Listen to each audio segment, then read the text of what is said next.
Hello friends. This is Phoenix What If. How are you all? So in this video, we will see. What if Naruto awakened the power of Nine-Tail before the Chuunin exams? Naruto x Kaguya.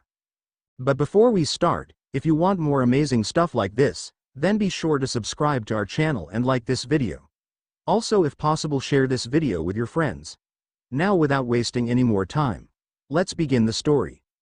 It took Team 7 several days to return to their village of Konoha. It was a long journey and a great success for all of them. They had faced enemies and made friends. They shared experiences that no one would understand since they were not there, and they had gained new wisdom from those experiences. And now, they were home. As cliché as the saying went, it still held much truth for the road-weary travelers. There was no place like home. And the closer the team was to their village gates, the more Naruto and Sakura were found talking about what they would do first when they got home. Sakura confessed that she would hug her parents, then take an hour-long hot bath, and when asked, Naruto too confessed that he would hug his Atusan before sitting down to a giant bowl of ramen. Atusan? Sakura repeated. Hi, Iruka-sensei adopted me after graduation. Naruto stated. It was not the whole truth, but it was close enough. Naruto knew that the Council of Elders would never permit Iruka to legally adopt Naruto, but his littermate did not need to know that. Iruka was still his father, with or without some piece of paper telling him so. Wow! That's great news, Naruto! Sakura cheered as she gave her Otuto a bear hug, eliciting a happy yip from the petite blonde. As the two celebrated the good news, they were completely oblivious to two sets of disquieted looks. One held a mildly hidden glower that another had dared to lay claim on his blonde, while the other paled at the realization of the true meaning behind the schoolteacher's threats as that of a protective father. However, before the two troubled shinobi could further be their lot, the great gates of Konoha came into view, which was accompanied by twin cheers of joy as Sakura and Naruto began a friendly race to the village gates. Kakashi found himself quietly chuckling at himself over his blonde's antics. It was a nice change from all the sober events that had accrued at the Land of Waves, and he was greatly pleased to see that the tragic deaths of Haku and Zabuza had not destroyed the blonde's gentle soul.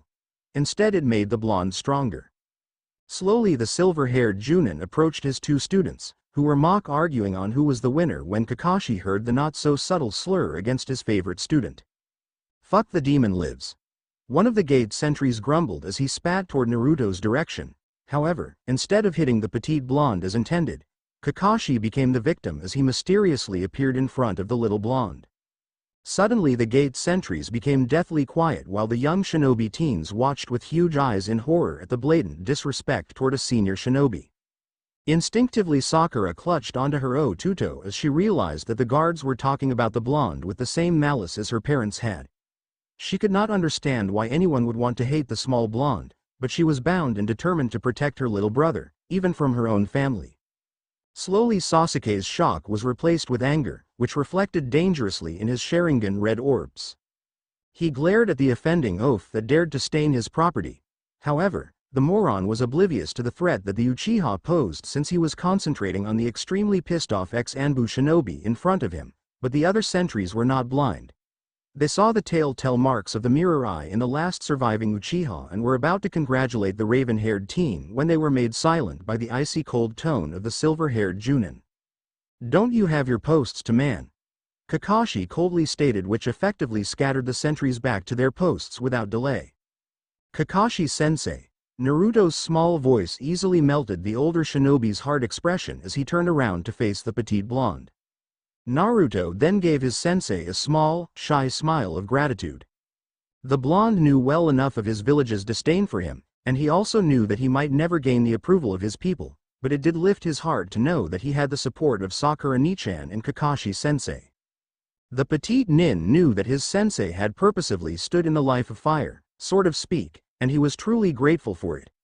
Naruto stepped out of Sakura's protective embrace as he pulled out a tissue from one of the many cargo pockets and very tentatively cleaned the offending spittle from his sensei's vest. With another shy smile, the young Hushi looked up at his sensei, unaware of the slight rogue kissing his own cheeks. Kakashi, however, was having a more difficult time trying to calm his emotions. When he saw that sweet timid smile of the blonde's, Kakashi felt his heart both skip a beat and sped up. He had never seen such an innocent smile before, and of course, those sparkling seraphim blue gems told the elder Nin that the petite blonde knew the truth. It was such a simple gesture on both their parts, but to Kakashi, it felt as if he had just defeated an evil Wyrm and won a fair maiden's hand. The Chuunin felt as if he could battle 100 Zabuzas just to see another one of those sweet smiles. And as if Kami was smiling down upon the silver-haired shinobi, Kakashi found himself thanking his childhood decision to wear the face mask, which hid his resemblance to his father, for he knew that he was sporting a neon red blush against his lighter complexion as Naruto quickly cleaned up the spit from the gate guard and gave the Chuunin another one of those sweet timid smiles. Then suddenly Naruto looked past his sensei in worry as he heard a sharp snap coming from Sasuke's heart song. The blonde had never heard such a sound before within a heart song, and it made him worry as he looked upon his friend, who was glowering dangerously at their sensei with his young nightshade eyes. A frown marred the teen's face as he crossed his arms. What right did the young brooder have to be angry at their team leader? None that the blonde could think of. Oi Teme. What's up with that face? Sasuke blinked in surprise as Naruto's soft voice snapped him out of his haze. Tish. The raven-haired teen dismissed then started to walk away, not caring if he was officially dismissed. Kakashi narrowed his eyes when he saw the dangerous glint in the teen's eyes and knew exactly why the Uchiha heir was angry. However, he was not about to worry his petite student, nor was he too bothered by Sasuke's blatant disrespect toward him as the teen just left. Instead, the Chuunin just told his 2 remaining students to take the next couple days off to rest and recoup, and he would call them for training or missions. This caused the pinkette and the blonde to cheer happily as they ran back home to their loved ones. Tucson. Tucson. Naruto cried as he barged through the front door of his father's apartment. Naruto. Inari called back as he rushed out of the little kitchen to see his little dirt-covered son standing in the middle of the apartment's foyer with his travel pack discarded by the door. In an instant, father and son found themselves entangled in each other's arms as they held onto each other, rejoicing in the blonde's safe return home. It may have been years since Iruka last took a mission outside of the village's borders, but he remembered clearly the dangers that the roads possessed. Not only were there threats from rival shinobi villages but also from a number of bandits and thieves. Iruka remembered having to deal with those types of rogues after a mission. It was not uncommon nor unheard of that bandits and thieves would attack returning shinobi because the return trip was when a shinobi was at their most vulnerable, either due to wariness or carelessness. However, now with Naruto in his arms, Iruka could finally be at ease and can breathe again. Oh, it's so good to have you home, Iruka whispered into Naruto's ear as he squeezed tighter. It's good to be home, Tucson, Naruto replied as he too squeezed tighter. Oh, I have a surprise for you, Iruka and Naruto said as one. Father and son blinked owlishly before succumbing to a fit of laughter. With one last bear hug, Iruka shooed his son to the bathroom while he finished up dinner and finished wrapping his son's surprise. An hour later, Naruto was in the kitchen, helping his father set the table, feeling refreshed and revitalized after the long hot bath. The blonde gave a joyful yip when he scented his favorite dish, ramen, which his father had prepared for him. Even though Naruto loved the ramen at Ichiraku's, the small blonde would rather have his father's homemade ramen. Even though Iruka's ramen was not world famous or even considered gourmet, there was just something warming about the brunette's dish. Iruka lightly chuckled as he sensed his son was literally buzzing with excitement, no doubt wanting to tell his father about his first mission outside of the village. And sure enough, once the happy family sat down, Naruto quickly began to regale his father of his mission to the land of waves. Naruto told his father everything, from his accidental summons of the forest's tree roots to Ka's revelation that he was the son of Amiko, a holy priestess. Crash. Tucson. Naruto exclaimed in worry when he saw his father's face go pale and the glass of milk slip from the brunette's hand.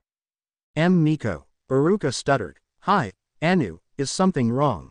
Naruto whispered, then immediately gave a startled yelp when Iruka suddenly gathered his son into his arms and held on tightly, afraid that the petite blonde would be suddenly ripped away from him. Naruto's eyes grew wide as he felt his father tremble in fear and heard the frightful shrieks within his father's heart song. Instinctively Naruto wrapped his tiny arms around his father and began to purr, unaware that a small portion of his calming chakra began to flow into his distraught father, in hopes to soothe the older shinobi.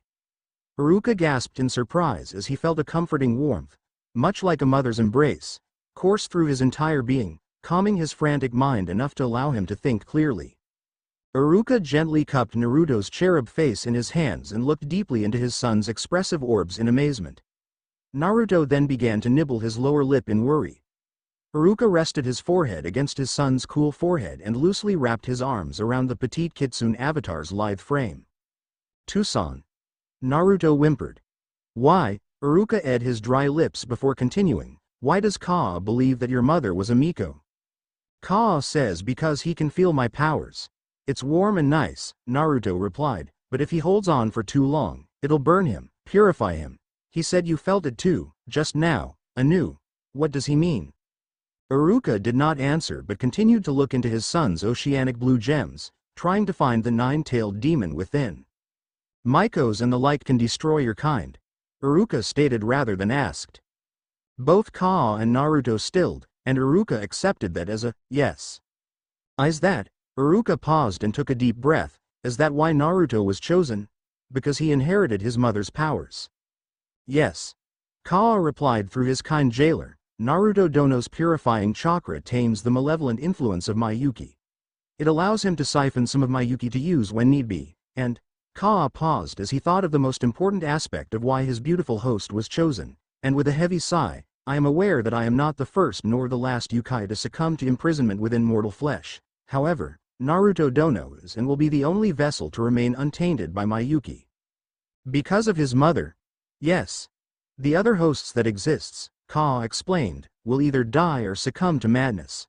No mortal can withstand the malevolent bloodlust of a Yukai for long." At this, Iruka sighed in relief. The Chuunin had heard rumors of others like his son. It horrified him to hear that other villages had condemned other children to this cursed existence. It still revolted him to think that the noble fourth Hokage had done the same to Naruto. Iruka wondered if the fourth knew of Naruto's heritage, and if the noble lord did, then it was a bittersweet blessing. It gave Naruto a chance to live without fear of the demon's presence killing him or driving him mad. But Naruto's Miko heritage came with its own curse.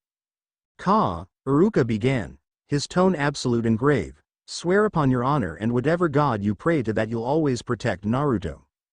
Kaa bristled at the insinuated insult. "Of course, I'll protect the kid."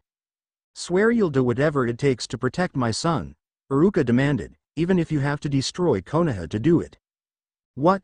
Swear it, Fox?" Kaa was silent before he spoke clearly. "Upon the sacred tales of Inari, I, Kyuubi no Kaa, wielder of Nitaku, swear to protect Naruto Dono at all cost." Iruka sighed as tension disappeared from his frame. "Tucson, what's going on?" Naruto asked. "You mustn't let anyone, and I mean anyone, know that you have Miko blood, Naruto," Iruka warned. "But why?" "Because they will kill you without hesitation." Kaa growled deeply. "They would not dare harm a child of Kami." "Why, Tucson?" Naruto asked calmly, despite sensing Kaa's righteous anger. "Because of all things a shinobi fears," Iruka stated, "death, demons, betrayal. There is one thing that we shinobi fear above all else." "What?" "Kami." Iruka whispered, "We fear Kami. Several weeks have passed since Team 7's return from the Land of Waves, and since then they have been assigned a variety of missions, ranging from babysitting to recapturing Tiger, to litter patrol down by the waterfalls." Although disappointed by the series of D-ranked missions given to his team, especially after having experienced a higher-ranked mission, Kakashi was amazed at how stoically that Sakura and Naruto had accepted these low-ranked assignments, while Sasuke, on the other hand, was extremely tense and angry. It was not uncommon that Kakashi had witnessed his favorite blonde act as a buffer between Sasuke's foul mood and Sakura's fading crush for the Uchiha heir.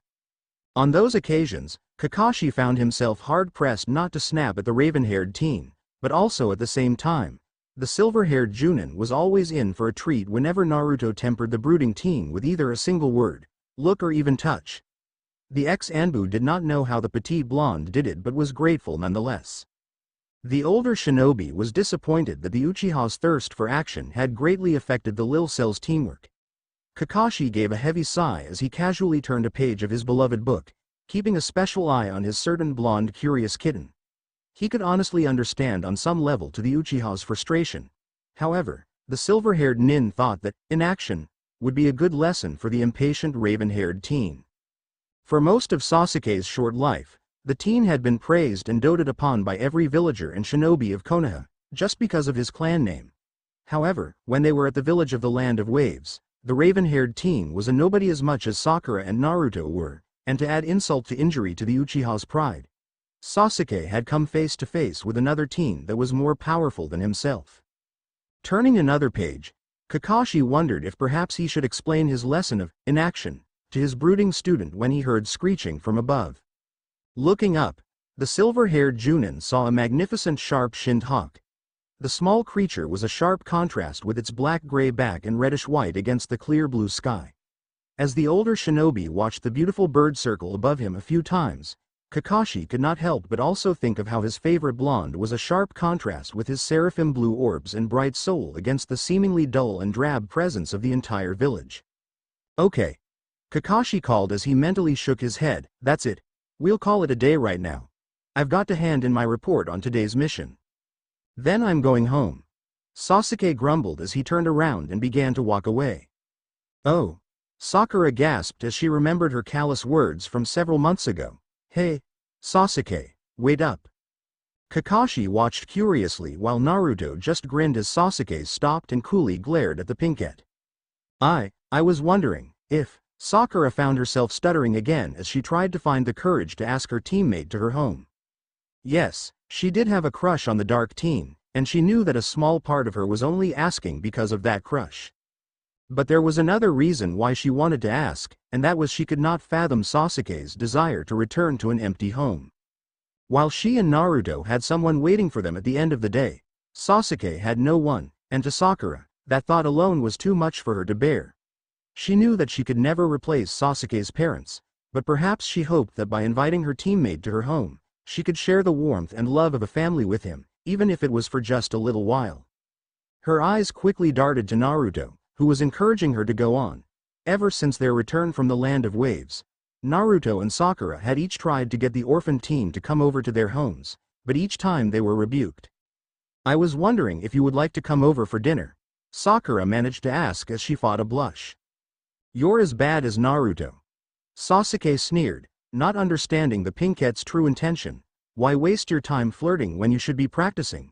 Even his skills are better than yours.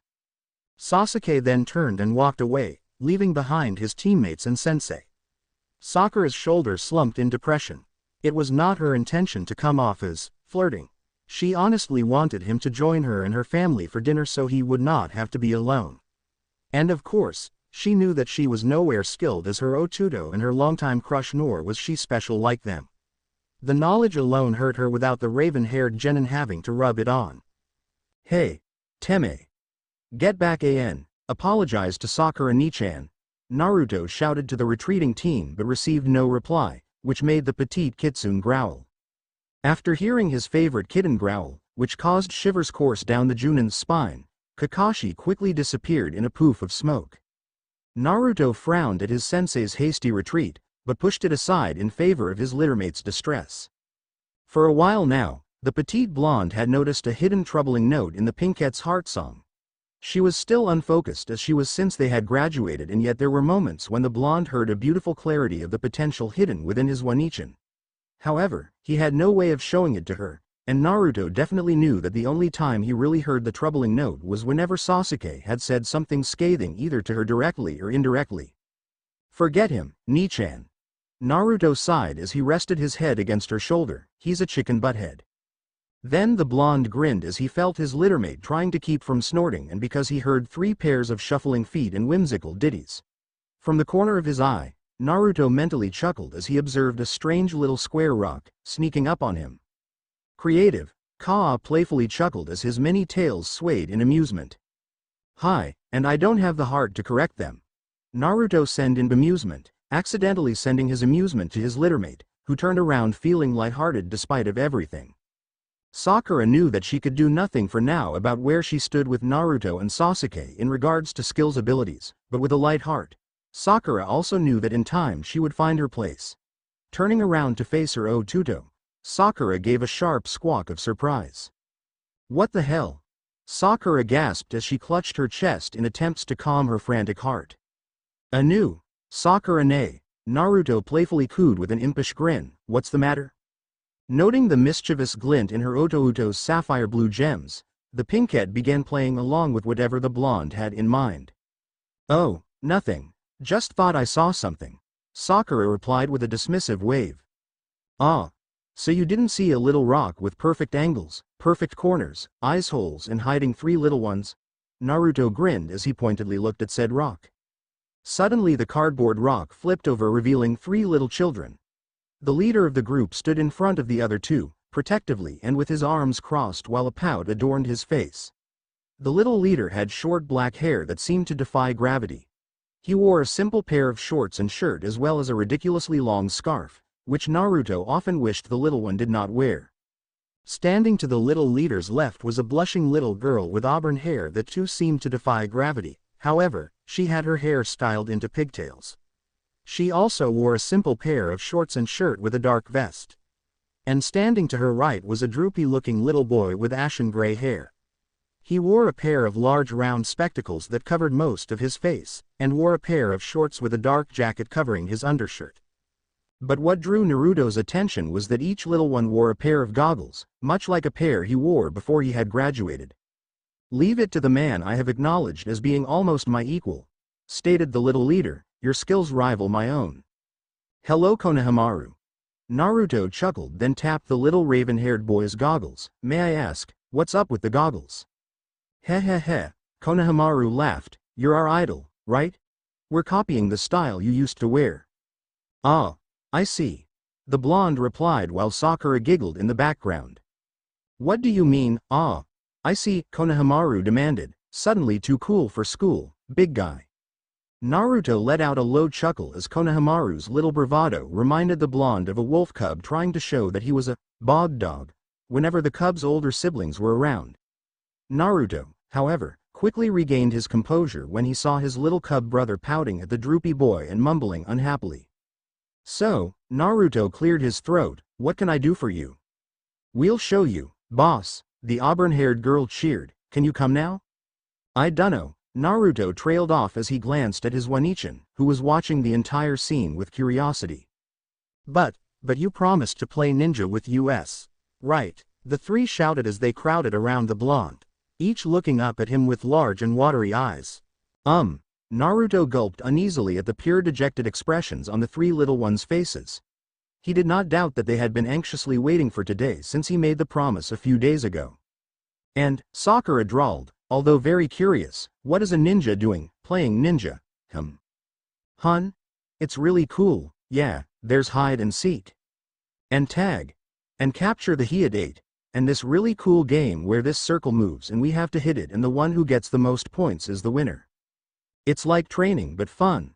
The three children began shouting as they ventured closer to the surprised pinkette. She had never seen such enthusiasm in any child when it came to ninjutsu training.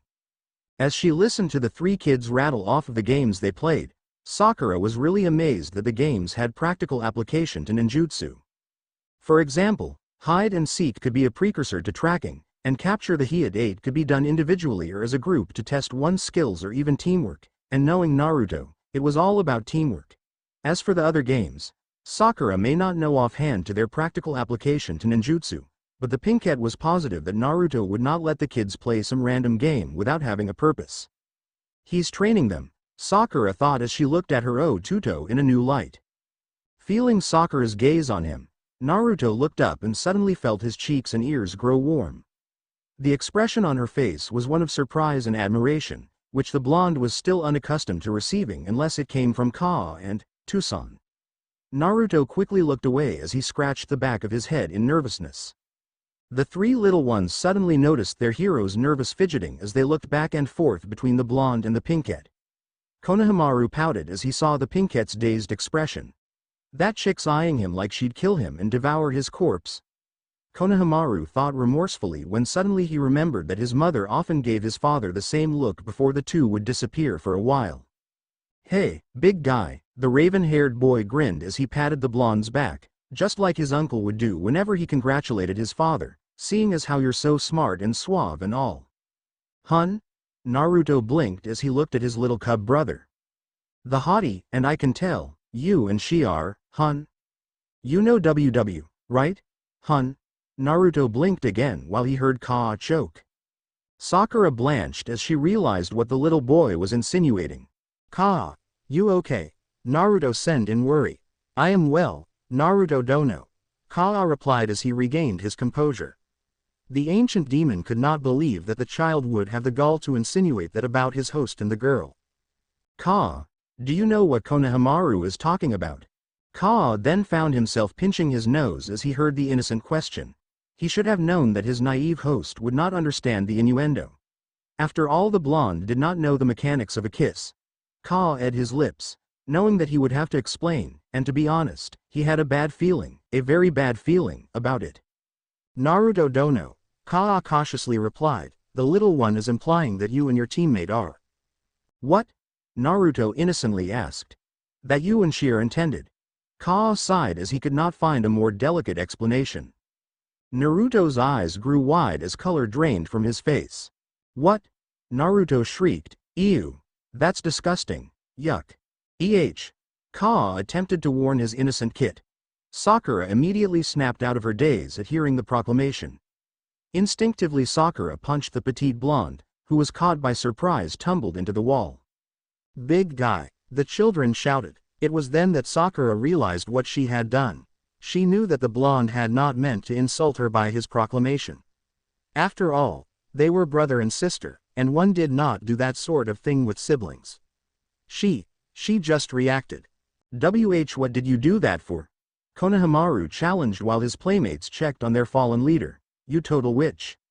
Sakura felt her eye twitch in annoyance but retrained herself from slapping the little boy. After all, it was her fault for misunderstanding her Odoto's intentions. Geez, Konohamaru clearly muttered, that broad-browed, fire-breathing hag. Is she even a real female? Konohamaru. Naruto gasped in horror. That's it, Sakura growled as she glared daggers at the obnoxious little boy. Die, brat. Run. Naruto yelped as he and the three children scrambled to their feet and ran for their lives from the pink-haired Kunoichi. While Naruto purposefully lagged behind in case one of the children stumbled, Konohamaru managed to take the lead when suddenly. Konohamaru gave a surprised yelp as he tumbled backwards onto the ground. Looking up, the little raven-haired boy planned on shouting at the person he had ran into but quickly found his words lodged in his throat as he saw the two he bumped into. The two strangers were a male and a female, and they both coldly glared at the little boy at their feet. It was obvious that they were foreigners and older, much older than the little one. The teenage boy's face was completely painted in white and maroon paint as if the young man was wearing a no mask. He wore a loose black bodysuit and on his chest was a large circle with one half colored yellow while the other half was red. The foreign boy wore a black cowl that gave his shadow a bat-like appearance, and he had a strange bundle, wrapped in linen with a black ruff, strapped to his back. The teenage girl was slightly taller than her companion and probably older than the foreign boy as well. She was light-complexioned with blue eyes and blonde hair. Her hair was parted into 4 pseudo-ponytails, and she wore a white lilac-colored long-sleeved shirt dress. Tied around her waist was a red sash, most likely to keep the giant fan secured to her back. Underneath her dress, the blonde girl also wore a mesh undershirt. She even wore a mesh wrapping around her upper left thigh and her right shin. And each stranger wore a Hyade that did not bear the mark of Konoha. Instead, their Hyade mark looked much like an hourglass with a block on top. That's gotta smart, the foreign boy coldly muttered. Konohamaru. Naruto cried once he saw his little cub brother being manhandled by one of the two foreigners. Naruto kept the others behind him. That hurt, snotface. The foreign boy grunted as he tightened his grip around the little boy's scarf. Knock it off. The foreign blonde girl sighed in annoyance. You're gonna get it as it is. It was my fault. Sakura apologized as she wondered who these people were. I was fooling around. Put him down. Naruto commanded, unaware that his special timbre had slipped into his voice. Everyone watched in surprise as the large foreign bully slowly lowered Konohamaru's to the ground. As the little one's feet touched the ground, Naruto leapt forward before anyone could react and freed Konohamaru from the stranger's grip. Run! Naruto ordered. Konohamaru did not need to be told twice as he swiftly ran to the safety of his friends, who sought refuge behind the pink-haired girl. Unfortunately for Naruto, when he gave Konohamaru the order to run, it awoke the foreigner from his daze.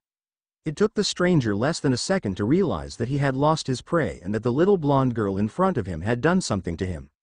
His hand stuck swiftly and quickly like a white scorpion of his homeland and caught the fleeing petite blonde. UNNH, Naruto gasped as he felt an iron grip close around his slender throat. Naruto dono. Naruto. His name echoed around him. What the hell did you do to me, you genin? The stranger demanded as he tightened his grip around the little girl's throat.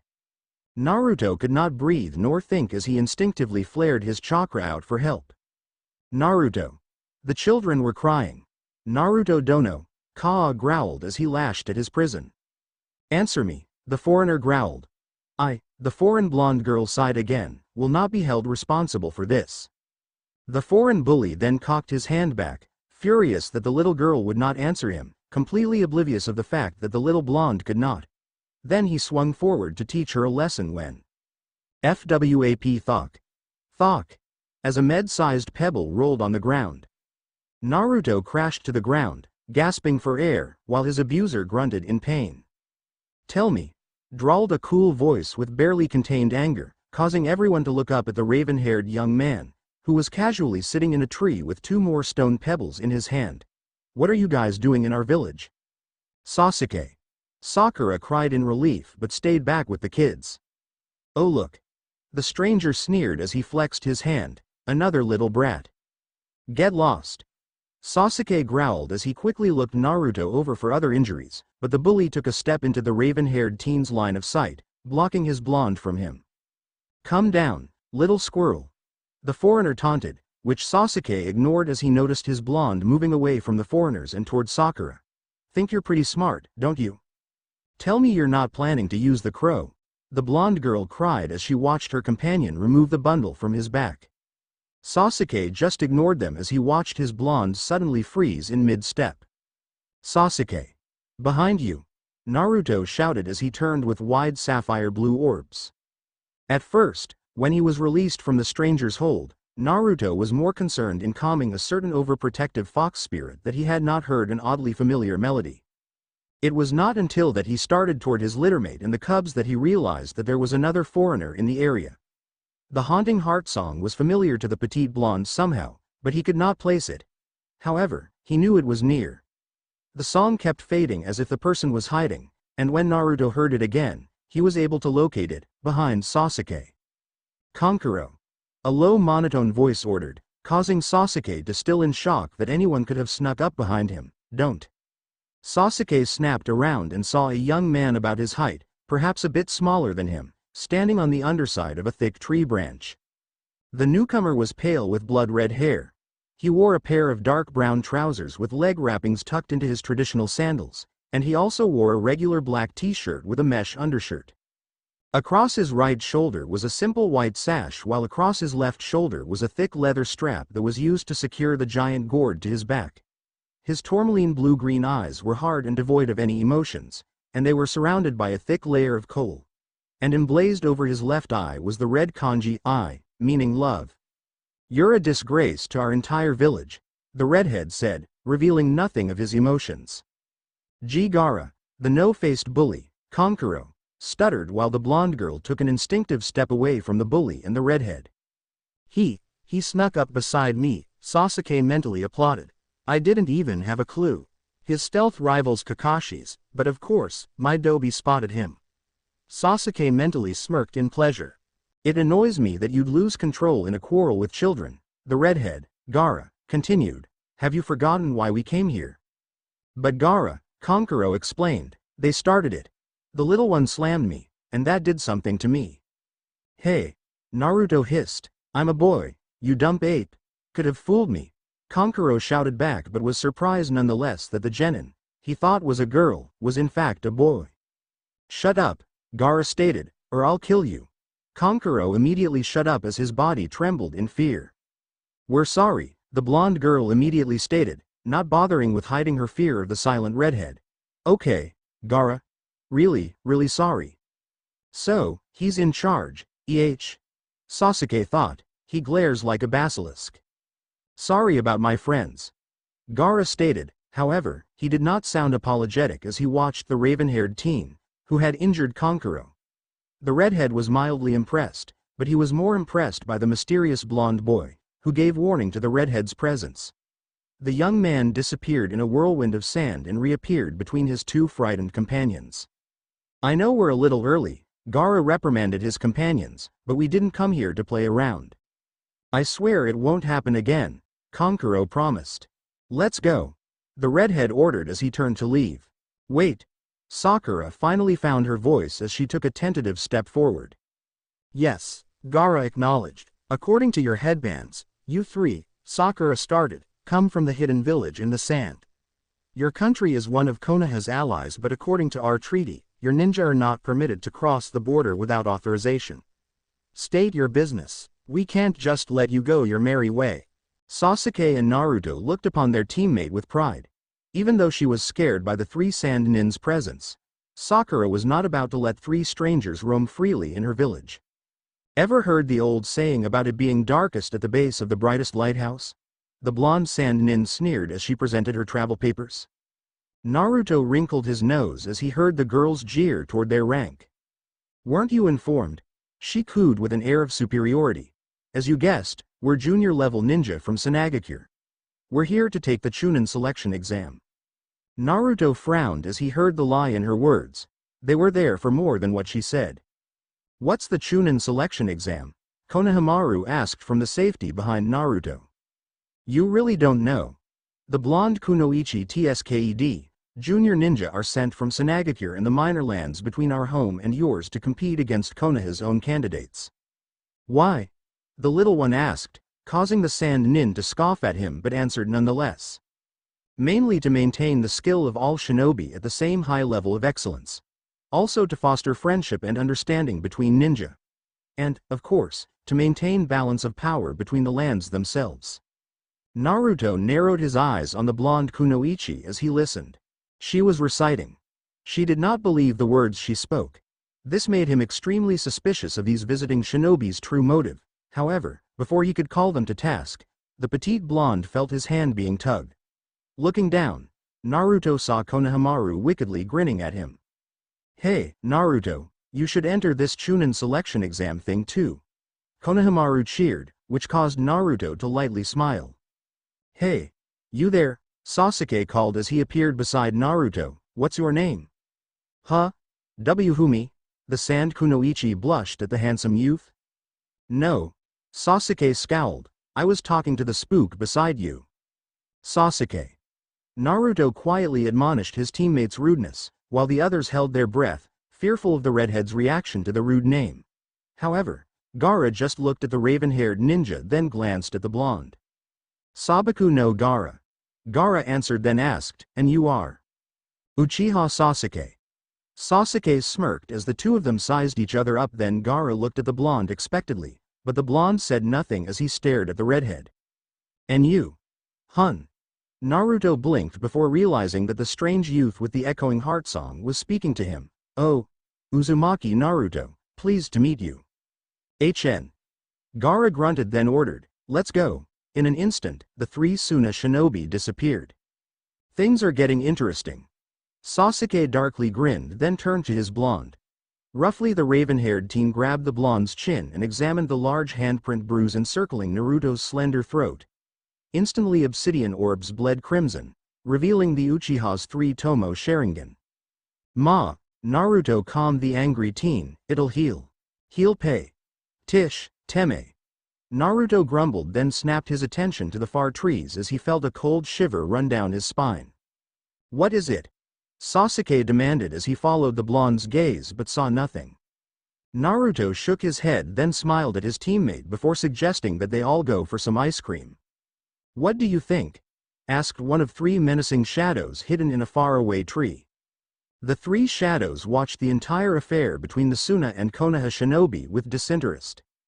None of them are of any importance, the shadow's leader spoke, except the Konoha Ravenhair and the spook from the sand. Keep an eye on them. Kakashi bade a hastily retreat once he felt his blood grow hot from hearing his little gem growl at the Uchiha heir.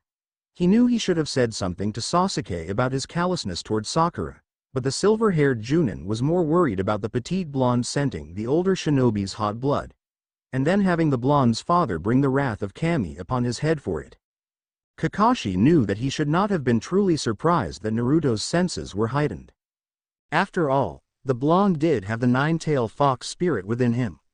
However, the silver-haired nin had not expected the blonde to ask him about some of the scents he noticed while they were still in Tezuna's village. Apparently some of the women smelled funny, as they had been watching the ex-Anbu work on the bridge without his shirt and vest on.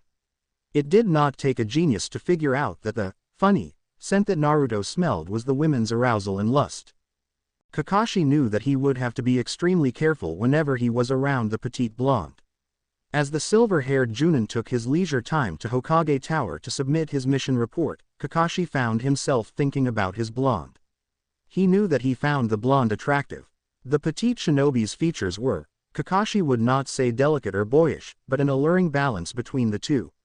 And his eyes.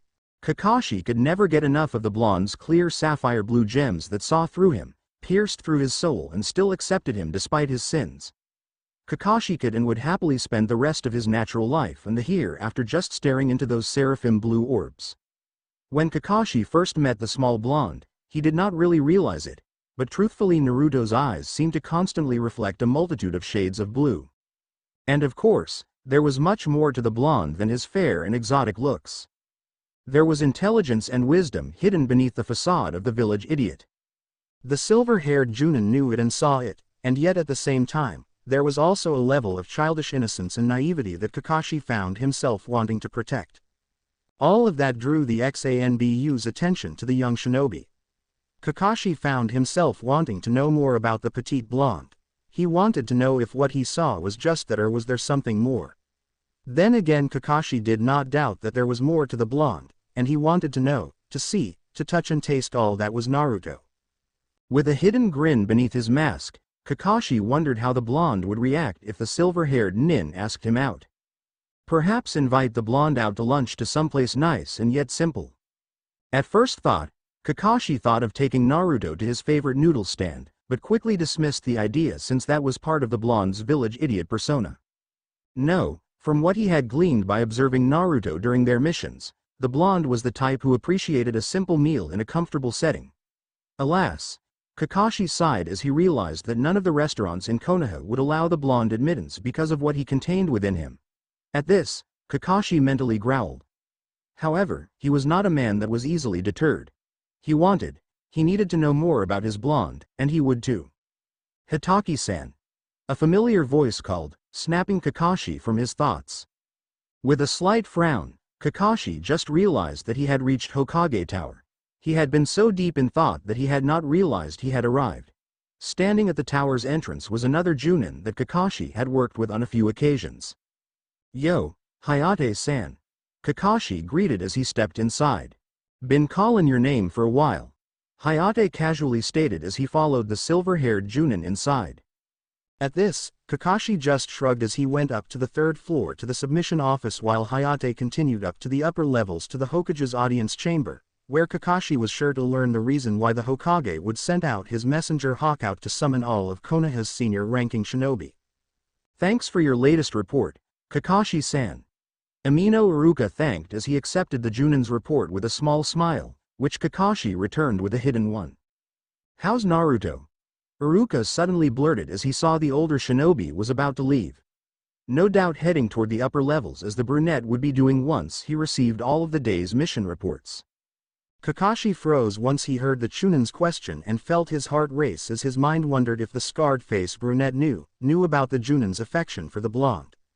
Kakashi really prayed that the brunette Chuunin did not know, or else the silver-haired Chuunin would never be able to see his beautiful bundle of sunshine again. Kakashi stuttered nervously, which went unnoticed by Iruka, who was distracted by another Chuunin submitting their mission report. Thank you. Iruka politely thanked, then turned to Kakashi as he cleared his station. Your team's seen a lot of action lately. Naruto has been coming home always exhausted but happy. I can't help worrying about him. Instantly Kakashi relaxed once he heard the brunette express his concerns about his son, and knew that he was safe from a father's protective wrath, at least for now. You know how it is, Iruka-san. Kakashi assured the young father, then subtly praised the brunette. He's developing fast. He's always hoping to catch up to his hero, you. Iruka blinked as he looked at the silver-haired shinobi curiously. Really? Iruka asked. It was not that he doubted that his son viewed him as a hero, but he questioned the Junin's motives in expressing such praise. It was as if the Chuunin was trying to get in Iruka's good graces. Oh sure, they had that misunderstanding a while back about the silver-haired nin's taste in literature, but either than that, the two shinobi were quite amicable toward one another. Kakashi even let it known that he knew of Iruka and Naruto's relationship and was very supportive of it. The brunette gave the Chuunin a suspicious look while said Chuunin just grinned. Shall we? Kakashi asked before Iruka had a chance to question the XANBU's motives, which Kakashi knew that the Chuunin would do. Iruka just nodded as he picked up a book from underneath the table. Jingle. Jingle. Kakashi looked sharply at the book in the brunette's hand and noticed a little silver bell attached to a red cord and bookmark. The bell looked suspiciously like one of his bells. The same bells he had used to test his team. Iruka-san? Kakashi called as he clearly remembered discovering one of his bells missing the day after he tested his team. Yes. Where did you get that? Kakashi pointed to the silver bell. Oh, this? Iruka asked as he fingered his place in his book and pulled out the simple wooden bookmark with the bell attachment. Kakashi gently accepted the bookmark and instantly felt a sliver of residue of Naruto's chakra. The bookmark was made from a thin piece of wood with a simple ink painting of bamboo reeds on one side, while on the other, written in Naruto's handwriting, was, "To the world's bestest dad." Kakashi gave a light chuckle at the blonde's proclamation of having the best father, but it was the bell that caught his attention. Naruto made it for me when he came back from the Land of Waves. Iruka explained, though I'm not sure where he got the bell. He said something about a scarecrow, but I don't remember. Iruka confessed with a shrug. Kakashi stilled as Iruka retrieved his bookmark from the silver-haired nin. Then Iruka disappeared as soon as he saw some familiar faces, leaving Kakashi stunned at another revelation about his beautiful blonde. His sneaky little fox had actually successfully captured a bell but said nothing because he knew that it was not the actual goal of the Chuunin's test. His devious little bundle of sunshine even kept the bell as a silent memento for himself of his accomplishments. His beautiful Naruto wanted praise from those who knew him, such as his father and Kakashi. Naruto did not want nor need empty praises from anyone.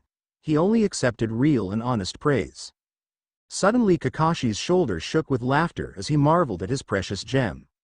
Oi, Kakashi, grunted a breaded Chuunin as he stood beside the laughing Kakashi, you okay? Hi.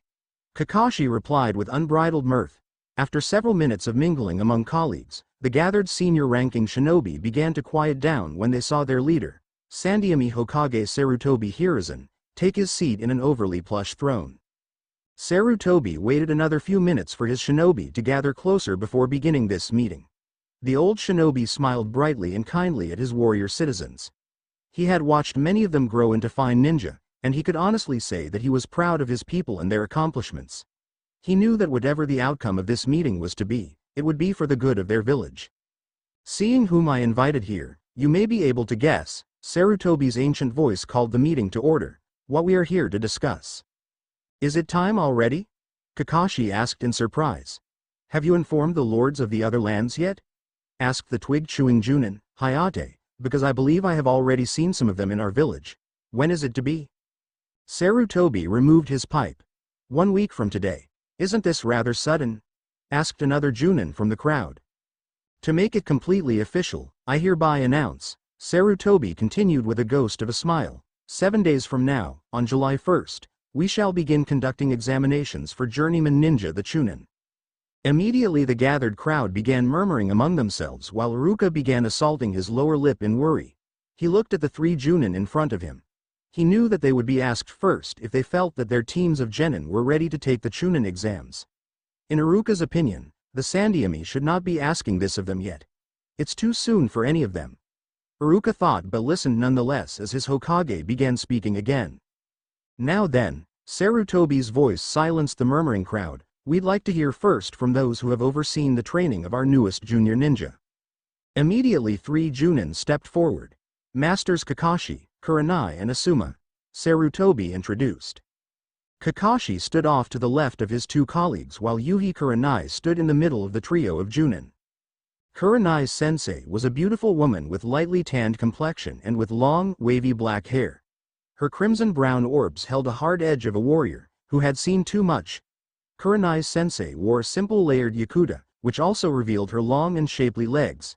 However, no male shinobi dared look or make a comment for fear of angering the deadly genjutsu specialist. Standing off to the right was Sarutobi Asuma, the Hokage's own son. Asuma-sensei stood nonchalant with his colleagues and looked rather bored with all the formality of the meeting.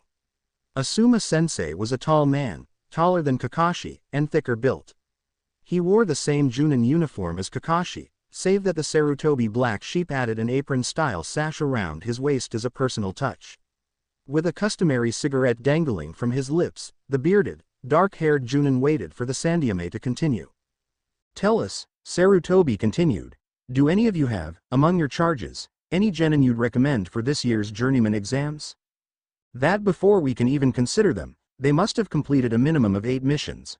Beyond that, employ your own judgment as to whether they are ready to aspire to the next level. To be truly competitive, candidates should probably have completed at least double the recommended number of missions. You may begin, Kakashi. Kakashi lowered his eyes as a sign of respect for his leader. He was truly surprised that the Chuunin exams had come so early this year. Traditionally, the Chuunin exams were held in August alongside the summer festival. He was slightly curious as to why Sandyame Hokage would push up the exam date, but then again the silver-haired nin suspected politics were involved. The ex-Anbu was a man of action and not politics. Kakashi brought his right hand before him and took a deep breath. Even though he was surprised that the exams had come early, the silver-haired Chuunin did not doubt that his team was ready, especially his little blonde fox. Cell number 7, Kakashi proudly stated, led by Kakashi, consists of Uchiha Sasuke, Uzumaki Naruto and Haruno Sakura. I vow upon the honor of my clan, the Hitaki, that all 3 of them are ready for the Chuunin selection exam. What? Iruka gasped in horror. Cell number 8, Kurenai nonchalantly began, led by Kurenai, consists of Hyuga Hinata, Inazuka Kiba and Aburame Shino. I vow upon my own clan, the Yuhi, that I am as certain as is my esteemed colleague, that all 3 are ready for the Chuunin selection exam. Cell number 10, Asuma answered, led by Asuma, consists of Yamamaka Ino, Nara Shikamaru and Akamichi Choji. I vow upon my clan, the Sarutobi, that I am equally as certain, that all 3 of them are ready for the Chuunin selection exam. How unusual for all 3 of you to have unhesitatingly assented. Just a moment. Iruka interrupted his Hokage as he stepped forward, ignoring his fellow shinobi's murmurs of surprise by his action.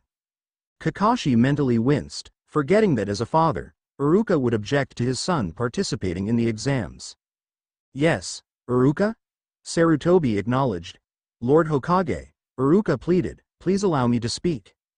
Sarutobi nodded, knowing that the young brunette was concerned about the safety of a certain genin they both love.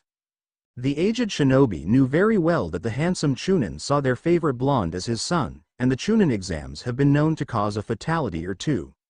Naturally, Sarutobi did not want to think of any of his children dying because of these exams, and he had not really expected all 3 of his Chuunin to submit their students. Unfortunately, since all 9 rookies were formally nominated, the Hokage had no way to deny the nominations without causing the 3 clans, including his own, to lose face. His only hope was for some sort of miracle. Forgive me if I overstep. Iruka apologized but continued, not just for his son's sake but for all of his former students, but most of the 9 students just named were my students while they were at the academy. Certainly, they are all gifted and show both commitment and talent, but it's too soon for kids that young to be stepping up to the journeyman level. Only with time will they have the kind of experience and maturity those exams require. I don't understand why their supervisors can't see that. I was 6 years younger than Naruto when I attained the rank of Chuunin, Iruka-san. Kakashi offered, hoping that would ease the overly worried brunette, but immediately realized that was the wrong thing to say as the lithe Chuunin rounded on him with chocolate brown orbs ablaze. Naruto's not like you. Iruka growled. Kakashi knew that those around them believed that Chuunin was belittling the blonde imp. But Kakashi knew better. Naruto was not like him, who submerged himself into his ninjutsu to hide from his pain and shame, while Naruto embraced his own pain and grew stronger from it. It was that fact that Kakashi knew in his heart that his little blonde would greatly benefit from these exams. "Do you want to destroy those children?" Iruka demanded as he continued to glare at the silver-haired nin. "You all know what they call the Chuunin selection exam, don't you?" Kakashi quietly growled at the brunette. Yes, he could understand the Chuunin's concern for the student's safety, but what really made him see red was the fact that the brunette was insinuating that he did not care about what would happen to his 3 students or any of the other students. Oh sure, he may not show it overtly, but he did care about his students, even the Uchiha brat, he cared about the brooder too. They gripe about every detail of every mission. Kakashi snapped, just for once, I think it would do them good to find out what real pain is, let's admit it. Breaking them would be fun. Are you out of your mind? Iruka growled viciously. Instantly Kakashi realized that he had proverbially inserted foot into mouth. It was a joke, Iruka-san. A bad one. I understand you, and I'm sorry if my recommendation upsets you. But I stand by it. Iruka clenched his jaw tight because yes, he could hear the silver-haired Chuunin's conviction in his words. It did not mean that he had to like it or approve it. Kakashi, Kurenai drawled out in a bored tone, can we finish with this? Kakashi sighed. It's none of your business, anyway, they're not your students anymore. They're soldiers under my command. Iruka remained silent at the reminder that he no longer had any say in his son's life. However, his eyes spoke volumes.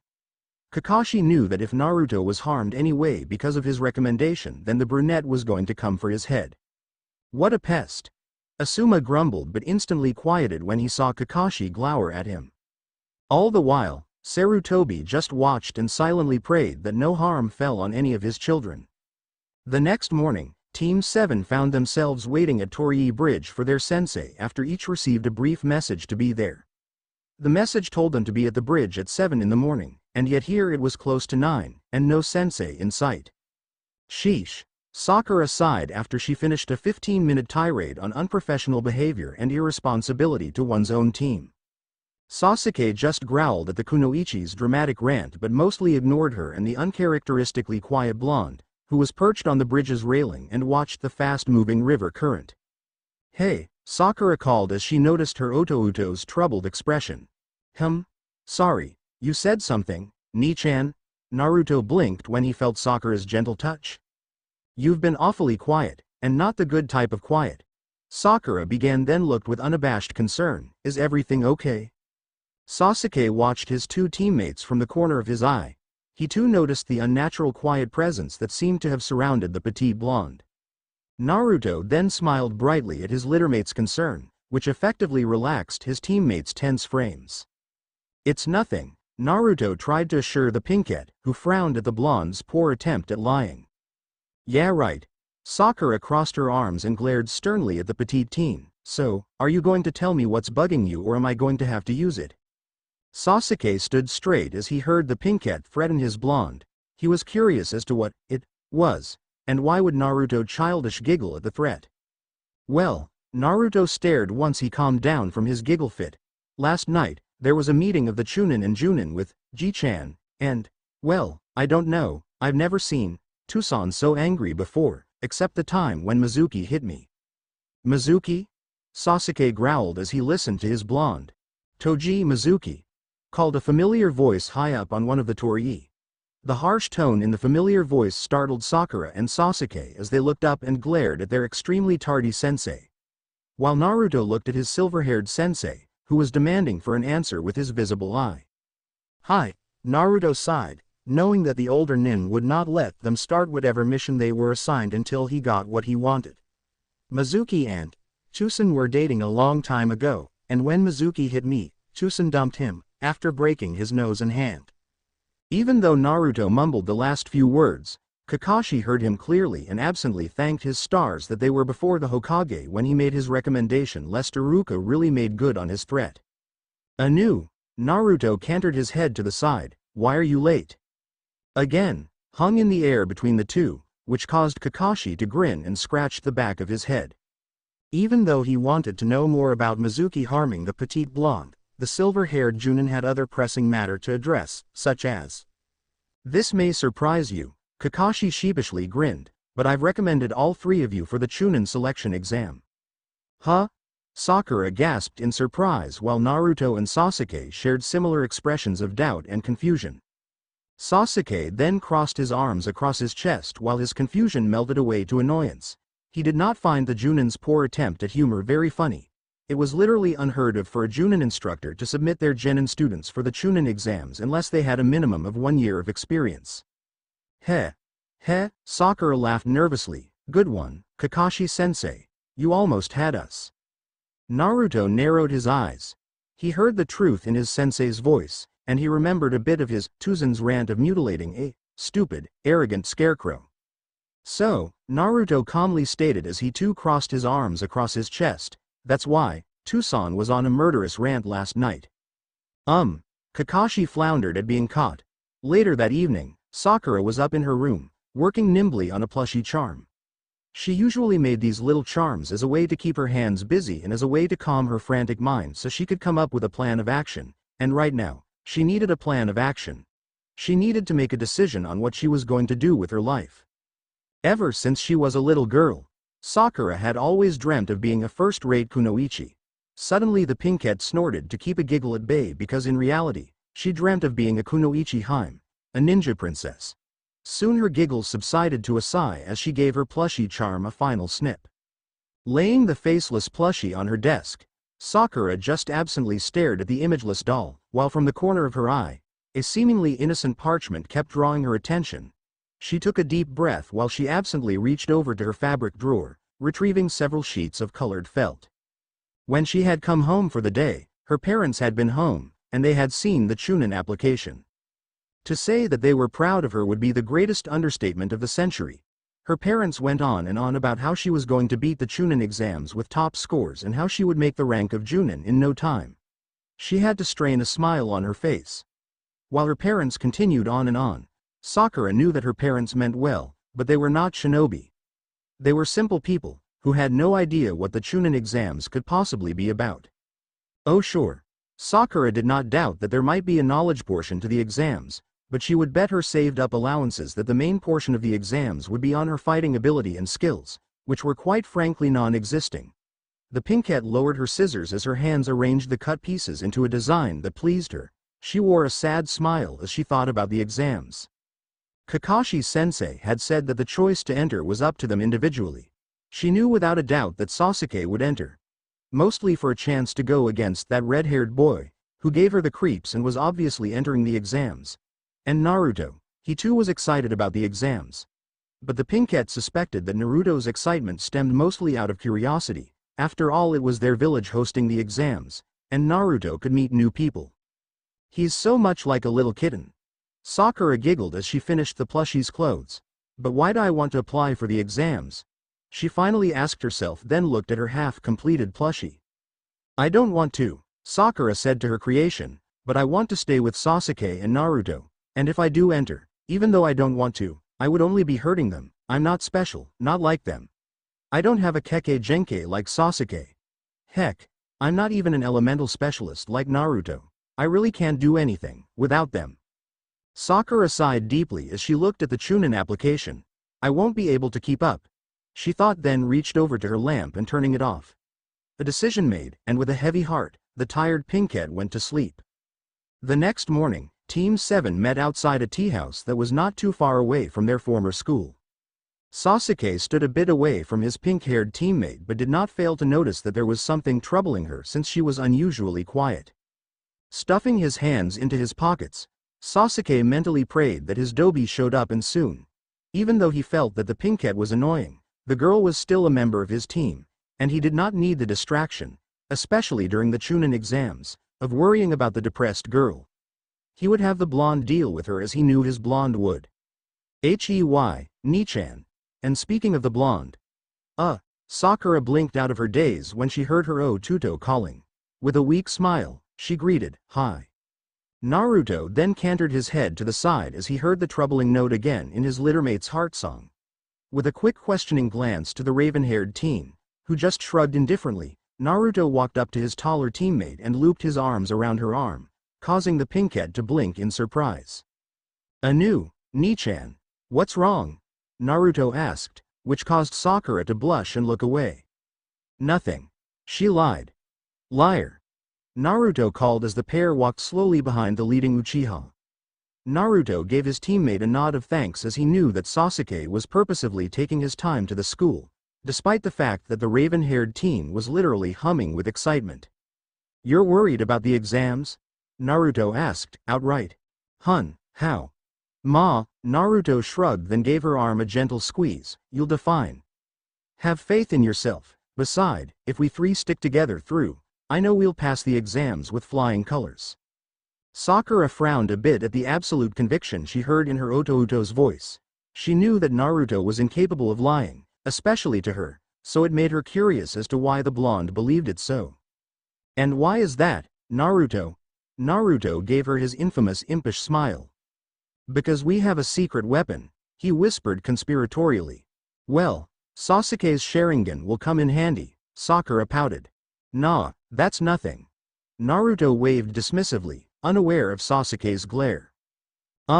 Your earth jutsu is pretty good secret. Sakura hazarded as an answer to which Naruto just shook his head. Nope, Teme and my abilities are good, but they're limited by our own stamina and strength, Naruto confessed. Sasuke mentally winced. He had no retort because his blonde was absolutely correct as much as he hated it. Both of their abilities required a lot of chakra to use, and their young bodies could handle only so much before shutting itself down or destroying them. Okay then, Naruto, what's this secret weapon that you're talking about? Sakura demanded as she crossed her arms. Even Sasuke looked on curiously to hear what his dobi had to say. Naruto then grinned as if knowing a secret, which he did. It only took Team 7 a few minutes to reach their old school, and another few minutes to come across a large group of Chuunin applicants. The three teens looked at each other curiously as they slowly moved through the crowd to see what had caught the group's attention.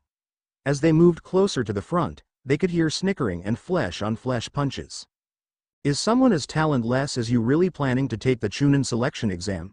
Sneered a young man with wild urchin-style brunette hair. Why bother?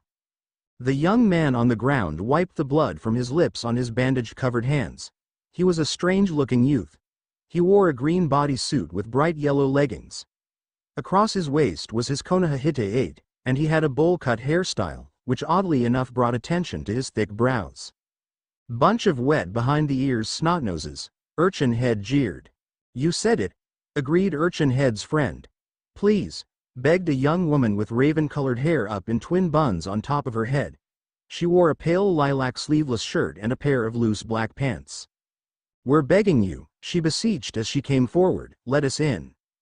THOP, the young woman grunted as she collapsed to the ground.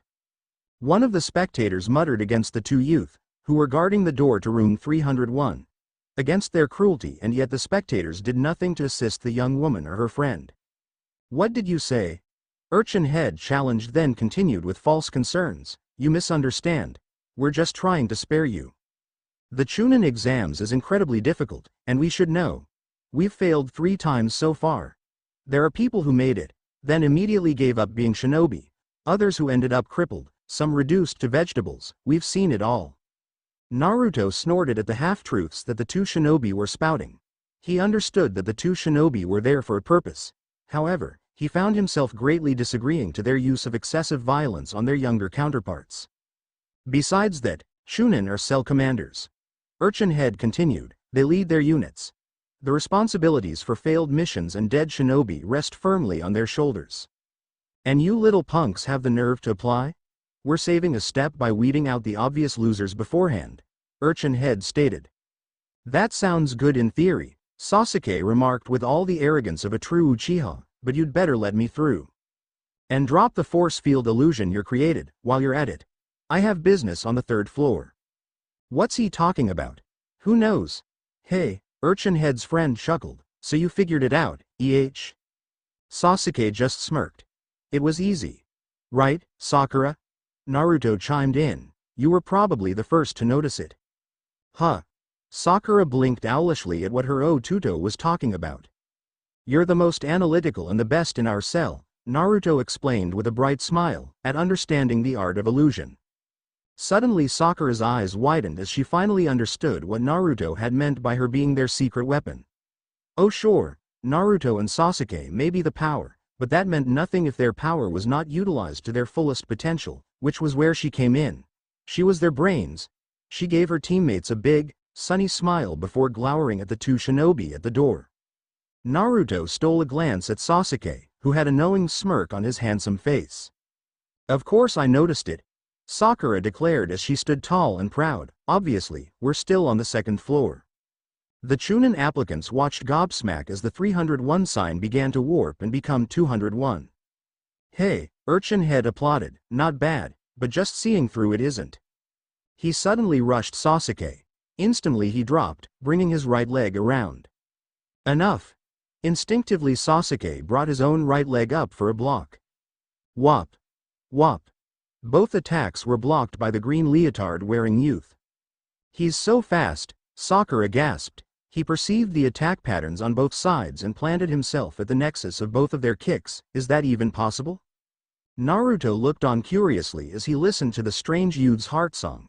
The blonde found it curious that the young man chose now to reveal his true self, when only a moment ago, the odd teen was pretending to be weak. Of course, Naruto also wondered why all of a sudden the teen's happy ditty became happier and dittier, if that was even possible. Apparently he sees something that he likes. Kaa chuckled as he mentally guessed what had caught the bizarre youth's eye. The strange teen then released Sasuke and Urchin Head, who dropped unceremoniously to the ground.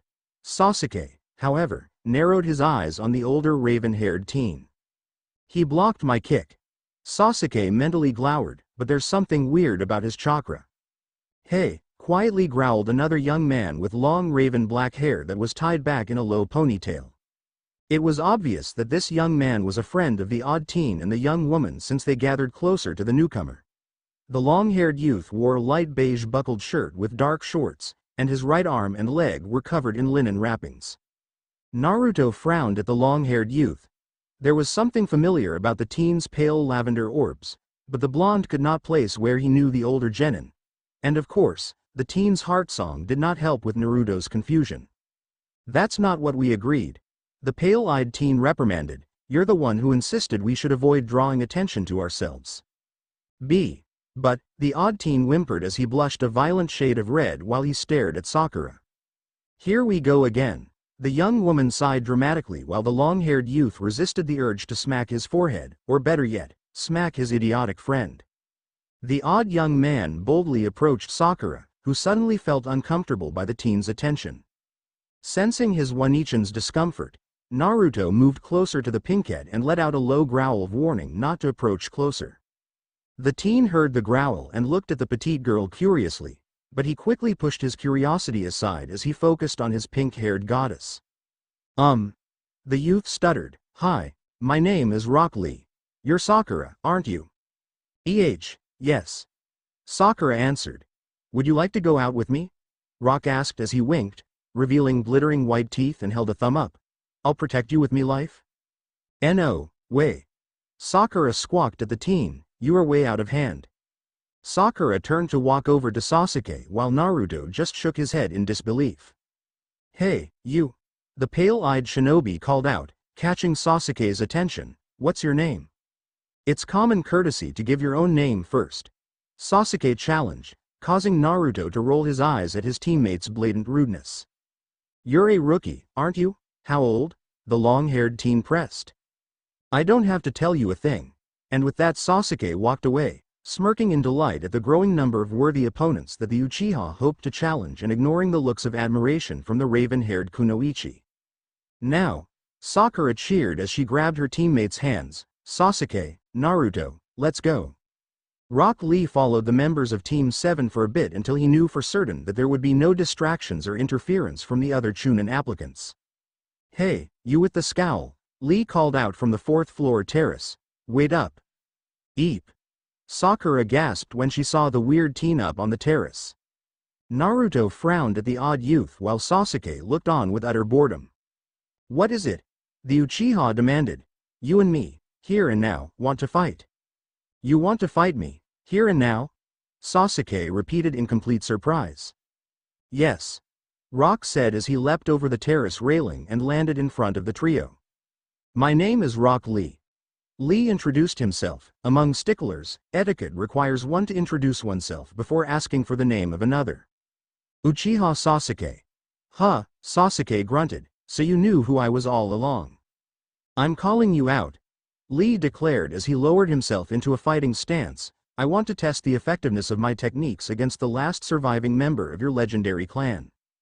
Besides, Lee trailed off as he turned his attention to his pink-haired goddess. Hun. Lee then gave a flirtatious wink. No way. Sakura shrieked as she began to tremble at the thought of the creepy-eyed teen attempting to court her. Naruto began growling in response to his One-ichan's trembles. You're an angel. Lee gushed, then blew a kiss at his goddess direction. Naruto stepped in front of his littermate and bared his fangs more visibly. Ah, don't be like that. Lee addressed the growling blonde but was confused as to why the petite girl would be so protective of the pink-haired goddess. So you're challenging me, even knowing my lineage? Sasuke asked. In other words, you're a fool. So, dog brow. Sasuke glowered. Do you really want to learn what it means to be an Uchiha? Absolutely. Lee cheerfully replied. I can hardly wait. I'm going toe-to-toe with the cream of the rookie crop. First time out. Now you'll get your proof you require, Master Guy. Hold it. Naruto called, startling his teammates since the blonde rarely joined in a grudge match. Let me handle Dog Brow. Sasuke smirked when he heard his blonde take up the Uchiha's nickname for the leotard-wearing nin. He upset, Nichan. Naruto hissed like a peeved kitten. I have no interest in fighting you, little miss. Lee frowned, only Uchiha. I'm a boy. Naruto growled. Immediately the after-image of Naruto disappeared while the real Naruto was upon the offending nin. Naruto closed in for a punch. Lee casually brushed the punch aside. Naruto effortlessly grounded himself, bringing his left leg around for a devastating downward kick. Moving as fluidly as water, Lee ducked beneath Naruto's descending kick, using his leg and arm to knock Naruto down. Gale Force Technique. The combined momentum of Naruto's attack and Lee's counterattack caused Naruto's lithe body to fly through the air and crash right into the wall. Naruto Dono. Naruto. Sakura cried as she immediately rushed to her Otouto's side. Mark my words, Lee proclaimed to Sasuke, none of you will beat me. Naruto Dono. Kaa called as he wrapped his many tails around his host. Sri. Naruto's consciousness slipped into a healing darkness, causing the ancient demon to sigh in relief. I'll need to teach you not to be so sensitive about being mistaken for a girl, Kaa said to himself. He knew his young kid could have countered the older teen's passive moves with a few of his own. However, Naruto's mind was clouded with annoyance and anger at being called a girl that the blonde could not see the other teen's moves. Kaa sighed at the prospect of that particular lecture. Lee declared, am the greatest fighter among all the junior ninja in Konohagakure. Sasuke smirked dangerously with a glare. He stopped my kick with his arm. No human alive can do that. I don't know what techniques he's using, but I want to find out, after I punish him for hurting my Naruto. I accept your challenge, Sasuke growled out. Oh, Sakura gasped, then noticed the clock on the far wall. Don't do it, Sasuke. We have less than half an hour to submit our application. And Naruto needs to see a medic. Sasuke narrowed his eyes at the reminder of his Dobi's injuries. This will only take 5 minutes, Sasuke promised as he charged. Sasuke. Sakura screamed, but her teammate ignored her. Here goes. Lee thought. I'm sorry, Master Guy. I may have to break the big rule. I might need that move. Lee twisted his body for an aerial assault. Konoha Hurricane. Above me. Sasuke instinctively ducked. Lee dropped, bringing his right leg around for a kick. No time to duck. Gotta block. Sasuke brought his arms up for a block, protecting his head. What? Sasuke gasped as he realized Lee's kick had slipped past the Uchiha's block. POW. Sasuke. Sakura gasped as Sasuke's body flew across the corridor. Sasuke landed on the ground with a resounding thud. What the? Sasuke shook out of his daze. I thought Sasuke blocked that. How'd he get under my guard? Sasuke glared at the other teen. Is this martial arts, or magic? An illusion? Lee grinned as he noticed the Uchiha heir was getting up for more. Fine. Sasuke snorted, this may be my chance to get in a little practice using it. Sakura watched worriedly as Sasuke relaxed his body and closed his eyes.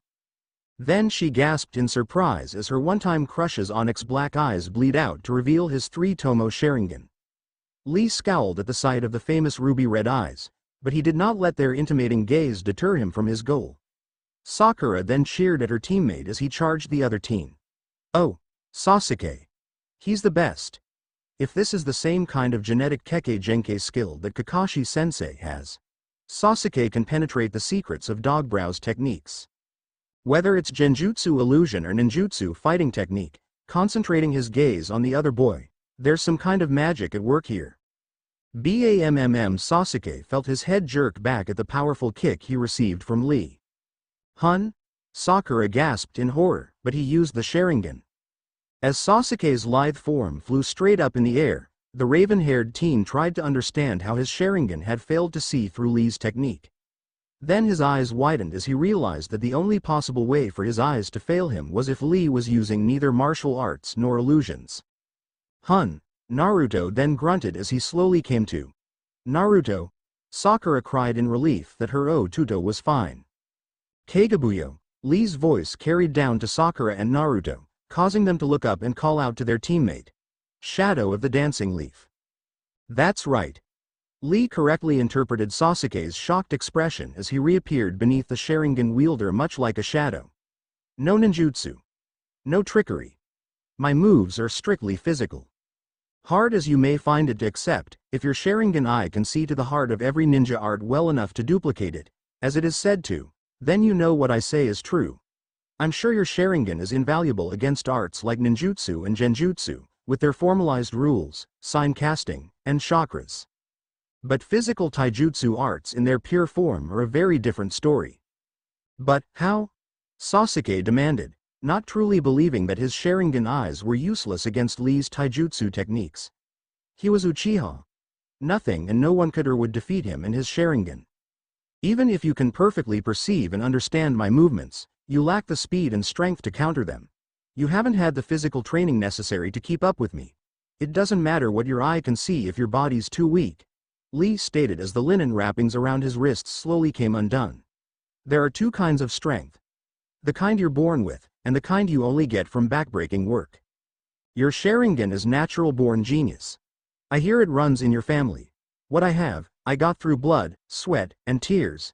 In other words, your subtle arts and my physical prowess makes us a complete mismatch. Let me prove it to you. This particular move of mine exceeds your genius, completely, Lee honestly said. Sasuke could feel a swell of panic raise as he tried to figure out what his opponent was planning to do. As Naruto and Sakura watched helplessly, Naruto suddenly tensed when he sent an odd musky and moist odor and felt a strange aura tickle his senses. It was also then that he saw a pinwheel whistling through the air and pinning Lee's bandage to the wall. Halt! An ancient voice commanded from a puff of smoke. Slowly the gray smoke disappeared, revealing an oddly yellow-colored turtle. That's enough, Lee. A talking yellow turtle. Suddenly Lee reached the end of his bandage, causing a bungee effect as he flipped, twirled back to the ground and landed on his feet while Sasuke was left to the whims of gravity. Sasuke! Naruto called as he lunged forward to catch his falling friend. Naruto then skidded beneath the Uchiha heir, using his own body to cushion Sasuke's fall. Off! Naruto! Sasuke! Sakura called as she rushed to her teammate's side, ignoring the fact that Lee was humbly bowing before the turtle. Sasuke, are you all right? Sasuke ignored her as he glared angrily at the bowing teen.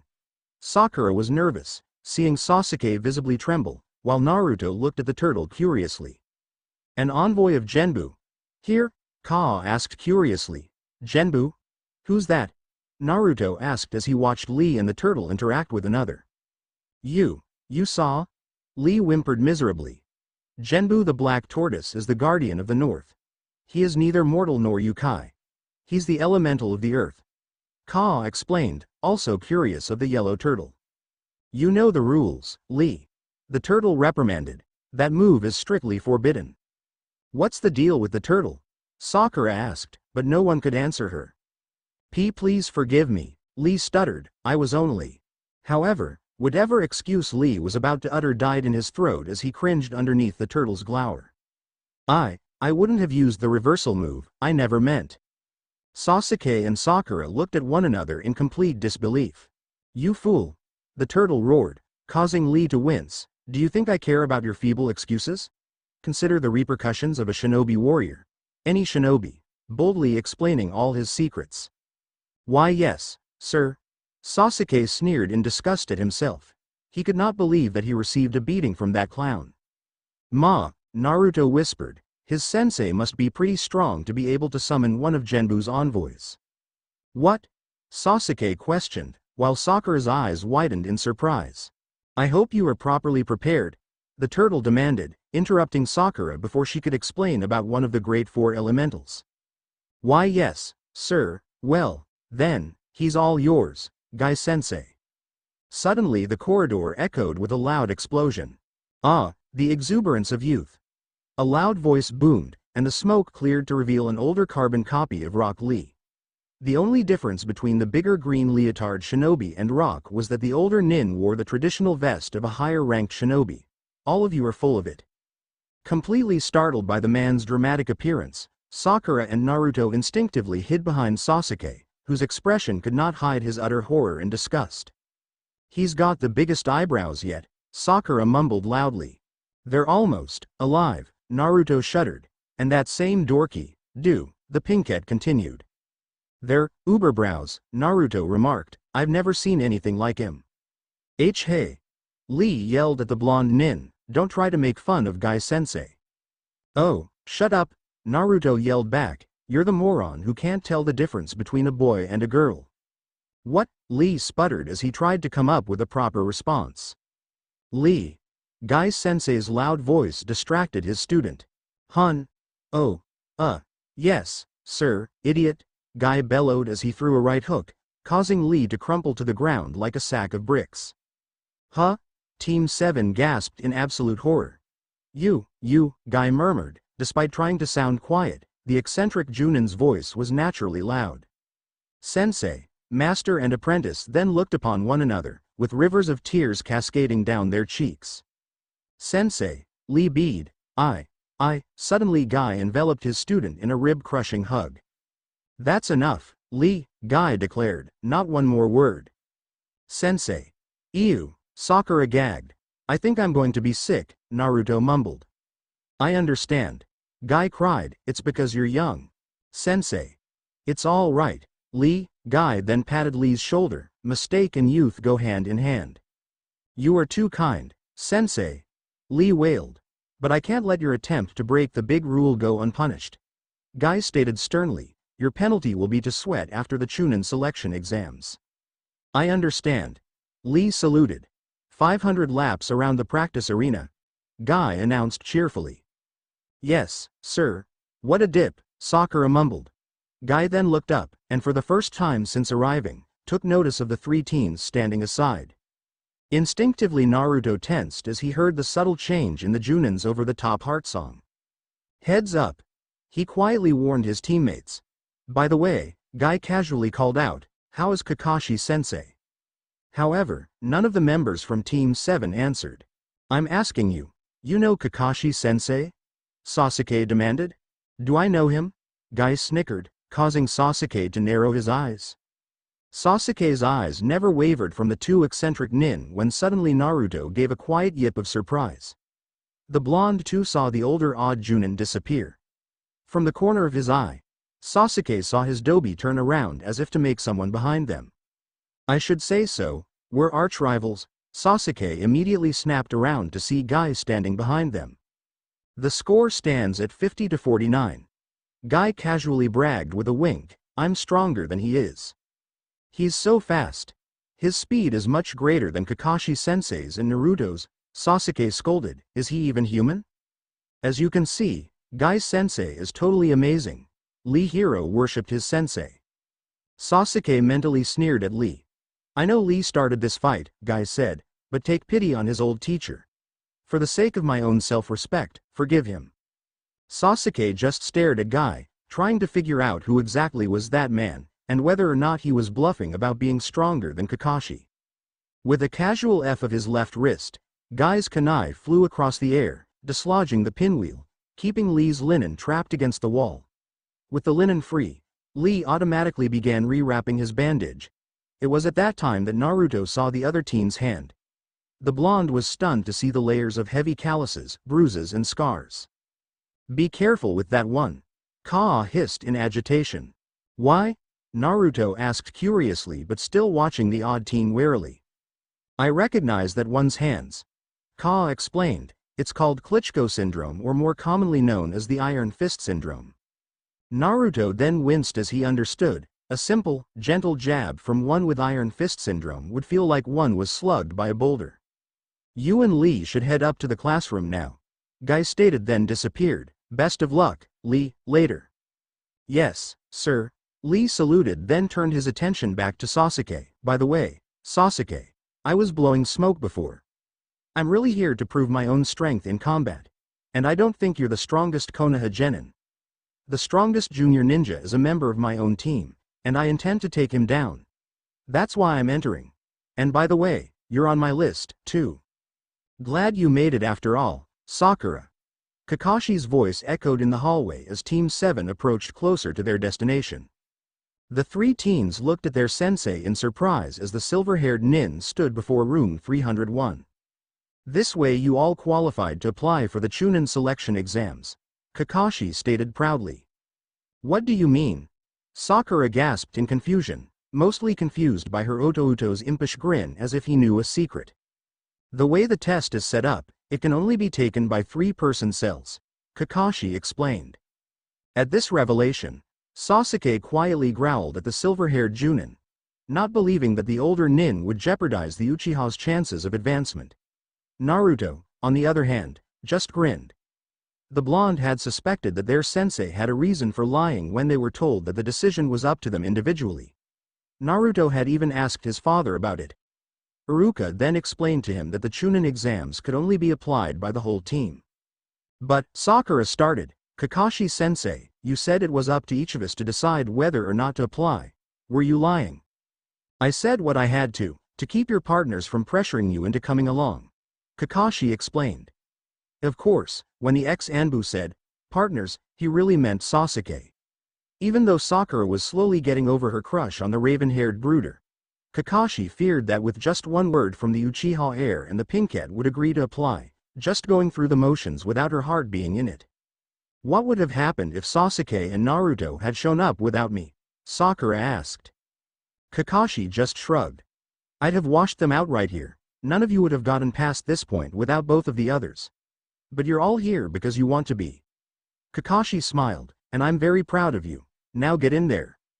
Naruto and Sakura beamed at their sensei while Sasuke glowered at the silver-haired man, who dared to gamble with the teen's future. Naruto then looked through his lashes at his brooding friend when he felt a sudden heat coming off of the other teen and heard another disturbing sharp snap in Sasuke's heart song.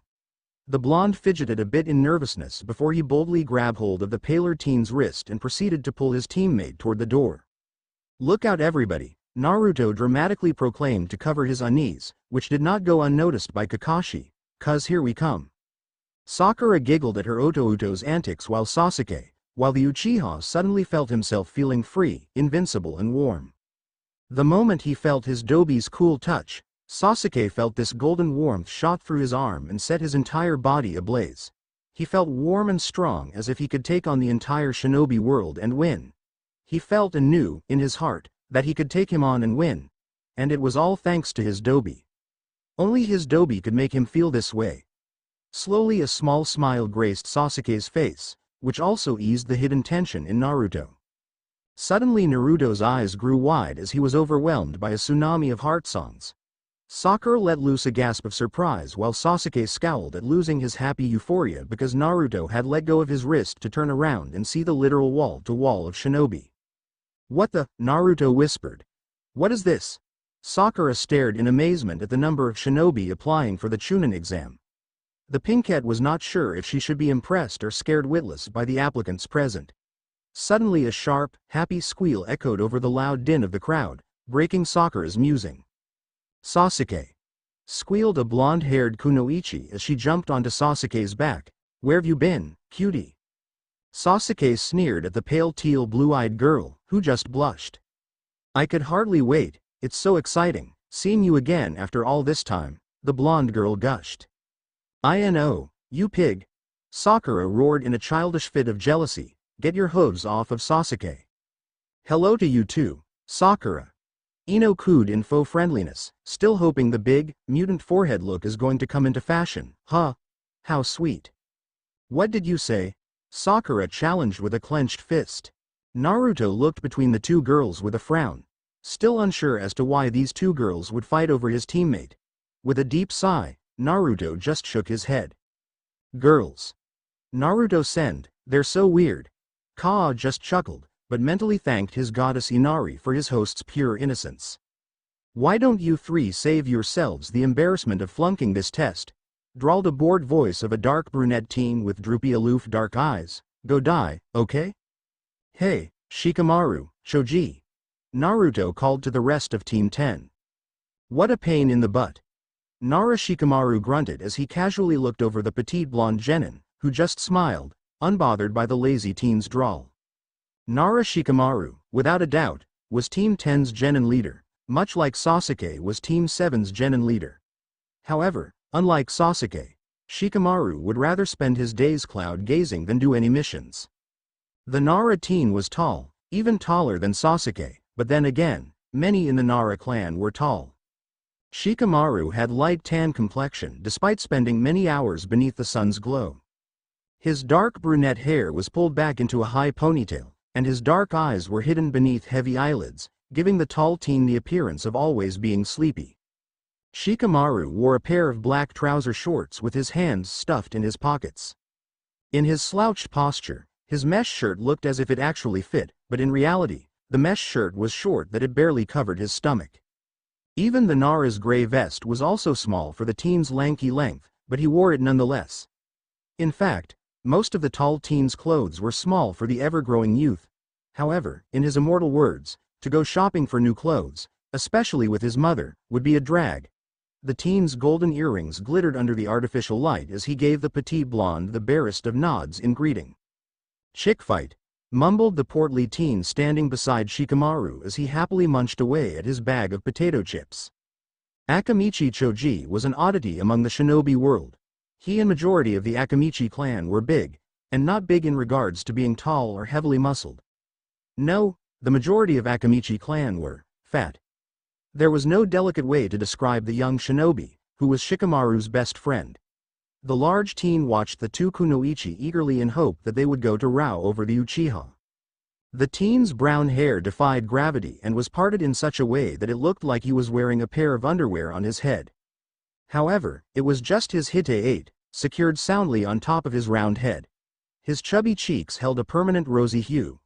His brown eyes were barely visible due to his chubby face. Choji wore a pair of baggy black pants with a tan t-shirt that had a red kanji emblazoned on the center. He also wore a green vest and a white scarf around his neck. Choji also wore an earring in his right ear. "Gonna make Sasuke mine," Ino claimed as she pulled the lower eyelid of her left eye down and stuck her tongue out to incite Sakura further into a fight. Yamanaka Ino was only slightly taller than Sasuke, but not by much. She had long blonde hair, pulled back into a ponytail. She wore a matching purple sleeveless top and miniskirt. If it were not for her underwrappings, Naruto was certain that Ino's mother would have never allowed her daughter out of their house. Ino also wore a pair of arm covers, similar to Sasuke's.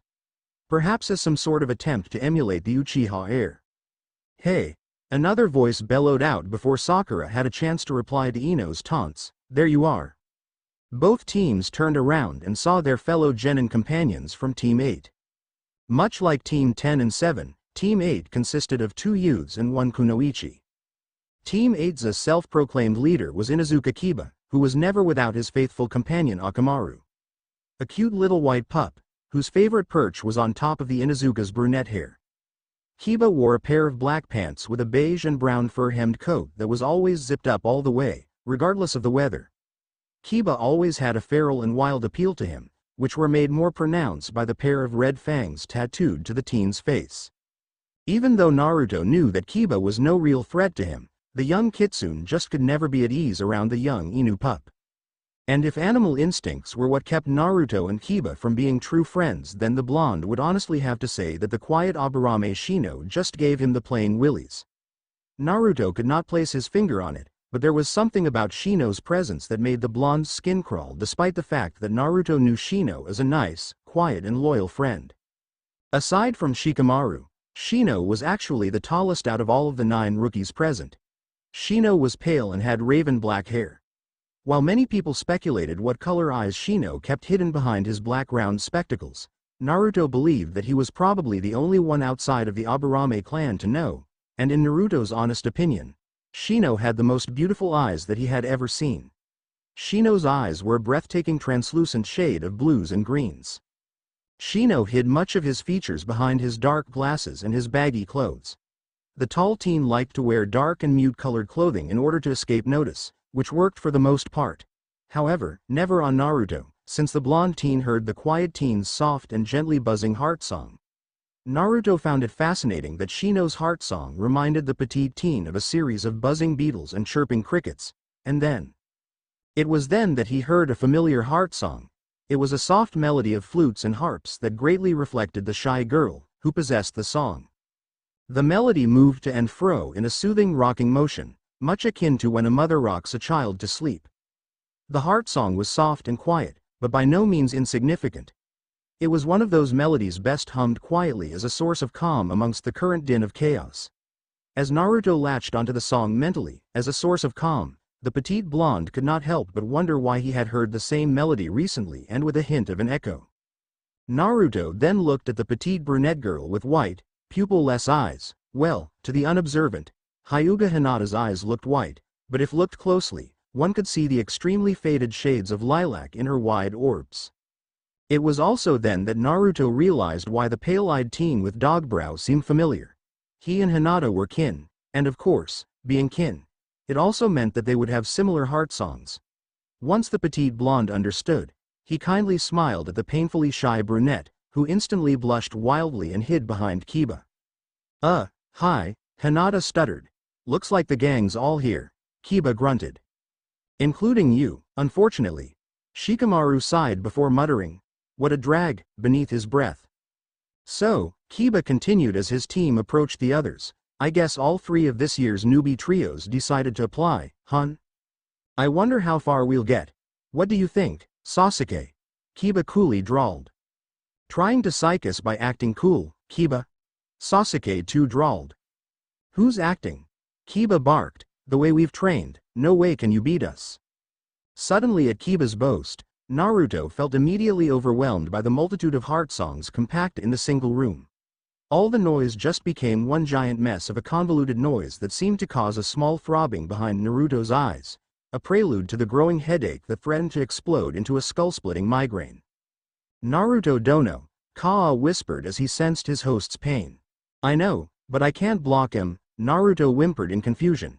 Even though he knew that he was in pain, he was also humming and buzzing with energy that was rolling off of each and every applicant in waves, and the poor petite teen had no way to block all of the energies. Naruto, Hinata's soft and timid voice called out, causing the blonde to look at her curiously. Are you all right? But as Naruto was about to answer, all the noise and energies suddenly and unexpectedly became null. It was as if Naruto was plunged into a world without senses. Would you guys, a quiet voice requested, causing Naruto and the others to look at a young gray-haired man wearing glasses. The young man was tall and lean. His gray hair was tied back in a low ponytail. He wore a white undershirt with a dark blue top and matching bottom. The stranger also wore a pair of half-fingerless gloves that covered most of the man's forearms, and around his waist was a white sash. Do us all a favor and just shut up? You 3 gangs of would-be hotshots are all genin, right? Asked the gray-haired Konoha nin with a hand on his hip. Kids barely out of the local ninja academy. All wet behind the ears and runny-nosed. This isn't a school field trip, you know. Who the heck do you think you are? Ino demanded, not liking a stranger telling her how to behave. While everyone looked at the stranger suspiciously, Naruto looked at the older nin in horrified fascination. Name's Kabuto. So what? Kabuto dismissively stated as if he was unimportant. Then again, amongst the crowd of current applicants, Naruto suspected that they all were unimportant. You kids need to open your eyes. Why? Sakura asked, then noticed Hirotuto thumbing behind him but never wavering his seraphim blue orbs from Kabuto. Sakura and several others followed the blonde's pointed direction and looked behind them, only to instinctively take a step back from the forgotten crowd of local and foreign Chuunin applicants. Sakura found herself giving the crowd a weak smile, which none returned, not that she was really expected them to. Watch out for the group behind you. Kabuto warned with a knowing grin. They're Amagakure. Those who hide in the rain, and they've got very short fuses. Oh. Sakura gulped. Everyone's on edge, waiting to take the exam. Kabuto continued, I wanted to give you a heads up before someone snaps and beats the crap out of you. As the other 9 rookies shifted to accept Kabuto's words and moved closer to the gray-haired nin, Naruto blinked in confusion. A slight frown marred his face as he had been listening to the older nin's words. Naruto dono, Kaa called out as he sensed his kit's disconcertment toward the gray-haired youth. Nothing, Naruto mumbled quietly, more to himself than to Kaa. Naruto dono. Kaa persisted once more, not believing that his host was being dismissive toward the ancient demon on purpose. For the great fox spirit could sense that something about this new stranger greatly troubled his beautiful Hushi. But it's probably unavoidable. Kabuto sighed good-naturally, like all rookies, you think you already know everything. I remember what it was like. No, he doesn't. Naruto muttered to Kaa with a mental frown. The kitsune sat in his cage, his many tails twitching in agitation by his Hushi's lack of forthcoming information. However, Kaa did not press, for he knew that his host would answer him when the time was right. And right now, his petite blonde kid was still gathering information on the gray-haired stranger. Kabuto? Sakura's tone was questioning. Yeah. Are you saying this is the second time you've applied? The pinkhead asked nervously, slightly concerned about the exam's difficulties. Not second, Kabuto replied, which caused the others to prematurely relax. 7th. The others were gobsmacked. Twice a year, Kabuto continued with casual ease. Going on 4 years now. Wow, Sakura exclaimed, although not certain if she was impressed by the level of challenge that the exam provided or by Kabuto's determination to keep trying.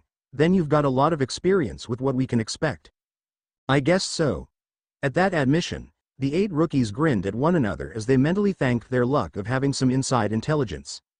Kabuto smirked as he noticed the genin grinning, but he did take notice of the blonde genin from Kakashi's team, who stared at him critically.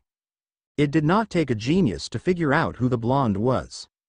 The petite shinobi was Uzumaki Naruto, the container of the 9-tailed fox demon.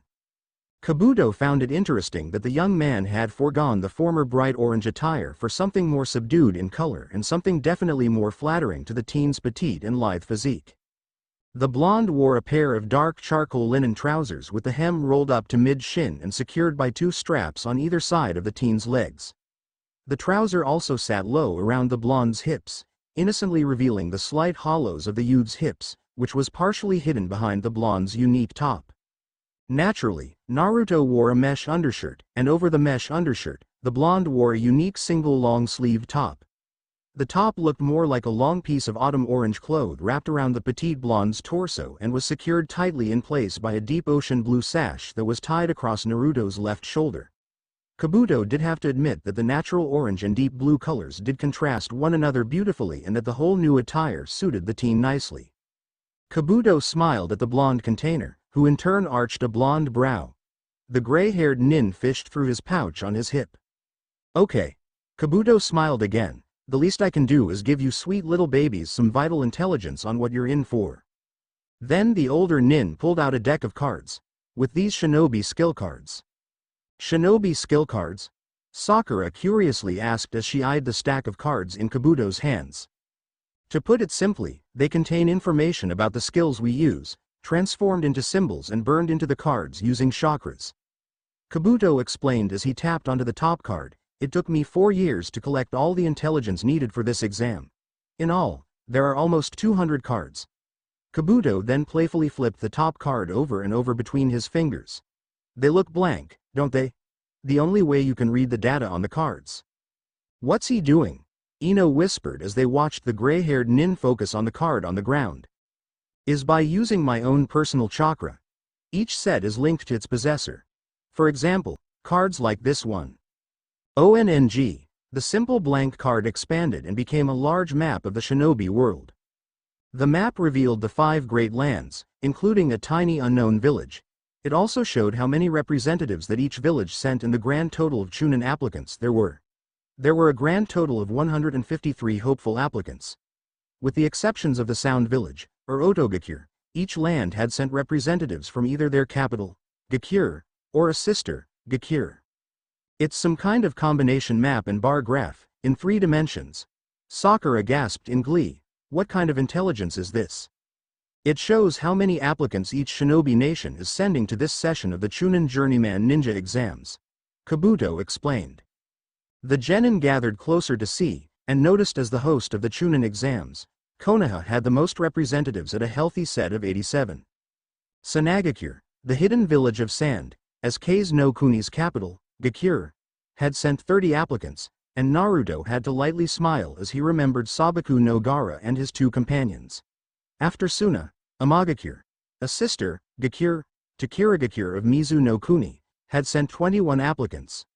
While Kusagakure of Tsuchi no Kuni and Takigakure of Kuminari no Kuni, each had sent 6 applicants, and Otogakure sent only 3 applicants. Do you also have dossier cards? Sasuke demanded, which caused Naruto to roll his eyes as he could suspect as to whom his brooding teammate wanted to know about. Cards for each individual applicant? Ha ha, Kabuto laughed. Why? Someone here you have a particular interest in? I'll admit these are far from complete, but I've burned a set of dossier cards for the current pool of applicants. Kabuto then looked at Sasuke, including your team. Naruto narrowed his eyes as he sensed the gray-haired nin was trying to convey something to the Uchiha heir.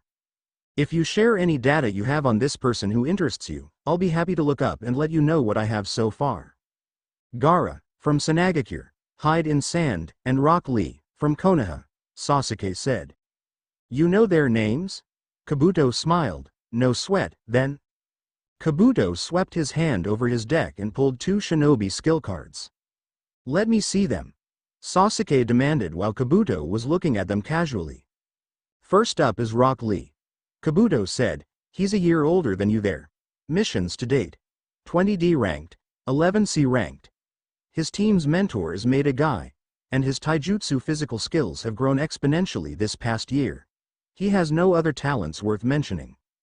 He was considered a standout among last year's genin, but he didn't apply for the Chuunin exam. He's a first-timer, like you 3. His teammates are named Hyuga Neji and Tenten. Naruto quickly glanced at Hinata, who fidgeted nervously at the mention of her kin. The blonde had to frown at the shy girl's sudden mournful note to her heart song. It was as if she was both sad and ashamed, but as to why, Naruto did not know. Next is Gaara of the Sand, Desert Country. Kabuto mumbled. 8C ranked missions, 1B wow. Not many rookie shinobi get B-ranked assignments. Since he's from way out in the desert, I have less on him, but it's interesting. He's come back from every mission completely unscathed, without a scratch.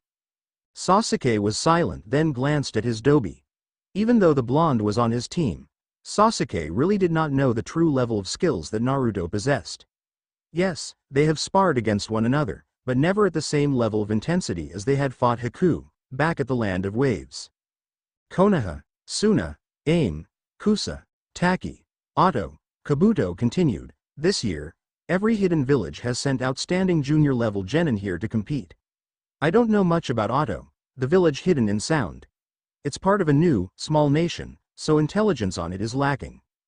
Every other competing village is well represented, home to some formidably powerful shinobi. Anybody besides me suddenly feeling kind of outclassed? Hinata whispered.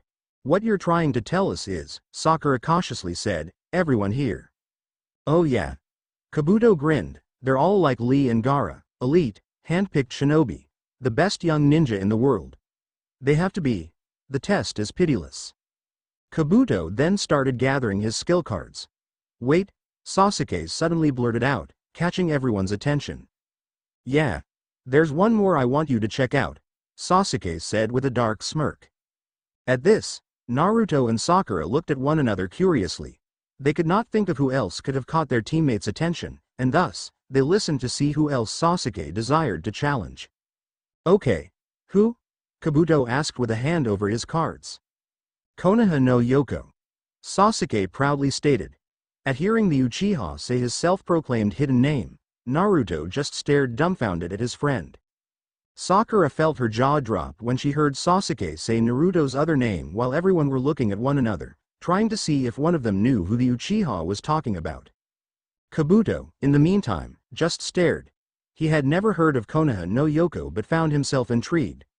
There were not many secrets in Konoha that he did not know about, and yet here was one, presented to him by the raven-haired teen. Is he any good? Kabuto had to ask. He needed to know. Sasuke smirked. Of course, his Dobi was good. The blonde belonged to him, and the Uchiha possessed only the best. Kabuto's eyes widened at Sasuke's silence. Naruto suddenly snapped his attention back to Kabuto when he faintly heard it, a faint melody of a heart song, which made Naruto shiver in fear. Naruto dono. What is it? Kaa demanded. His heart song, Naruto quietly whispered, still shivering. Instinctively Kaa wrapped his warm, many tails around his kit to ward off the sense of dread that seemed to grip the young Haoshi. What troubles you, my beautiful one? It's silent, Naruto whispered. However, before Kaa could ask for an explanation, Naruto stilled as he heard three familiar and very ominous heart songs among the crowd. His brilliant sapphire blue orbs immediately began scanning the multitude of faces. Dobi. Sasuke called as he noticed the blonde become alert and was scanning the crowd. Meanwhile, hidden in the crowd, so, according to this dossier, our town is an unknown little village in a backwater country, sneered one of the three offended auto ninja. Mortifying, isn't it? Cooed another. Want to have some fun with them? The third suggested. Sounds good, replied the second auto shinobi, who was also the group leader. That twit, treating Otto like some kind of afterthought. Let's give him a little data for his dossier. His understanding of we who hide in sound is unsound. We'll see where the intelligence is lacking. The auto ninja cackled with madness glittering in his eyes. Dobi. Sasuke quietly called out as he attempted to follow his blonde's gaze, but Naruto's eyes flittered about too quickly for the Avenger to follow. Kabuto watched the interaction in curiosity.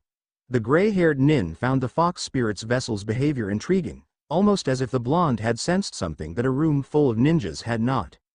The purple-garbed shinobi was about to dismiss the thought when he sensed a subtle killing intent emanating from the crowd and was coming closer. Kabuto smirked when he noticed a hunched figure effortlessly weave between the standing shinobi in the room. With a slight tilt of his head, the Konoha nin also noticed two other figures moving. One of the three moving figures boldly jumped over the masses with his right arm across his chest. As his body came back to the ground, the attacking stranger released two kunai at Kabuto. Kabuto easily dodged them. Look out! The gray-haired nin heard from behind him. It was then he realized what the trio's plan was. While one distracted him, another would attack when he was not looking. The hunched figure appeared in front of Kabuto. His face wrapped in linen bandages, only his left eye and ear were visible. His head aid bore the symbol of a musical note.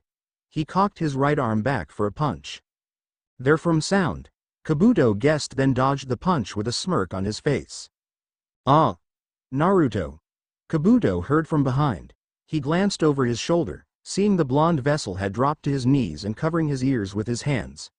It was then his vision shattered along with his glasses. I see. The gray-haired nin, this kind of attack, is, What's going on? Sasuke questioned. He dodged the blow, but something broke his glasses. Naruto-kun? Hinata knelt beside the blonde nin while Sakura looked on and rubbed circles on her Uto's back. Shish, Naruto dono. Kaa quietly purred as he tried to ease the ringing pain in Naruto's ears that the attacking ninja had caused. Blorch, Kabuto? Ino suddenly gasped as everyone watched the gray-haired Konoha shinobi drop to his knees and threw up.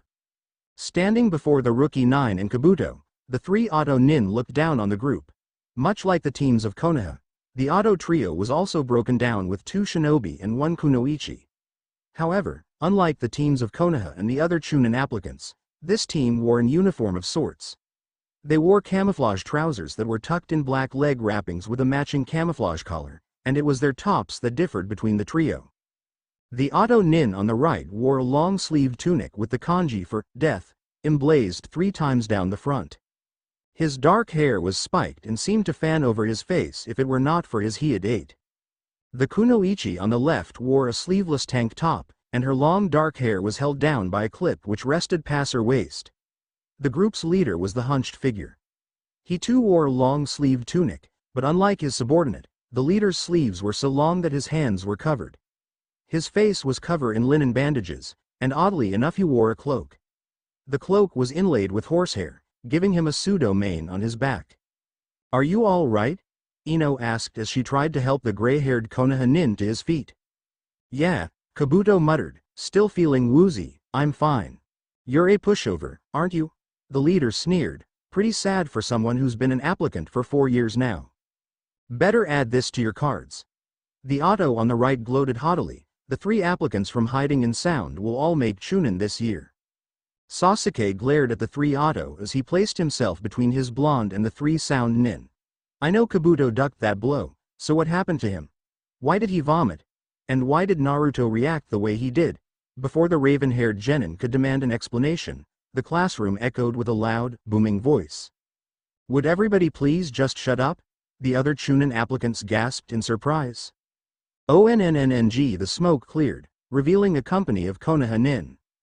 They were simply dressed in a light khaki-colored uniform with the exception of the man in the center of the group. Over his khaki uniform, he wore a thick black trench coat, and covering his head, he also wore a black bandana.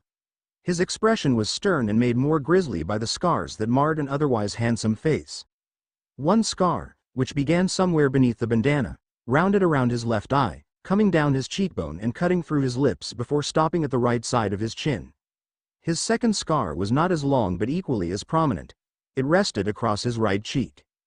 "Sorry to have kept you waiting," growled the grizzly man. "My name is Ibiki Morino. I'm the proctor and chief examiner for the first part of the exam." Suddenly the occupants of the classroom became nervous at the sight of the intimidating proctor. But for Naruto, the man's presence had a different effect.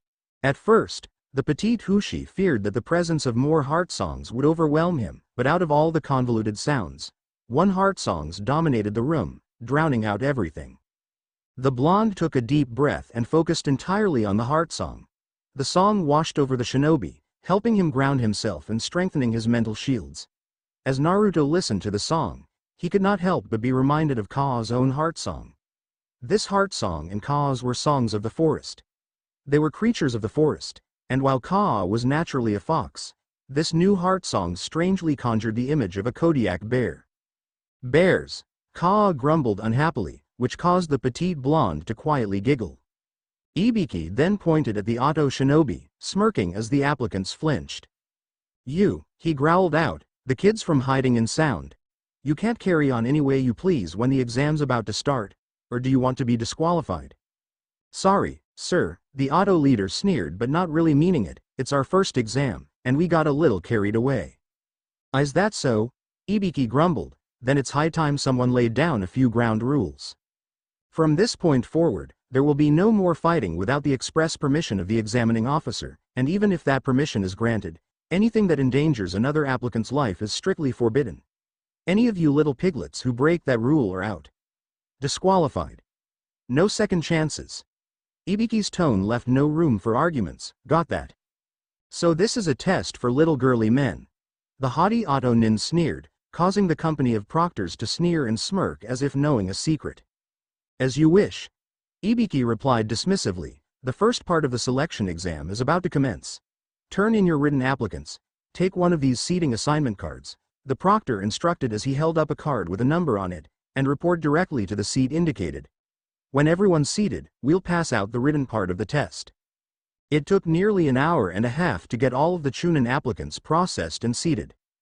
"Papers face down until I give the signal." Ibiki called the classroom to order. "Now listen up. There are a few big rules that pertain to the first test. I'll write them on the blackboard and explain them all, but I'm not taking questions, so listen carefully. I will say this only once. The classroom was silent, but it was obvious that there were questions hanging on the tip of everyone's tongues. Rule number 1. Ibiki continued as he wrote his rules on the blackboard. Each one of you starts out here with 10 points. The test has 10 questions, each worth 1 point. For each question you get wrong, we subtract a point from you. Get all 10 right, and you retain the 10 points you have. But if, for example, you answer 3 questions incorrectly, we take your 10 points, subtract 1 point for every wrong answer, and your total drops down to 7. Rule number 2. This written test is still a team event. Passing or failing will be determined by the sum of the points held by all 3 members of each cell. The object is for each team to have as few deductions as possible from its joint 30-point total. Wait a second.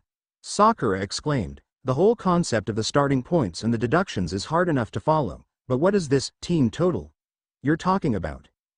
Did you not hear the part about no questions? We have our reasons. Shut up and listen. You might learn something. This next bit is crucial. Rule number 3. If, during the course of the exam, a candidate does anything out of the ordinary, Ibiki gave a wolfish grin. In other words, anything that leads the proctors to determine that he or she has cheated, we subtract 2 points from each member of the cheater's team. Someone in the background gasped and, "Oh, exactly," the lead proctor grunted. In all probability, some of you will run through your entire allowance of points during the test. If so, you'll be failed and asked to leave. I'll be looking over your shoulder where you least expect it. A proctor, who looked suspiciously like the urchin head from earlier. If you let the proctors catch you cheating, Ibiki continued, you'll bring yourself and your friends down.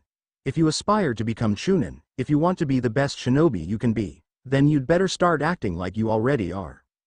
Once the grizzly man stopped speaking, many of the applicants began calculating the odds of one of their teammates completely missing all 10 points while the other 2 managed to hold enough points to keep them in the Chuunin selection exams. One more thing, Ibiki suddenly spoke as an afterthought. If any individual loses all 10 of his or her points, that person's entire cell, regardless of how the other 2 members do, will be disqualified. The entire classroom echoed with a horrified, "What? You have 1 hour," Ibiki continued as if he had not heard the gasp, "starting now." Naruto let out a low whimper as he turned his test over. Ignoring the fact that his academy teachers, excluding his Iruka Tucson, had purposively marked down his scores, Naruto was quite smart. However, he suffered from test anxiety. Consciously the blonde knew the answers, but subconsciously he would second-guess himself. Don't panic, the petite Hushi told himself as he looked at the first question. Whoa. First up is cryptography. They want us to work our butts off. The young shinobi continued looking through all 10 questions, mentally marking which ones he could answer easily and which ones he could not. And frighteningly Naruto discovered that most he could not answer. Then there was question 10. Question number 10. This question will not be provided until 45 minutes into the exam. At that time, please answer the proctor's question to the best of your ability. Sasuke found himself glaring at the company of proctors sitting along the walls. He was angry to discover that he could not answer a single question, and question 10 seemed to taunt him with its mysteriousness. They're watching us. Sasuke mentally growled, like cats watch mice. Like they expect us to cheat. Those rats. Rule number 2. Sakura nibbled on her lower lip, make it pretty clear that we're competing against each other. Obviously, only the teams that keep the most points will be allowed to pass. I just wish I knew where the cutoff lies. How many of the top teams can pass? Not that knowing would change anything, but the uncertainty is driving me nuts. You know, a sand nin suddenly broke the heavy silence as he stood up. The one thing I keep wondering is how many of the top-ranking teams they intend to pass. Ibiki darkly chuckled at the shinobi's statement. Knowing that now isn't going to help you, is it? Unless you're hoping to fail, the proctor sneered. I'm sorry, if only about 10 of the 51 team here can pass, Sakura thought as she pushed her hair out of her eyes. All 3 of us have to retain as many points as possible. The system is set up so it almost forces you to cheat. I just hope Sasuke and Naruto don't panic and try to take that way out.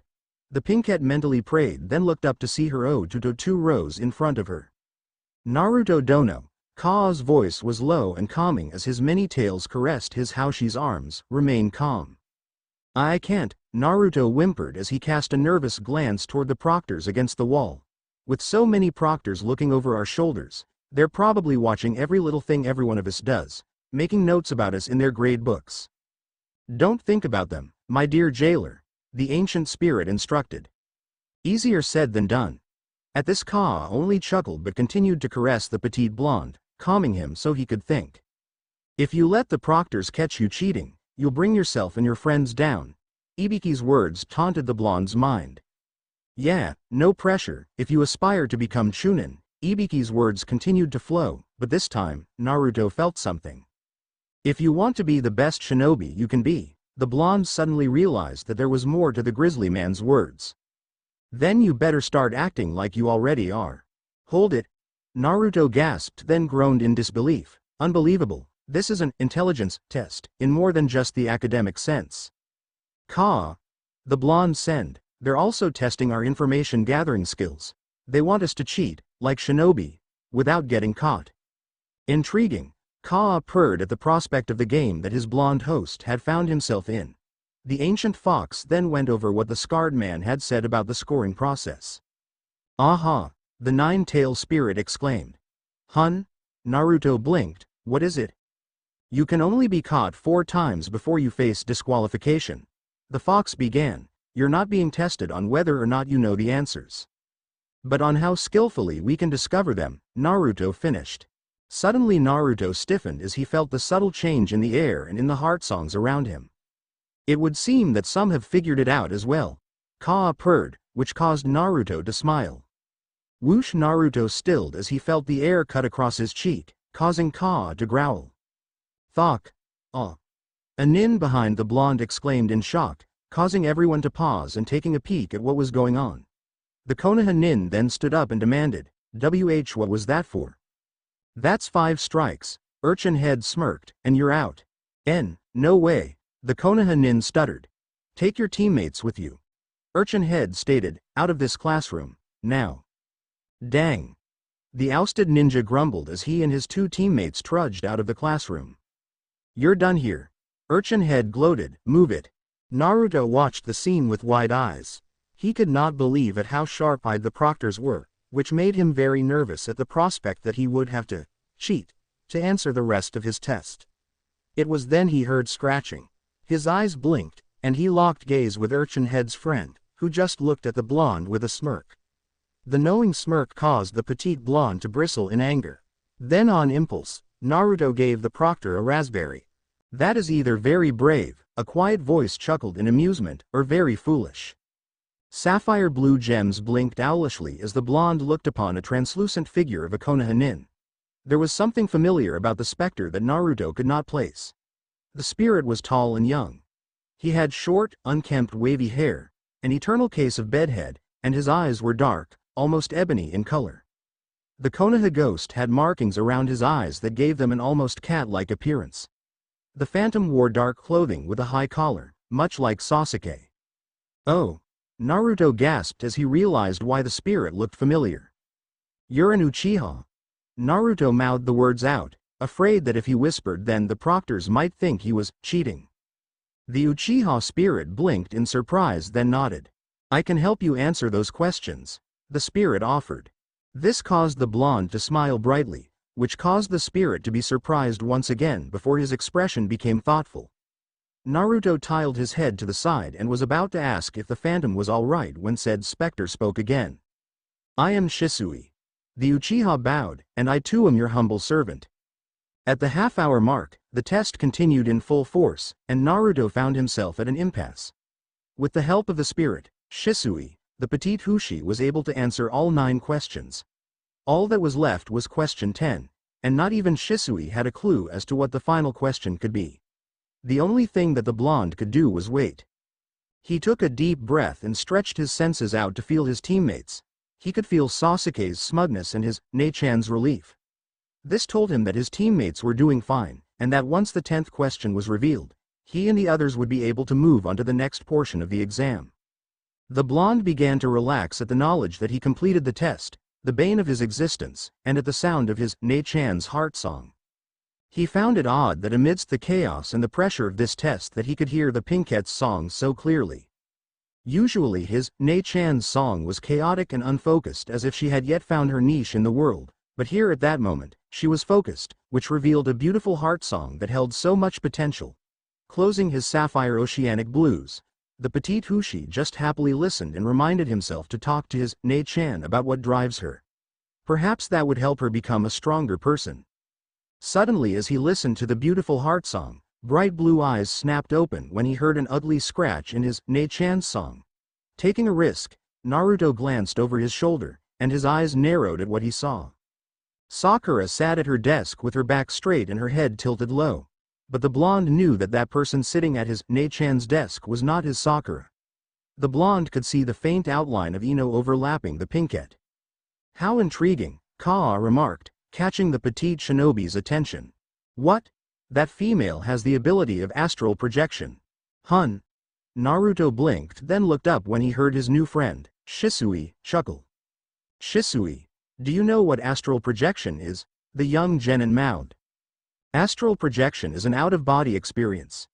Shisui began. One's spiritual essence, or soul, leaves the body and travels wherever one wishes.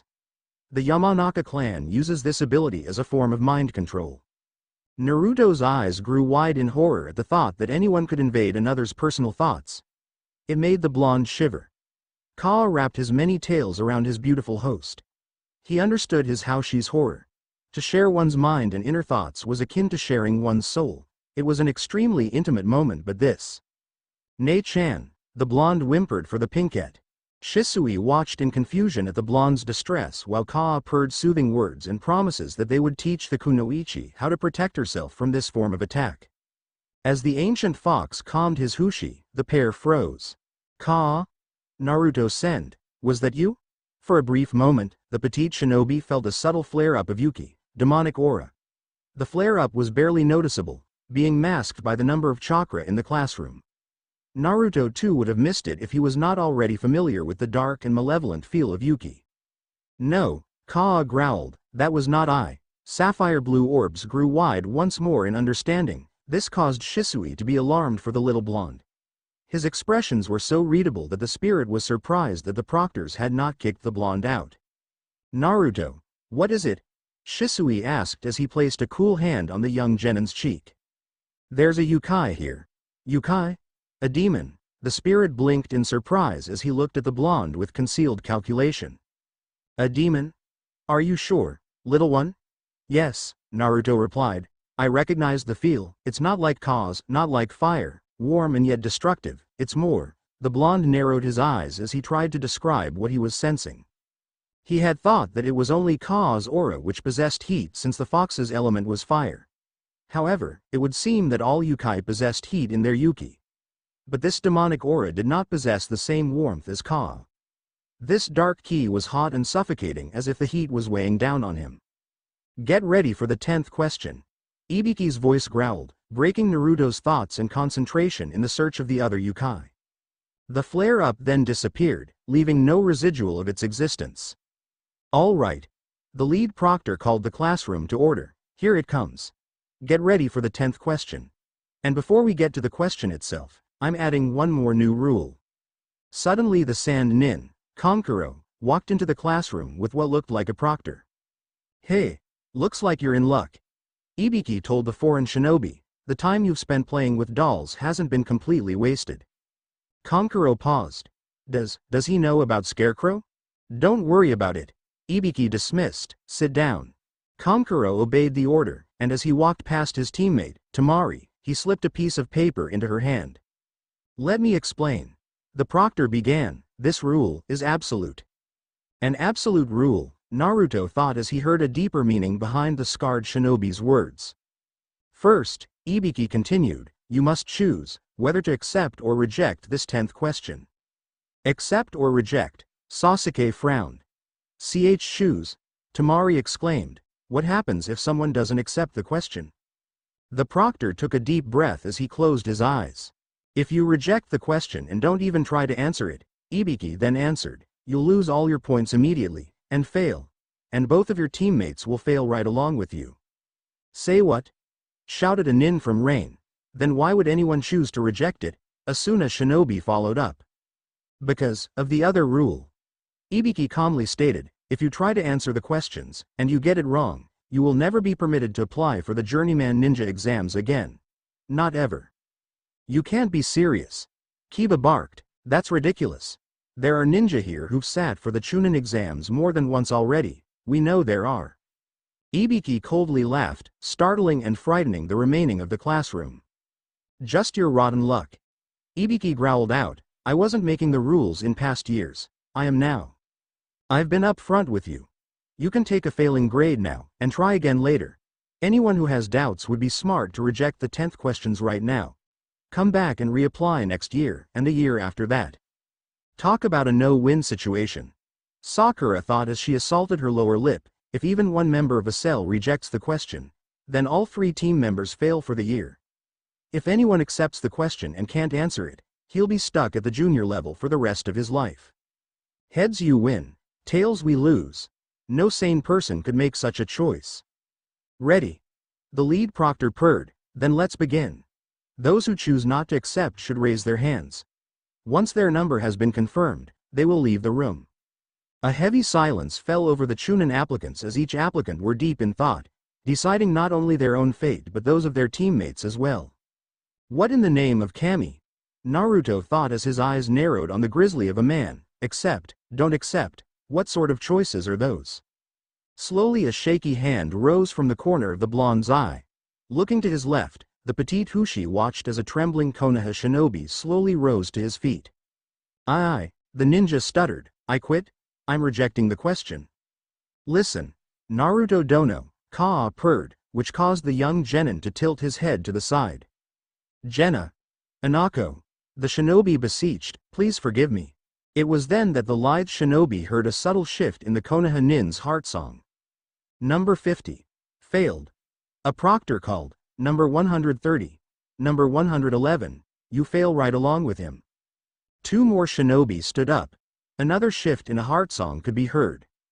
Curses, another ninja muttered, followed by another shinobi crying out, me too. Slowly a few more stated their rejections, and with each rejection, Naruto could hear more and more of the subtle shift in the heart songs. It was as if the heart songs were skipping and pausing, much like one's own heart would when afraid. Fear. The blonde mentally gasped in understanding. He was able to associate the shift with the scent of fear. He took a deep breath, closing his eyes. Now, he understood the grizzly man's purpose. He was sent to weed out the weak of heart, but he had miscalculated in his approach. Naruto knew and understood the nature of fear. It was like an infectious disease. Once infected, it spread like wildfire, and if left unchecked, there was only 2 options to cure a disease: freeze or burn. But if caught in time, disease and fear can be a source of a cure and of inner strength. Slowly sapphire blue gems opened as he raised his hand. He could sense his teammates gasp in shock. Slam, never underestimate me. The Hushi growled out in his special timbre, I don't quit, and I won't run. I'll accept your question. Even if I risk ending up a rookie for the rest of my life, I'll still become the best person I can be and protect my precious ones. I'm not afraid of you, bear. Ibiki slowly blinked. It was the only sign he showed that he was surprised at being called a bear. I'll ask you one last time. The lead proctor growled, this is a decision that could affect the rest of your life. Quit now, while you still have the chance. I never go back on your world, Naruto calmly declared. The room became silent as each remaining applicant began to sit taller and more proudly. They took heart in the blonde's words. Yes, they were afraid. They were afraid to fail, but they also knew that they could not let that fear rule them. They were not about to let fear to destroy their dreams. They were going to continue on with their dreams, regardless of today's outcome. Ibiki stood in front of the classroom with a small smile on his face. 78 of them are still here. Ibiki thought, then laid his eyes on Naruto. Interesting. He dispelled everyone else's doubts, more than I expected, but there's no point in dragging it out. Thanks to him, no one else will quit. With a quick glance toward the other proctors, who nodded their heads, Ibiki felt himself relax. Good call. The lead proctor declared, so, everyone who is still here. The classroom echoed with sharp inhales as everyone waited with bated breath for the final question that would define them and their future. You've just passed the first exam. There was an unheard "hun" as everyone stared at Ibiki with dumbfounded expressions on their faces. What do you mean, passed? Sakura squeaked out. When did that happen? What about the 10th question? There is no 10th question, Ibiki impishly grinned, beyond the whole, accept or reject, thing. Hun! The pinkhead exclaimed when suddenly Tamari of Suna exploded. Hey! Then why did we have to suffer through the other 9 questions? That was a total waste of our time? There was no waste. Ibiki dismissively stated, those questions had a purpose, which they've already served. Such as? The blonde Kunoichi questioned. Our goal was to test your skills at spying, the grizzly man said as a matter of fact. Our skills at spying? She repeated dubiously. Remember the rules at the beginning? The lead proctor began explaining, you pass or fail as part of a 3-man cell. With that rule, I pressure you with the fear that anything you did wrong would bring you teammates down with you. Tamari's expression clearly stated, okay, so, however, Ibiki drawled out, the questions are beyond the level that junior ninja could be expected to handle. So most of you, having reached that same conclusion, had only one way of retaining your points, by cheating. In other words, we set up the test on the assumption you'd cheat. And to ensure there would be suitable targets for you to cheat from, we snuck in a pair of ringers, 2 Chuunin ninja who already knew all the answers. The 2 Chuunin in question chuckled as they grinned. Naruto looked at his spirit companion and silently asked, Shisui, are you a ringer too? This caused the specter to laugh, which had the effect of making the ghost look younger and far friendlier than was expected of an Uchiha. I suppose so. Shisui admitted. It took me forever to figure out who they were. Oh, yeah. Me too. 2 Nin boldly boasted, which made Naruto to wrinkle his nose at their bold-faced lie. Of course, Ibiki began again as he reached up to his bandana. Anyone who cheated in a clumsy or obvious way failed. Ibiki then removed his bandana and revealed his scar-covered scalp. His hairless head was covered in burn marks, sunken flesh where puncture wounds healed and raised flesh where slashed wounds also healed. All of this indicated that the grizzly man had been methodically and vindictively tortured. Because there may be circumstances where being caught in an act of espionage can cost you more than just your life. Ibiki continued. You pay in ways that can be taken from you little by little, time and time again, when many lives hang in the balance. Many of the remaining applicants winced at the sight of the wounds, with the exception of the Otto Nin. Cool, I bet his hands are even worse, but that's what he gets for being dumb enough to get captured. It'll never happen to me. Even Gaara of Suna looked upon the lead proctor in respect. Ibiki then replaced the bandana back on his head, hiding his scars. The information you obtain can't be trusted, the proctor stated, if you can't keep your presence secret from the enemy. Learn that and learn it well. If you bring back intelligence from a suspect source or a compromised operation, you're doing your enemy's work for them, putting those you serve in danger. That is why we maneuvered you into using your espionage skills to cheat. It was the quickest way of weeding out the students whose skills aren't yet up to snuff. Okay, Tamari drawled, but what was the deal with the 10th question? Ibiki grinned. The 10th question was the real test of the exam. What on earth do you mean? Sakura asked. Let me explain, he stated. The 10th question was a choice between 2 options, that were both difficult and dangerous. Those who chose to reject were failed, and their friends along with them. Those who chose to accept and couldn't answer the question, lost any chance of ever even trying again. It was a nasty, unfair, no-win set of options. So why did I present them? Let's suppose you all go on to successfully attain the rank of Chuunin. You are assigned to steal a vital enemy document, knowing nothing about the skills, deployment, or military preparedness of your foe. You may have to cross a territory that has been heavily mined and set with traps. Now, do you accept your mission? Or do you reject it rather than place your own life, or the lives of your companions, in jeopardy? Could any Chuunin get away with only taking on the safe jobs? Of course not. No matter how dangerous the risk, there will be missions that you cannot decline. A ninja must demonstrate valor that inspires those around him, helping all to overcome their fear. Suddenly Naruto brightly smiled as he realized that the grizzly man had not miscalculated by instilling fear in the Chuunin applicants. He had done it on purpose to find the one ninja who could inspire others. And he found you, Naruto Dono. Kaa purred. This is the talent that we most value in the commander of a Chuunin cell. Ibiki continued, those who can't gamble with their own fate, who would trade today's certain risk for tomorrow's uncertain future, never taking the chance that lies before them, are weaklings who make only weak and easy decisions. In my opinion, they don't belong in the ranks of the Chuunin at all. By choosing to accept, you answered the almost insoluble 10th question correctly. If you can keep that spirit, you can probably conquer all of the many doubts and difficulties you'll face. You've passed the first hurdle. Part 1 of the Chuunin selection exams now concluded. I'll pray you fight the good fight. Naruto just smiled, which Ibiki returned, when he suddenly sat up straight and looked at the window on Ibiki's right. It was then that the grizzly man felt an intense and slightly psychotic Mai, a warrior's aura, coming from his right. Look out! The blonde genin called out as the classroom echoed with a thunderous crash. In the flurry of the chaos, Ibiki could only sigh as he realized who it was that had caused such chaos. When the smoke and debris finally settled, the Chuunin applicants found themselves staring at a woman who stood before a dark-colored cloth with the words "Newly arrived Second Chief Examination Officer Mitarashi Anko" painted on it. The woman was small compared to Ibiki's impressive size of 6'3", but even at 5'4", the mysterious woman exuded an aura that was hard to ignore. She wore a single piece of closely knit mesh suit that covered her just enough to not be indecent.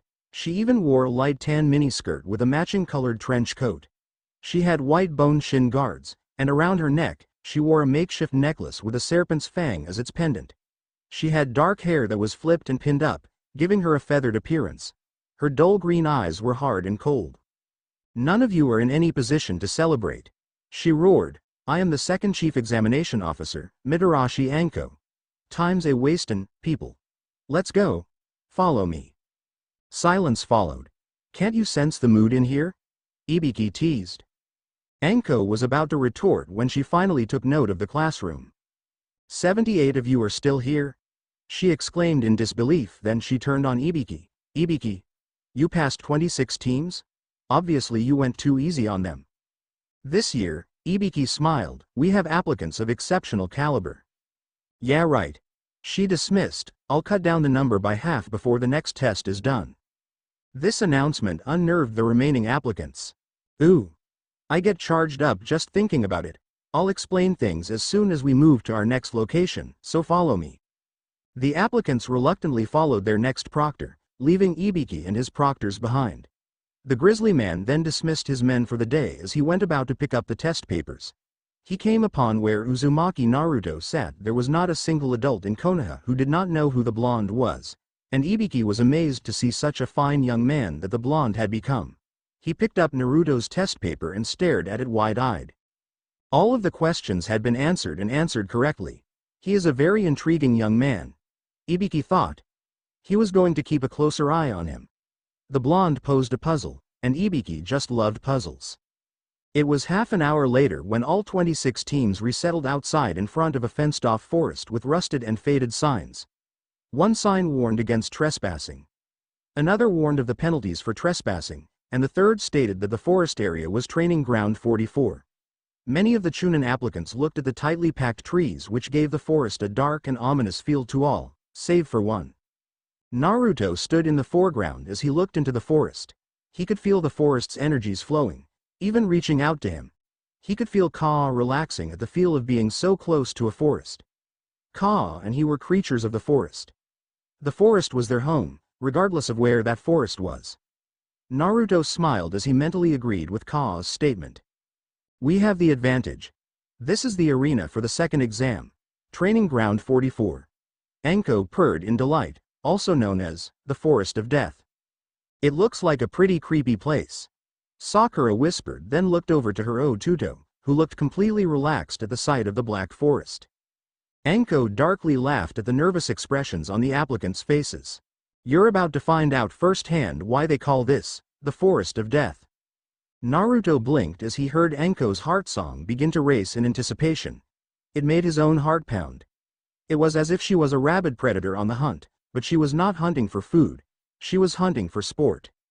Only those foolish enough who don't respect nature will incur the wrath of the forest.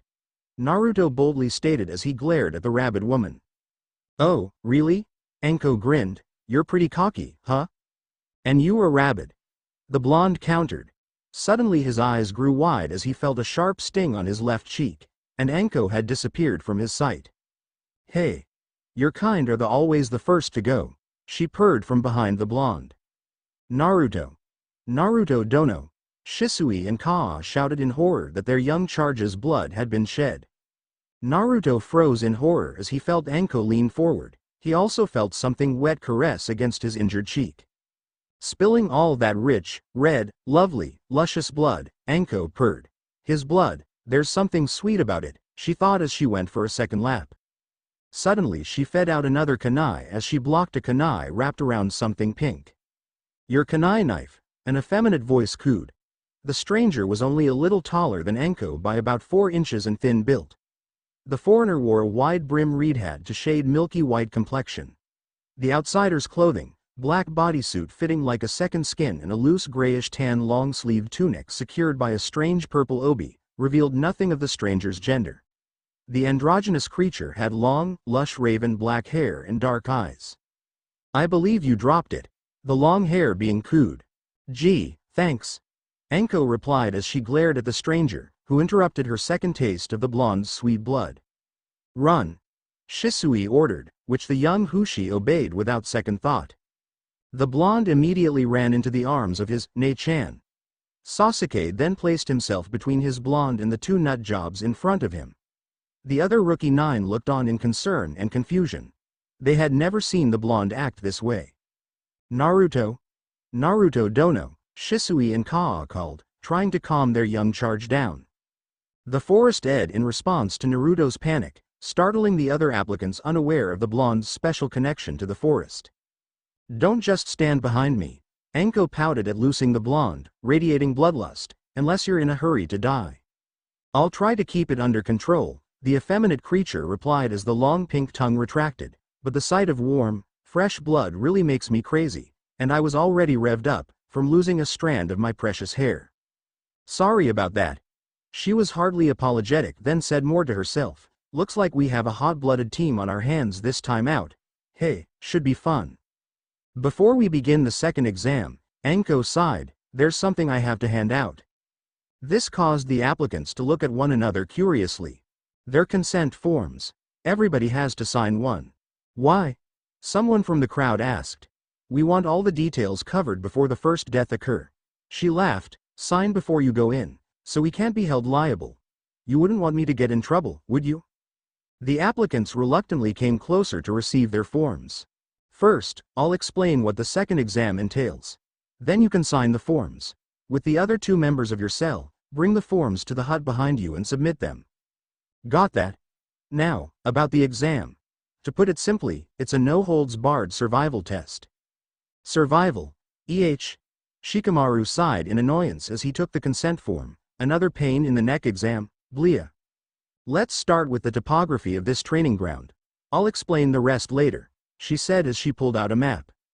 Training ground number 44, she continued, is bordered by a circular perimeter, interrupted at regular intervals by 44 locked gates. There are forests and a river, and in the center in a tower, about 10 kilometers from those gates. Within the confines of this carefully delineated area, you're going to undergo a survival test. During the course of that test, you may use any ninja arts or weapons you have at your disposal. It's a kind of fight to the death version of capture the flag, or in this case, capture the scroll. Scroll? A shinobi from Waterfall asked. Exactly? She cheered. There's a scroll of heaven and a scroll of earth, and your objective is to acquire both scrolls. There are 78 of you here. That's 26 3-member teams. 13 teams will start out with a heaven scroll, and the other 13 will start with an earth scroll. But you'll need both scrolls to pass. So your objective is to hold on to your scroll, get your hands on one of the other kind, and then bring them both to the tower at the center. In other words, at least half of us, 13 teams whose scrolls are stolen, will fail, Sakura analyzed. You bet. And there's a time limit, Anko chirped. You have 120 hours in which to complete this exam. Exactly 5 days. 5 days. Ino exclaimed. What are we supposed to do for food? Choji nearly cried.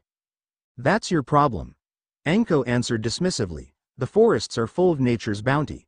Of course, they're also full of man-eating animals, deadly insects, and poisonous plants. There's no way as many 13 teams will pass this. As the time shortens, the trails will come harder and faster, with less recovery time for any mistakes, accidents, or injuries. You'll be surrounded by enemies at all times, so you'll have to sleep with one eye open. So, in addition to those who die in attempts to defend or capture a scroll, some of you are bound to succumb to exhaustion, starvation, and dehydration. Now let's talk about the rules, and what defenses you can be disqualified for. Obviously, the teams that fail to reach the tower in time, as a 3-member cell, carrying both a heaven and an earth scroll, are out. So is any team that loses a member, whether to death or to severe injury, and under no circumstance can you leave the forest before the time is up. No recess. No timeouts. Also, you're forbidden to look at the contents of the scrolls until you're inside the tower. What happens if we sneak a peek? Someone asked. That's for those who look to know, she easily answered. If any of you make it to the Chuunin level, there will be times when you'll be entrusted with top-secret documents, as consider this a test of your trustworthiness. That's all the explanation you get. When you've got yours, choose the gate you want to start from. Everyone will begin at the same time.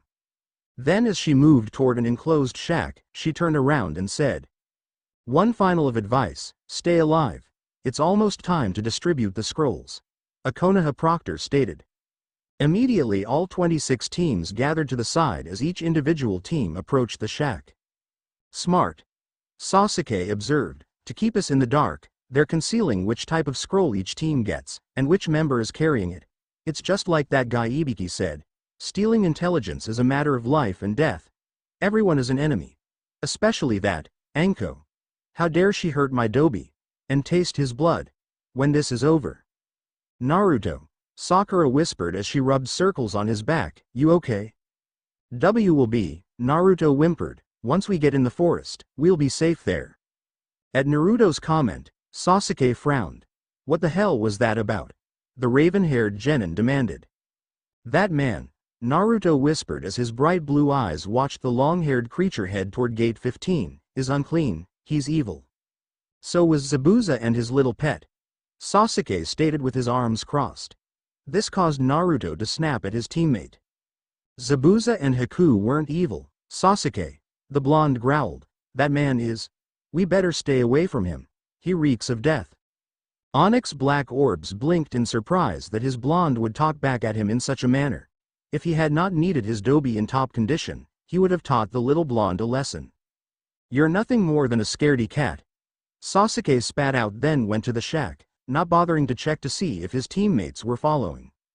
Naruto, Sakura called when she noted a pensive look on her usually carefree Otudo. Sakura-ne-chan, something bad is gonna happen, and that man is gonna be Naruto, the Pinkett whispered as she wrapped her arms around her Otudo. I feel it too, but there's nothing we can do now, except watch each other's back. The blonde looked up to see that his Ne-chan was also looking at the other rookie 9. You're right, Ne-chan. But let's also hope that I'm wrong. Yeah, was all she said, then followed her team leader into the shack. Team 7 turned in their consent forms as Naruto was handed the Heaven Scroll. Immediately the blonde hid it in the folds of his top, then followed his teammates to gate 12. Not thrilled that they were 3 gates away from that man. As they headed to their gate, Naruto made a quick mental note of where his friends were. Kiba, Hinata and Shino were at gate 16. Shikamaru, Choji and Ino were at gate 27. Kabuto's team were at gate 38. All right, Anko shouted, everyone, follow your proctors to your respective gates. When the signal sounds in half an hour, the exam will begin. As everyone did as instructed, the 26 teams waited anxiously for their proctor to start the second portion of the exam. Part 2 of the Journeyman Ninja Selection Exam begins now. All the teams then bolted. All right, Sasuke grunted, let's go. In a small clearing, Kiba, Hinata and Shino gathered and began devising a plan of action. The tower's where everyone is ultimately going, Kiba began, so we might as well set traps as close to there as possible. To which Shino seemed to nod his head in agreement when suddenly Akamaru let out a low whimper. Found them already, huh? Kiba whispered to his familiar, where are they? Page break. Hidden up in the trees, another Konoha team, dressed in complete black, watched their prey. Stupid kids, one of the trio muttered to his teammates, they might as well be shouting, capture us. From the sounds of things, they know we're somewhere nearby, but they haven't figured out where yet. Suddenly he stilled as his back muscles involuntarily twitched. What's wrong? Asked his companion, you're as white as a sheet. Ah, squirm. SHLUK. What is that thing? His companion gasped when he saw a huge leech-like creature attached to the nin's neck. Plop plop. The unaffected shinobi looked up. Og. The Konoha team dropped to the ground, unaware that they have fallen into a net. Swoop. The net flew into the air, capturing the black-clad team as they screamed for help. Standing beneath them was their prey. The flying leeches of Konoha village. Kiba snickered at the other team's predicament, can sense perspiration and body heat and fling themselves en masse. If you can't get them off your body within 5 minutes, you're finished. And if you panic trying to get away from them, well, one team down. Og. Well, Anko darkly chuckled, that was fast. Did you guys hear someone? Sakura whispered, scream. This place is creeping me out. It's nothing, Nei-chan. Naruto assured the Pinkett. Someone was just stupid enough to fall into a leech nest. Sasuke arched a brow as he observed his blonde looking around. And how would you know that, Dobi? The forest told me, be right back. The petite Haoshi chirped as he bounded toward a cluster of trees. Hey, where are we going? Sakura squeaked. I gotta go, was the only response they got. A few minutes later, the blonde returned with a goofy grin on his face. Onyx black eyes narrowed. POW. Sasuke backhanded the blonde. Sakura gasped as she helplessly watched the petite ninja slam into a tree. Sasuke, she whimpered in confusion. What was that for? The blonde demanded as he wiped the blood from his lips. What have you done with Naruto? The Uchiha viciously growled. What? Hello. The blonde sneered, I'm right in front of you, bleeding. You're wearing your shuriken throwing stars on your left thigh. The raven-haired teen sneered, Naruto's right-handed. And you forgot the cut that Naruto got from the proctor just before the exam. You're even worse at disguise spells than the real Naruto. Pop. The clearing was enveloped in smoke. Charging out of the smoke, a ninja from Rain appeared. He had wild dark hair and wore an outfit more fitting for someone from Konoha Medical Center's psyche ward than a ninja. Since you've forced me to come clean, the Rain Nin cackled in a mechanized voice, why don't you do the same? Which one of you two has the scroll? Neither Sasuke and Sakura answered. Unfortunately, you've forced me to be direct. The Rain Nin muttered then charged. Sasuke leapt into the air as his hands moved rapidly through seals before stilling on the sign of the tiger. Fire style, art of the phoenix flower, the touch me not. The clearing became engulfed in flames, forcing not only the Rain Nin to flee but Sakura as well. Sasuke immediately gave chase. Sasuke, a familiar voice called out, causing the raven-haired genin to look down. Laying on the ground, Naruto was hog-tied with his wrists and ankles bound together, bowing his body. The Avenger growled at the thought this lowlife had roughhoused his property. With a sharp F of his wrist, Sasuke released a kunai, which cut the main tie that kept Naruto bound. You left an opening, lucky me. The Rain Nin cackled as he let loose 6 daggers and a kunai. Sasuke quickly hid beneath a thick branch but realized his mistake. A letter bomb. BOOOOOOM. Sasuke dropped to the ground as he felt the exploded tree branch pelt him with debris. Ow, the teen muttered. Better and better. The Rain Nin cooed as he appeared behind then teen, one false move, and I'll kill you. Now hand over the scroll. Sasuke. Sakura screamed. The raven-haired teen gave an amused snort as he felt the ground beneath his feet move. FWOOM. Tree roots exploded from the ground, chasing the Rain Nin away. You're not getting away that easy. Naruto shouted. That's my Dobi. Sasuke mentally cheered then focused his chakra to his left foot, using the chakra energy to pick up the Rain Nin's dropped kunai, and subconsciously he activated the Sharingan. With a sharp kick, the Uchiha launched the dropped kunai at the Rain Nin, then launched himself at his enemy. Tham! Sasuke slammed his body into the Rain Nin's, using the momentum of his body to embed the kunai deeper into his enemy's left shoulder, nearly amputating the enemy's arm. Sasuke! Sakura gasped in horror at the brutality that her one-time crush showed their enemy. He gave me no choice. The raven-haired teen growled vindictively, now move. We don't know where his friends are.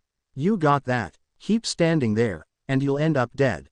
The Rain Nin's eyes grew wide in realization that what he had thought would be easy prey turned out to be his undoing.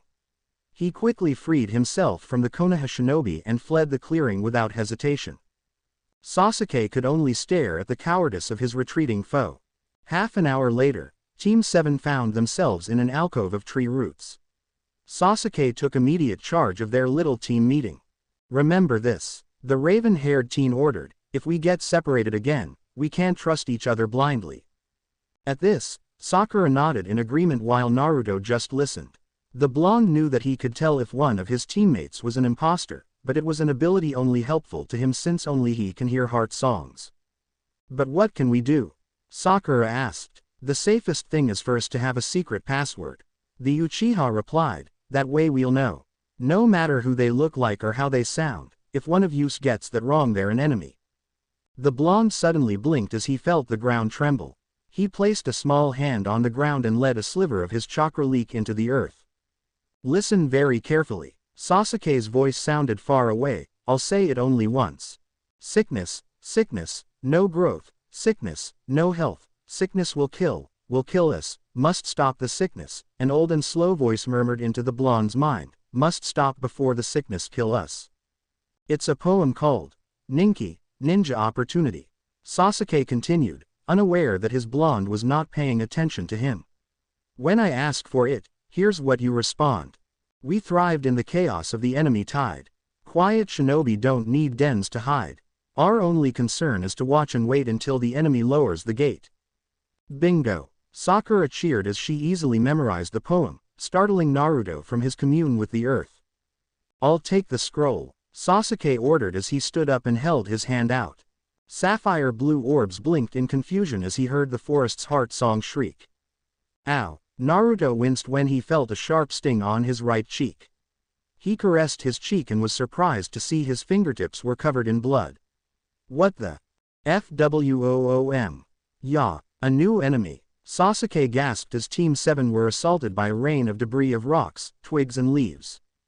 BABOOOOM. The clearing exploded, scattering the members of Team 7 throughout the clearing.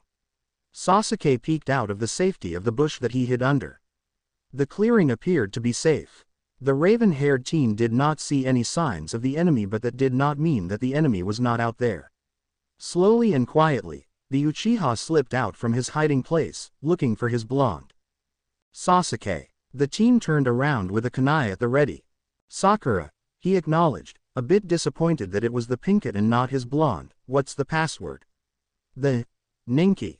Oh, right. Sakura exclaimed, then easily recited the poem. Good. Naruto called out as he climbed over a tree branch. Yao, are you all right? Not so fast, Naruto. Sasuke stopped the approaching blonde, who was smiling broadly. The password. Right. The blonde continued to smile, giving him the appearance of a Najutsun, a malicious and malevolent fox spirit. Ninki.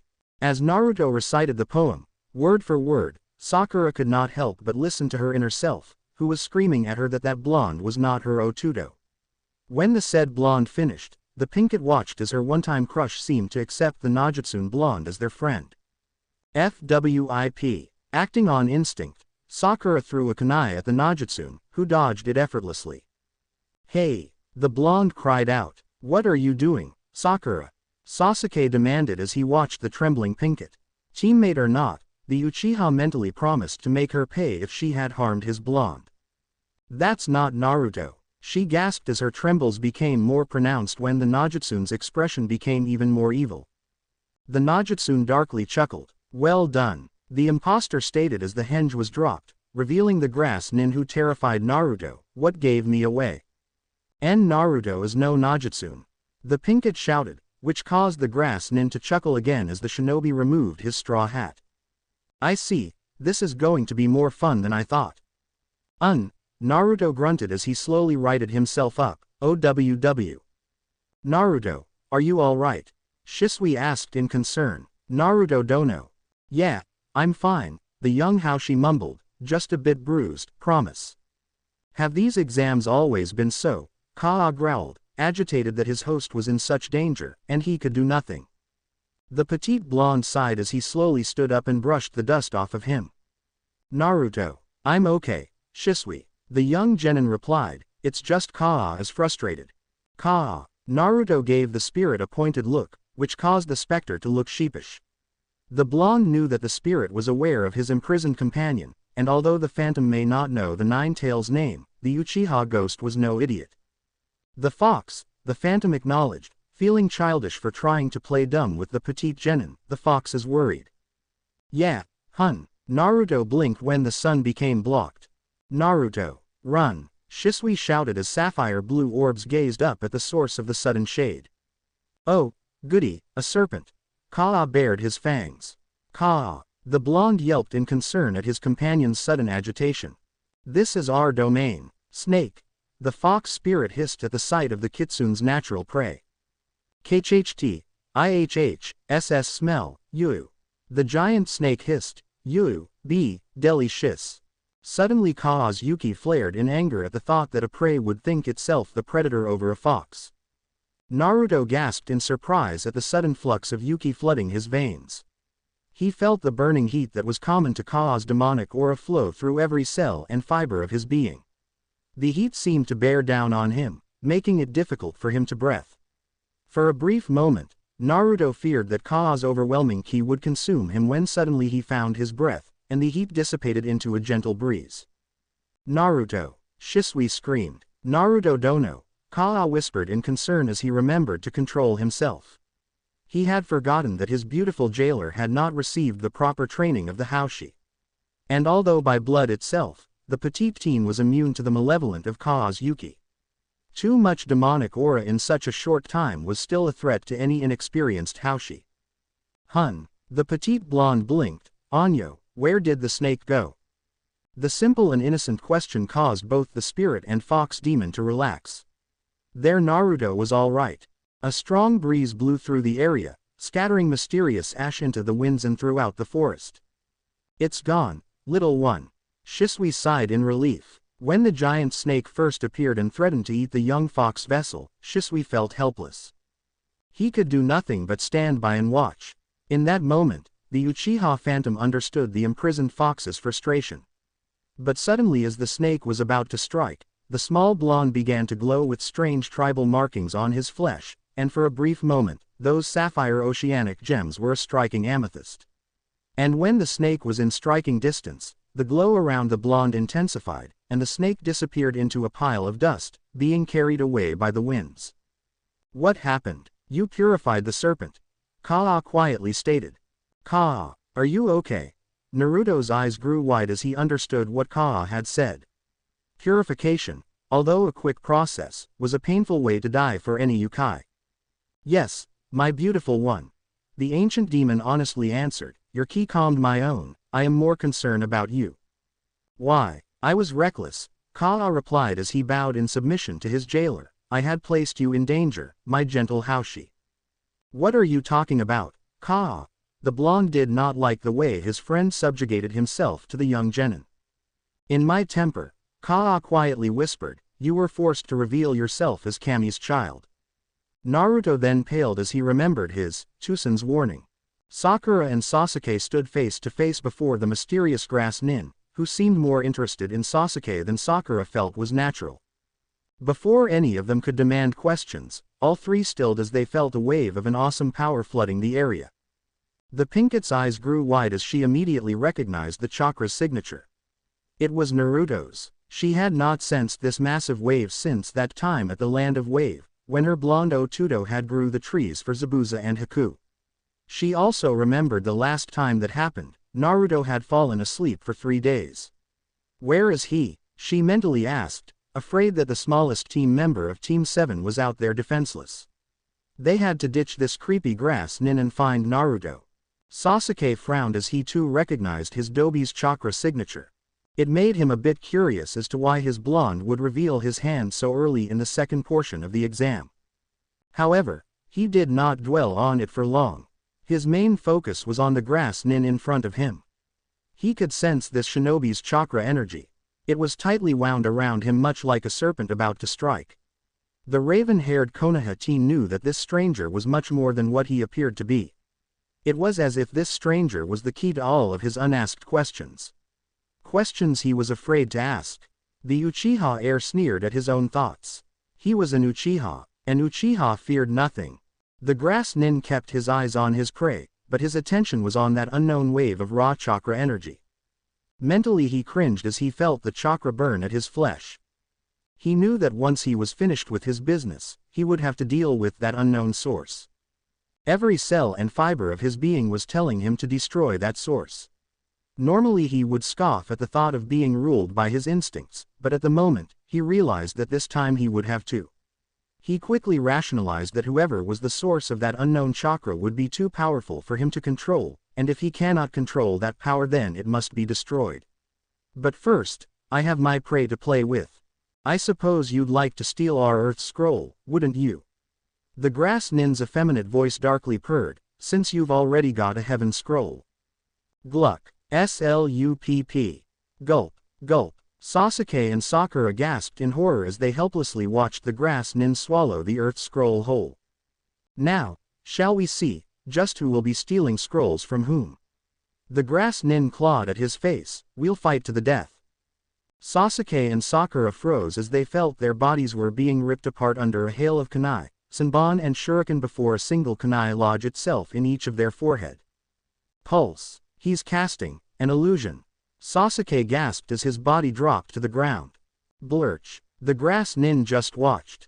It's not death. Sasuke violently trembled, just an incredible simulation.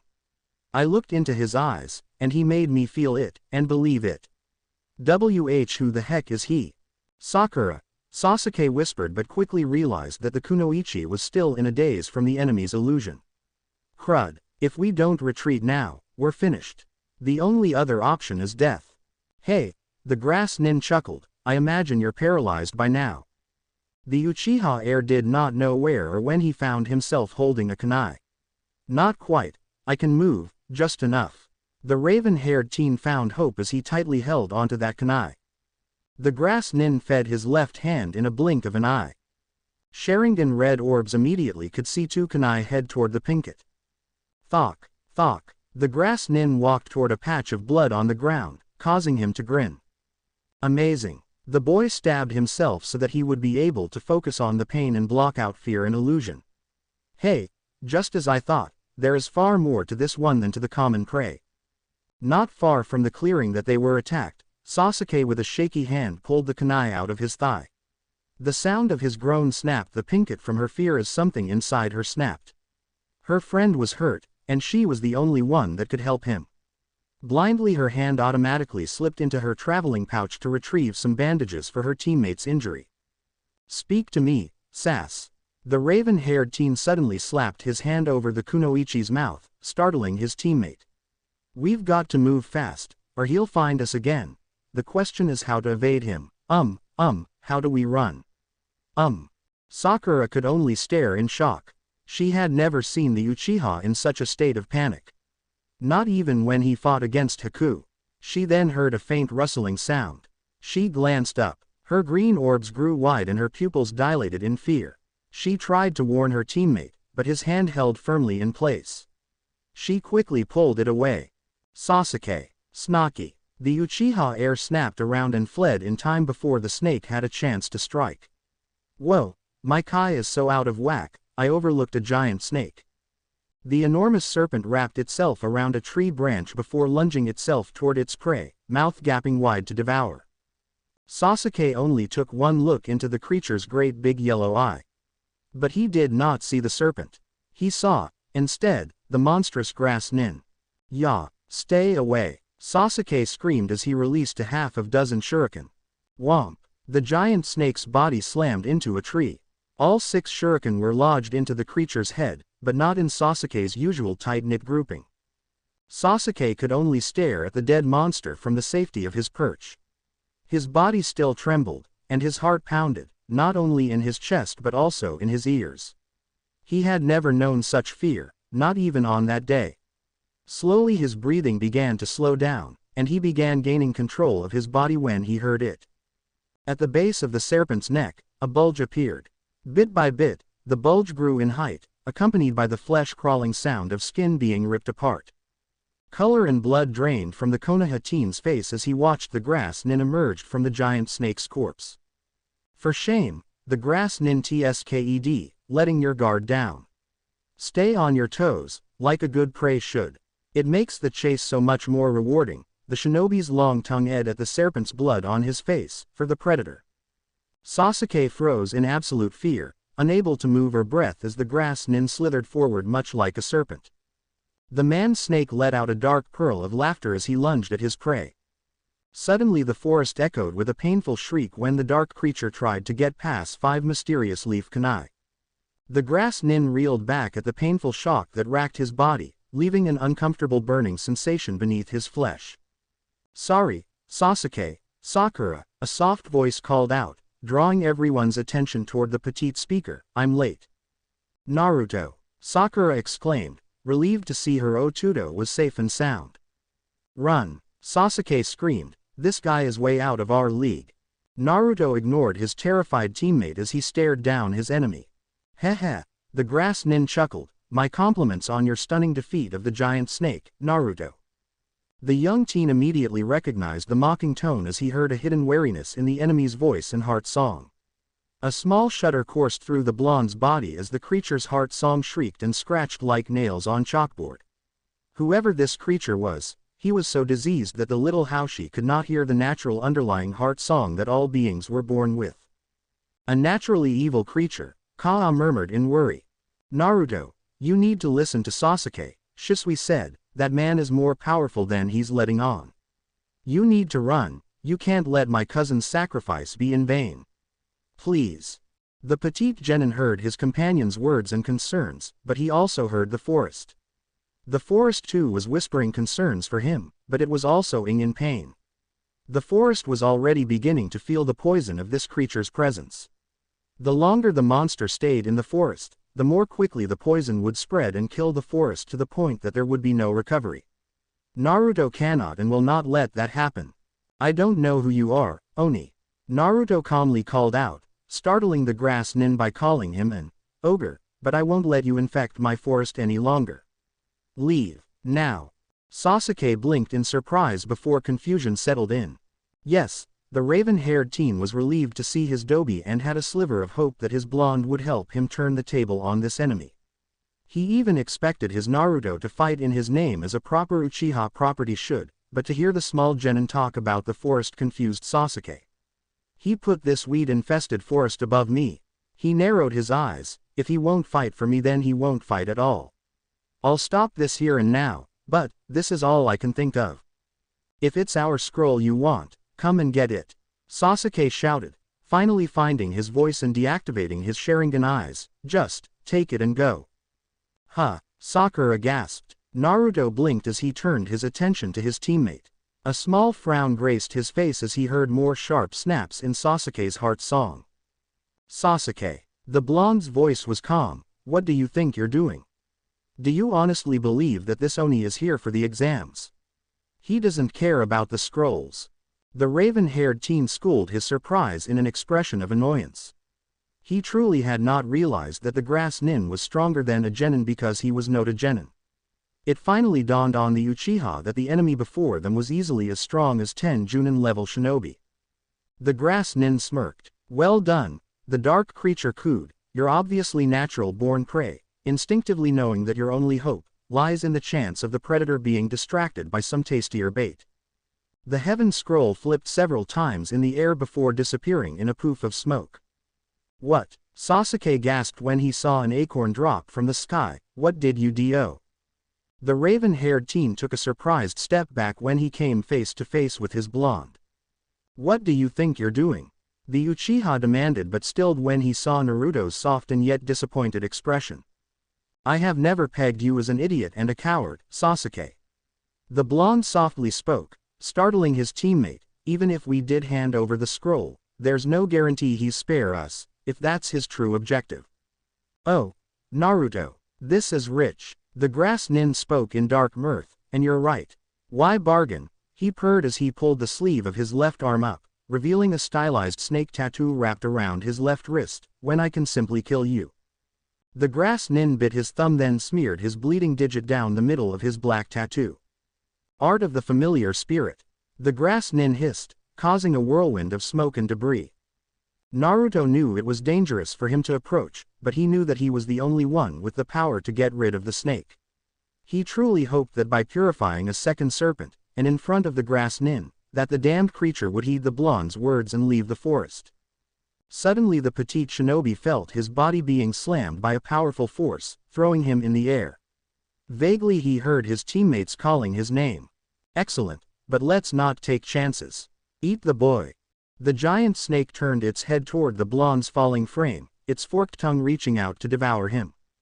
I am no one's prey, Naruto shouted as he laid a hand on the serpent's snort. In a flash of light, glowing tribal markings cascaded down Naruto's flesh and onto the serpent's head, causing the creature to drop as if the earth's gravity slammed onto the creature's head.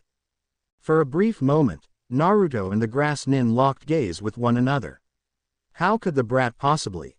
Naruto, Sakura mentally gasped, where did he get that kind of power? Yeah, the blonde shouted as the grass nin released a wave of miasma. Instinctively Naruto's holy ki created a thin barrier, protecting him from the full force of the poisonous gas. Look at those eyes, is that really Naruto? Sasuke questioned. Ho ho, and the fun has just begun. The grass nin crowed, then motioned his snake to strike, and it's Sasuke's turn next. How will he take it? The raven-haired teen just froze in pure unadulterated fear. Sasuke! Sakura screamed. The giant serpent stopped in its attack. Its massive body trembled as it was encased in glowing markings. Both Sasuke and the grass nin were surprised to see a barely standing Naruto. Hey, are you okay? The blonde asked between pants, revealing his amethyst orbs and darkened whiskers. On the outskirts of Konoha village was a stretch of road called the Path of Buddha, mostly because the road was lined with hundreds of stone Buddha statues. Clustered near a segment of the stone Buddha were 3 Konoha Chuunin investigators from Morino Ibiki's Special Operation Forces. They were specifically assigned to assist in protecting the Chuunin exams. Urchin Head knelt down by the remains of 3 mysterious victims while his friend looked on. 1, 2, 3, muttered a third glasses-wearing Chuunin as he too looked on, all of them as dead as stone Buddhas, the result of some kind of ninja skill. Bad news, Urchin Head quietly grumbled, then scratched the back of his head, starting out with a problem, crud. Report this to Lady Anko, who's conducting the second exam. Yes, sir. Glasses replied as he disappeared to training ground number 44. He quickly found Lady Anko as she was happily sitting on the roof of a shed, eating dango rice dumplings and drinking oshiruko bean soup. Terrible news, Lady Anko. Already, what is it? She asked. Dead bodies. 3 of them. Dead bodies. Dead, and very weird. Please, come see for yourself. Weird, how? She was intrigued as she followed the glasses-wearing Chuunin. When she arrived, Urchin Head immediately gave her his report. Judging from their belongings and the papers we found, they were all shinobi from Sunagaku, the village of those who hide in the grass, and were registered to take part in the Chuunin Journeyman Ninja selection exams. And, as you can see, Anko blanched in honor as she recognized the mutilation technique. Their features are completely melted away. No doubt about it, I recognize whose technique was used here. But why would he meddle in this? Show me the photos from the dead shinobi's ID. Anko demanded. At once, Glasses replied as he handed his superior the 3 ids. So, Anko looked at a calm and serene face of the murdered grass nin. A complete opposite of the same grass nin she had encountered. This is the face he stole, but that means he'd already done so when. This is awful, she whispered to herself, then snapped alive and began shouting orders. You 3. Report what's happened to Lord Hokage. What? Urchin Head questioned, never having seen his superior this agitated. Asked that he deploy 2 additional black ops to the forest at once. I'm going after the imposters. The grass nin looked down at the blonde, who looked to be struggling just to stay on his feet. It was then he truly realized who the blonde genin was. Sasuke could only look at his dobi, who was looking at him with the same sad and yet disappointed look, but there was something else laying beneath those mesmerizing amethyst orbs that he could not identify. I have never pegged you as an idiot and a coward, Sasuke. The blonde's words echoed in the Uchiha's head. Ya! Naruto's startled cries snapped the raven-haired teen from his daze. Onyx black orbs grew wide when he saw the grass nin using his tongue to capture his blonde. Unhand me, Oni, Naruto shouted as he struggled to break free from the foul creature's hold. Naruto dono! Kaa roared as he slowly poured more of his Yuki into his host's already exhausted chakra nodes. It was a dangerous move, especially with his jailer on the verge of a shutdown, but being left in this hideous monster's clutches was even more dangerous. Heh heh, the grass nin darkly chuckled, the brat of the 9 tails is still alive and kicking. The blonde gasped in shock. No one outside of Konoha knew who he was, and yet this Oni did. It meant only one thing. This monster was once a citizen of Konoha. Traitor! The young Haoshi quietly hissed, which darkly amused the serpent monster. How fascinating, the Oni purred. Not only did he guess that I was once a citizen of this pathetic village, his hands flurried together into a series of hand seals while his tongue moved, lifting the blonde's top and mesh shirt up. The demon fox and Naruto's native chakra and psyche have apparently gone from enmity and opposition to coexistence, and are on the brink of symbiosis.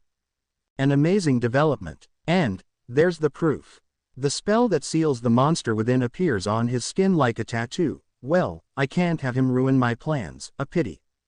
A 5-pronged spell, he shouted as he slammed his hand with more force than necessary into the blonde's stomach, placing his own tainted seal over the petite genin's pure one.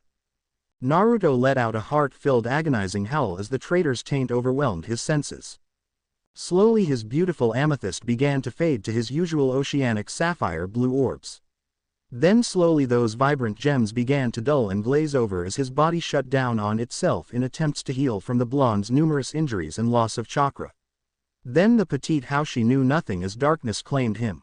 Sasuke, Naruto needs you, Sakura screamed, horrified that her one-time crush had yet taken action. The grass nin just chuckled as he rummaged through the small teen's pouch, pulling out their heaven scroll. With their scroll in hand, he carelessly tossed the blonde over his shoulder. He's bound to fall, Sakura gasped when she realized that her Otuto had done nothing to save himself. Naruto. She let loose a kunai. It lodged itself into the tree, precariously holding the blonde high up in the tree by his top. Sasuke. Sakura snapped when the raven-haired teen still had done nothing but stand there, snap out of it. Naruto was terrified of that man. But he still faced him. Naruto knew that man was dangerous. But he still fought him. Naruto's no coward. The raven-haired teen closed his eyes as he tried to block out his teammate. In his mind, he saw an imposing shadow with glowing Sharingan eyes glaring down on him. Baby brother, you're pathetic. If you want to kill me, settle for hating me until you can. Hate me, and live. Like the coward you are. Clinging to life, without honor. The words had plagued his thoughts, his dreams and his life. No, Sasuke snarled as he opened his Sharingan eyes, feeling something ching in his mind. The grass nin smirked. Heh heh, it appears that the blood of his ancestors is rising up in this one, demanding action. He wiped the blood from his arm, canceling his summons. We'll take our time, so you can show me all your moves. Sasuke, in a flash, was armed with 5 kunai and a wind blade. I've been living with the hope of one day killing my older brother. I thought it was the most important thing, but maybe I'm the one who's been the dunce all this time. The Uchiha leapt into the air. Because someone who can't even stand up and do what has to be done at a time like this, wouldn't stand a chance in a fight against him. The teen released 4 kunai at the grass nin, who easily dodged the assault. His right hand and foot hooked around a tree. I see him. The wind blade was released. The grass nin leapt out of the way by a hair's breadth. Sasuke grabbed the kunai clutched between his teeth, infusing it with chakra fire and released it. Not bad. The shinobi purred as he dodged the kunai, the way he anticipates my every move, the accuracy of his targeting, he sees me. Sasuke held onto the tree as an anchor while holding onto an invisible string with his teeth. String. The grass nin turned around in time to see the wind blade coming back, a Sharingan, windmill, a three-prong attack. SMAT. The clearing echoed of a blade against human flesh. He flawlessly perceived my escape route and struck along a path I didn't see myself. The grass nin turned around with the wind blade caught between his teeth. Suddenly his eyes grew wide as he recognized the sign of the tiger that the young teen held with the barely visible string still between the teen's teeth. He means to use the art of fire, dragon flame technique. Without warning, the string caught on fire, racing down the path of least resistance. The grass nin had no time to escape as the massive fireball engulfed his face. That one so young should have such mastery of the Sharingan mirror eye power. The grass nin cooed, completely unfazed at the fact that half of his face was burnt beyond recognized and his flesh was flaking away, truly, a worthy successor to the honored name of Clan Uchiha. In fact, I believe, I want you, after all. Sasuke. Sakura cried as she rushed to the raven-haired youth's side. The grass nin then brushed his hand against his High-8, revealing his true allegiance, Oto. It's marvelous fun, having you show me all your tricks.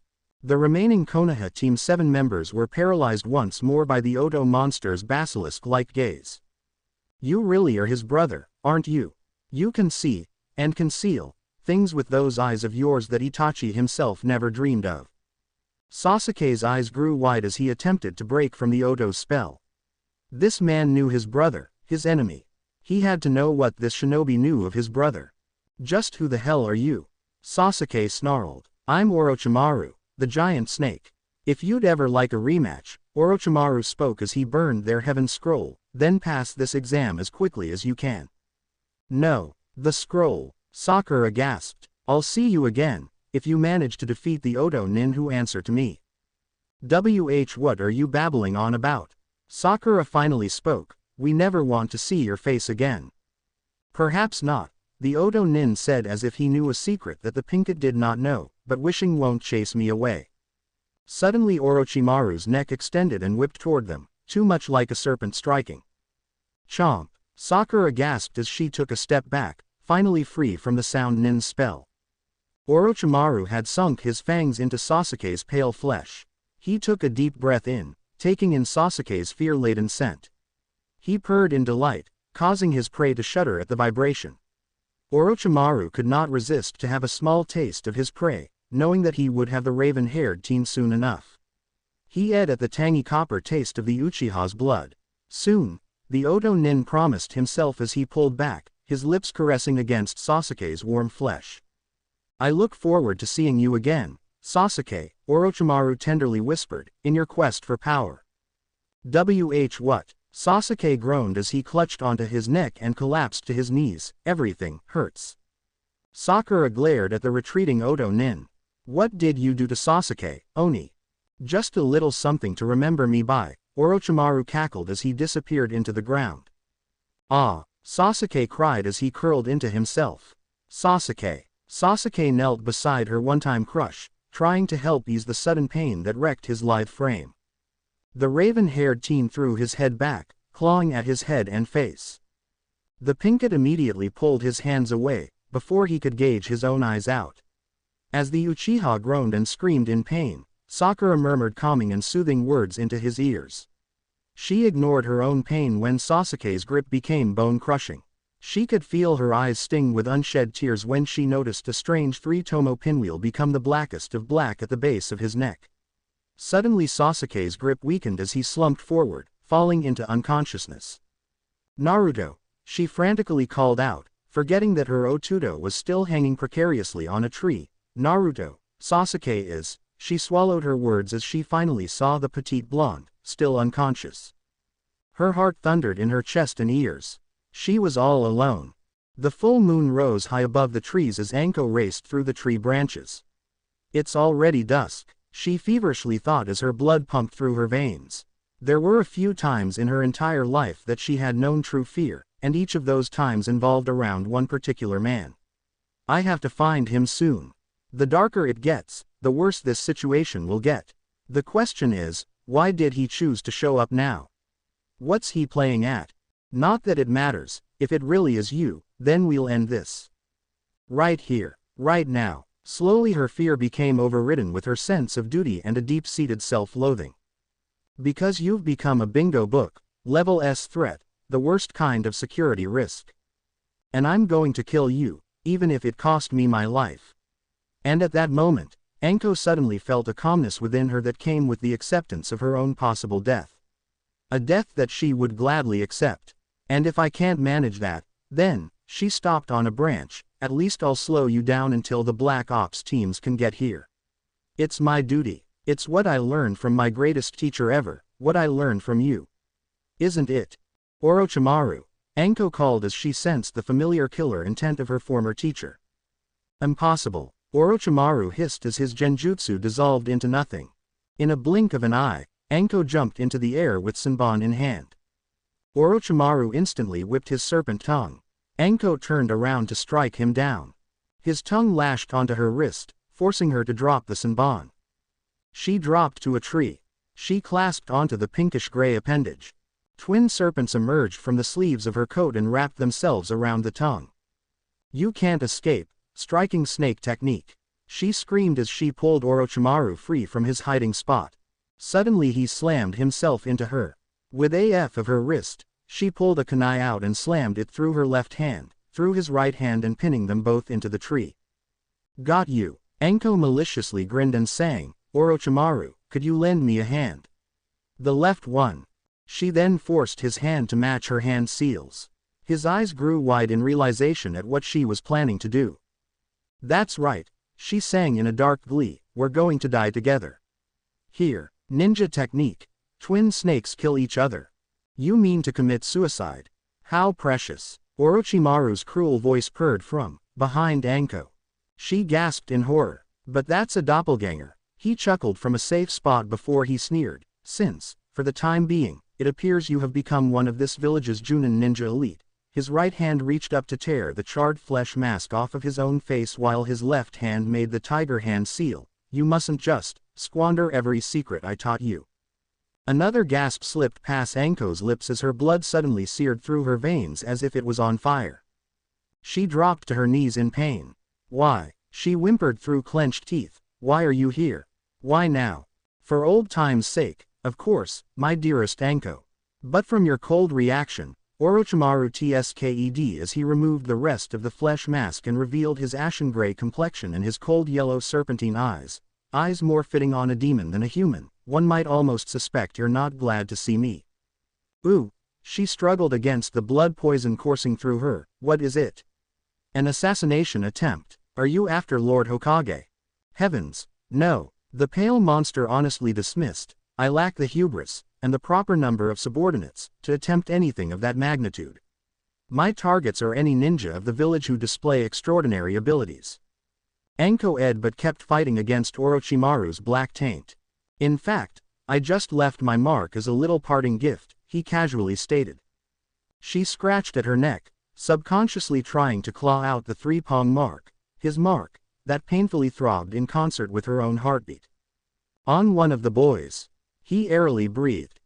You monster. It's a time bomb, he'll be dead in no time. Orochimaru darkly grinned when he heard the underlying hope in her former pupil's pained and weak voice. He knew that she hoped that his prize would die from the curse mark despite not knowing who it was that bears it. There's a 9 out of 10 chance that you're right, of course, but he did not sound too troubled by his own admission, but just the same, he may survive, as you did. He purred. And the thought of him gives you a charge. Anko spat out. Oh, my dear, jealous. After all this time, he sickly cooed, are you still angry that I used you and abandoned you? She gasped in pain, both physical and mental. She had thought he had loved her. She had given him everything.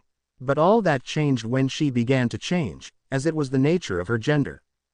This child seems quite exceptional, unlike you. His serpentine orb stared down at his former pet and knew that whatever he said next, she would not remember it.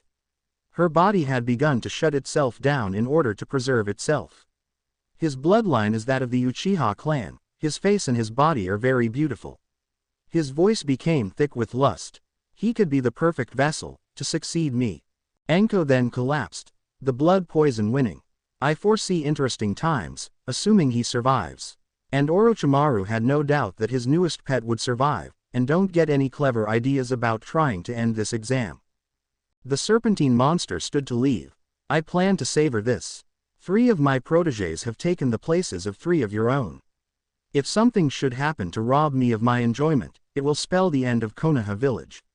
Orochimaru promised as he disappeared into the night. Dawn was fast approaching, and Team Guy were having a light breakfast while their team leader, Neji, laid out their next course of action. It'll probably start to get light in the next hour or so. Neji stated while fiddling with a kunai, we were able to use our first day to secure food and water. Most of the teams will be resting now, making this the best time to act. Let's split up, and reconnoiter for the next half hour. But whatever you find, when the time is up, the long-haired brunette threw his kunai into the ground, marking their rally point, be sure you're back here. Got it.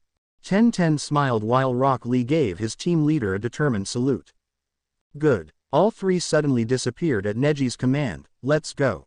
Hidden beneath an old tree's massive roots, Sakura watched helplessly as her 2 teammates lay before her.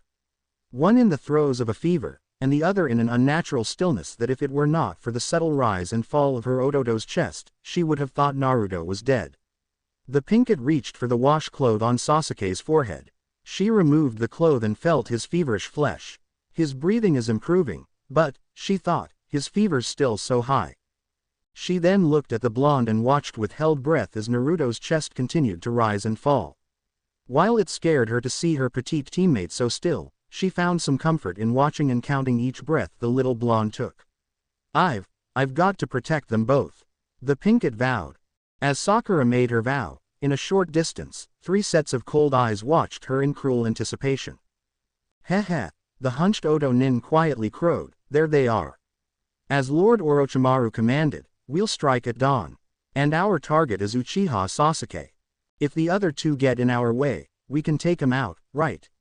The other Odo shinobi asked. Of course. Sakura pulled the cloth from Sasuke's forehead and poured the rest of the water from her canteen over it. Twisting the cloth, the pinkett wrung the excess water out and placed the cool cloth back on his brow. She looked over her teammates, seeing but not seeing. Her eyes drift, her head heavy. A moment of oblivion held her. Immediately she sat straighter and felt the warmth from the sun. It's already dawn. Suddenly she heard a noise behind her. Instinctively she grabbed hold of a kunai. Her body trembled from exhaustion and fear. Her heart seemed to thunder in her chest and ears.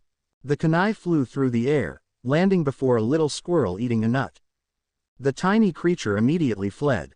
Sakura felt her cheeks burn in embarrassment of being scared by the little thing.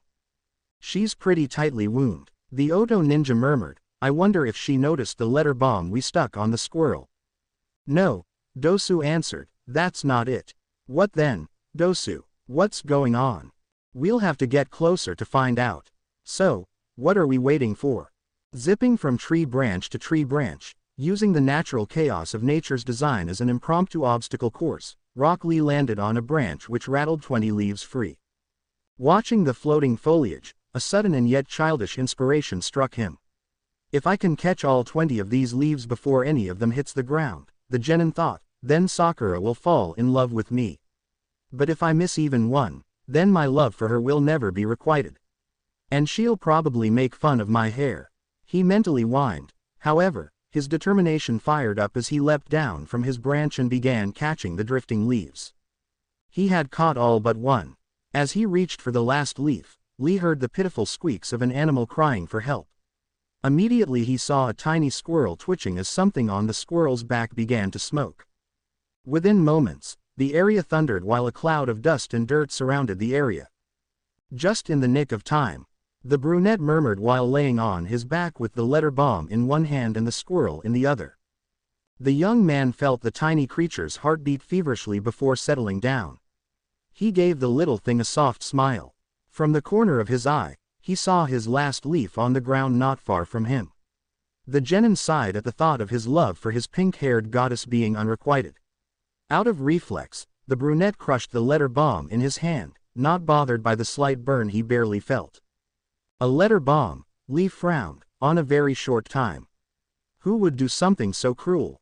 Casually walking through the forest without care and fear, despite knowing that there were stronger shinobi than himself out there, Neji took the moment to enjoy the calm and peace that nature provided. He knew he should be looking for potential targets, but he also knew that he would not have another opportunity to just simply be. So much was riding on this Chuunin exam, his plans, his goals and his dark desire. Suddenly his twitched as a small headache began to form behind his pale eyes. He took a deep breath, trying to calm his thoughts.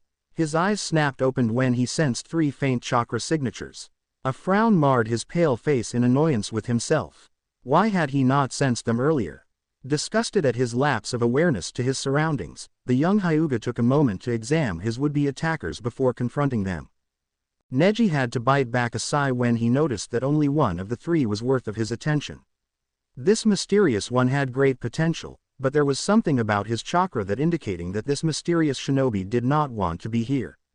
And it was not here in this particular situation but here in general. How curious, the long-haired brunette's curiosity finally won. Come out of hiding, the teen sighed, unless you're a coward. Hiding in the brush, Team Asuma stilled in surprise. Ino and Choji were surprised that they were spotted so quickly after hiding. However, Shikamaru was surprised that the Hyuga would even bother to call them out. The Nara genius knew if push came to shove that the long-haired brunette could easily beat all 3 of them. Suddenly Shikamaru heard Ino muttering about her Plan A not working. While she was not looking, the brunette rolled his eyes and mentally groaned when she continued on a Plan B. The dark-haired genin knew that Ino's plan was not going to work, but he also knew that she would not listen to him. Oh, Ino shrilled out as she stepped out of the brushes. Choji looked at his friend with an apologetic shrug and followed their teammate. Muttering under his breath, Shikamaru stood up and hoped that Ino did not make this encounter worse. What an honor, she dreamily gushed. Lord Hyuga Neji, last year's Rookie of the Year, fancy meeting you here. Neji's eyes immediately landed on the lanky brunette, who had his hands in his pockets and stood in a slight slouch. Suddenly the feeling of not wanting to be here made sense. Oh, it's you, the Hyuga teen replied. Shikamaru arched a brow, knowing that the older teen was referring to him. But why? The Nara frowned. Suddenly from the corner of his eye, the young genius scoffed at his teammate as she let her high ponytail down and attempted to seduce the other brunette. I can't tell you how long, Ino's voice took on a lustful quality, I've dreamt of meeting you. With one last look at the Nara heir, Neji turned around and coldly told the blonde, get lost. Come on, Shika finally spoke, but Ino was not listening. Why didn't he find me sexy? What's wrong with him? She growled while shaking her fist at the retreating Hyuga. Neji stopped when he sensed the blonde's anger and humiliation at being ignored by him. Hey, he called out, does that fist you're shaking in my direction mean you want to fight me? Oh, of course not, the girl squeaked while she moved closer to Choji. Then get lost, the Hyuga ordered as he glared over his shoulder. I wouldn't demean myself by taking a scroll from losers like you. It would make me a laughing stock. Oh okay, the blonde squeaked out again as she dragged Choji back into the bushes. Shikamaru just rolled his eyes and waved goodbye at the older teen, who smirked and nodded before going on his way. Let's go see if we can pick off some weaklings. Ino suddenly exclaimed while Shikamaru quietly muttered, how troublesome. A shiver racked through Sakura's body as the cool morning air caressed her flesh, but something needled at the back of her mind, telling her that it was more than just the cold air that was making her shiver. Heh heh, a cold voice cackled, you've been up all night standing guard, eh? The pinkett snapped around, her body trembled in a mix of fear and exhaustion at the sight of the 3 Oto ninja. As of now, you're off duty. Just wake Sasuke for us. The 3 of us want to take him on. What are you talking about? Sakura screamed while her hand reached for a kunai. I know that some guy named Orochimaru is the one who's been pulling all the strings, so what do you want? This surprised the 3 nin, but the Konoha Kunoichi pressed on, her fear and concern for her teammates overruled every other emotions. What does this mark on Sasuke's neck mean? With Sasuke in this condition, now you want to fight him? Get out of here, go, she screamed. Dosu muttered, I wonder what Orochimaru's up to. Whatever, Zaku muttered back, I can't walk away after hearing that. I'll destroy you, girl, he replied louder with a sneer, and your little Sasuke, too. Suddenly her trembles stopped as she was determined to protect her teammates. Wait, Zaku, Dosu ordered. Wait, why? Zaku whined. It's obvious, the Odo team leader sneered as he knelt down. Freshly turned stones, exposed soil, grass in a place it would never grow. Someone's been setting booby traps. He then glared at the Pinkett, but what's the point of laying them if you have evidence that warns your prey? It's amateurish. Zaku snarled. So, the person who threw the kunai knife was trying to stop the squirrel from springing the trap. Well, the girl is no use to us, Dosu casually stated, so let's eliminate her first. The Odo then attacked. With AF of her wrist, Sakura cut a nearly invisible string, which unleashed a massive log from above. A log, Dosu exclaimed in surprise, the trap was above us all along. He then smirked, placing a hand on the trunk and sneered, very funny. Suddenly the log exploded, revealing the three Odo unscathed. Sakura watched in helpless horror as her hopes came crashing around her. To be honest, Dosu sneered, you know you're a complete no talent, don't you? Stop dogging it and start working at it. It's an insult being underestimated by slackers like you. Konoha Hurricane Technique. The Odo shinobi were suddenly thrown back. Sakura instinctively thrown her body over her teammates, protecting them from the onslaught of debris. Look who's talking. A familiar voice drawled, causing the Pinkett to turn around and look at her savior in surprise. Try taking your own advice. Who are you? Dosu snarled in anger at another interruption of his mission. Konoha's handsome blue beast, the teen proclaimed, Rock Lee. Where did you come from? Sakura whispered, afraid that the young man in front of her was a hallucination caused by fear and fatigue. I came because you needed me. And I always will, the brunette answered as he lowered the squirrel from his shoulder to the forest floor. She wiped a tear out of her eye and watched as Lee's squirrel suddenly curled itself into the crook of Naruto's neck. I promised when we met, the Konoha nin began, drawing the kunoichi's attention back to him, to protect you, until death do us part. Sakura just stared in confusion that the young man in front of her had actually meant what he had said. But why? He hardly knew her. Why would he be willing to risk his life for her, a nobody? It can't be helped, Dosu sneered as he tossed their scroll to Zaku. Zaku, little Sasuke is all yours. They're as good as dead. The hunched ninja charged. The short-haired brunette threw a glance over his shoulder in concern of his pink-haired goddess. He knew by the looks of her that she did not have enough strength nor fight for this battle. Dosu charged the teen headlong, looking forward to tackling the Konoha nin. Sakura immediately threw a kunai, forcing the Odo into the air. Lee slammed his fist into the ground, burying his arm to the shoulder. A tree root exploded beneath Dosu's hand. This is some kind of illusion, right? The brunette casually asked. So, I'll be wasting my time ducking as though your attacks were real. I've seen you use these moves before. Sakura was amazed by the Konoha shinobi's strength. Lee knew that the Odo had the advantage by 3-1. He also knew that his only chance of surviving was to beat them one-on-one, but even that was a gamble. Meanwhile, Ino screamed as she pulled her hair, how can we pick off the weak when we can't find any weaklings? Shikamaru just ignored the blonde while he looked over his best friend, who slowly rose to his feet. I wonder how Naruto's team is doing, the Nara quietly mumbled, but apparently not quiet enough for immediately the kunoichi turned on him. What are you talking about, you idiot? Ino screeched. What? Shika asked, honestly confused by his teammate's huff. Naruto and Sakura are total losers, she continued, causing the brunette to arch his brow, but they're teamed up with Sasuke, the best of the best. Shikamaru sighed and crossed his arms in realization that Ino did not even hear him clearly, and on top of that, she was going on a Sasuke is the best rant.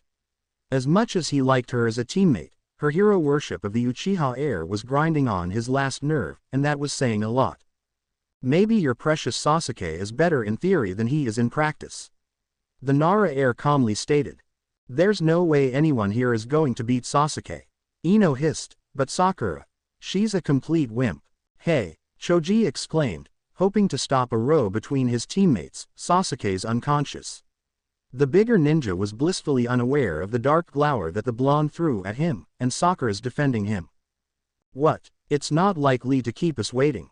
10-10 TSKED as she looked at her team leader, who looked thoughtful and concerned at the same time. It's odd, he's usually such a stickler about punctuality. I wonder if he ran into trouble, she gasped. Not him. Neji's thoughtful gaze turned to an exasperated smile. No way, but we should still go look for him. Right, she replied as they disappeared in search of their missing teammate and friend. Rock Lee bowed his head as he heard his master's warning echo in the back of his mind.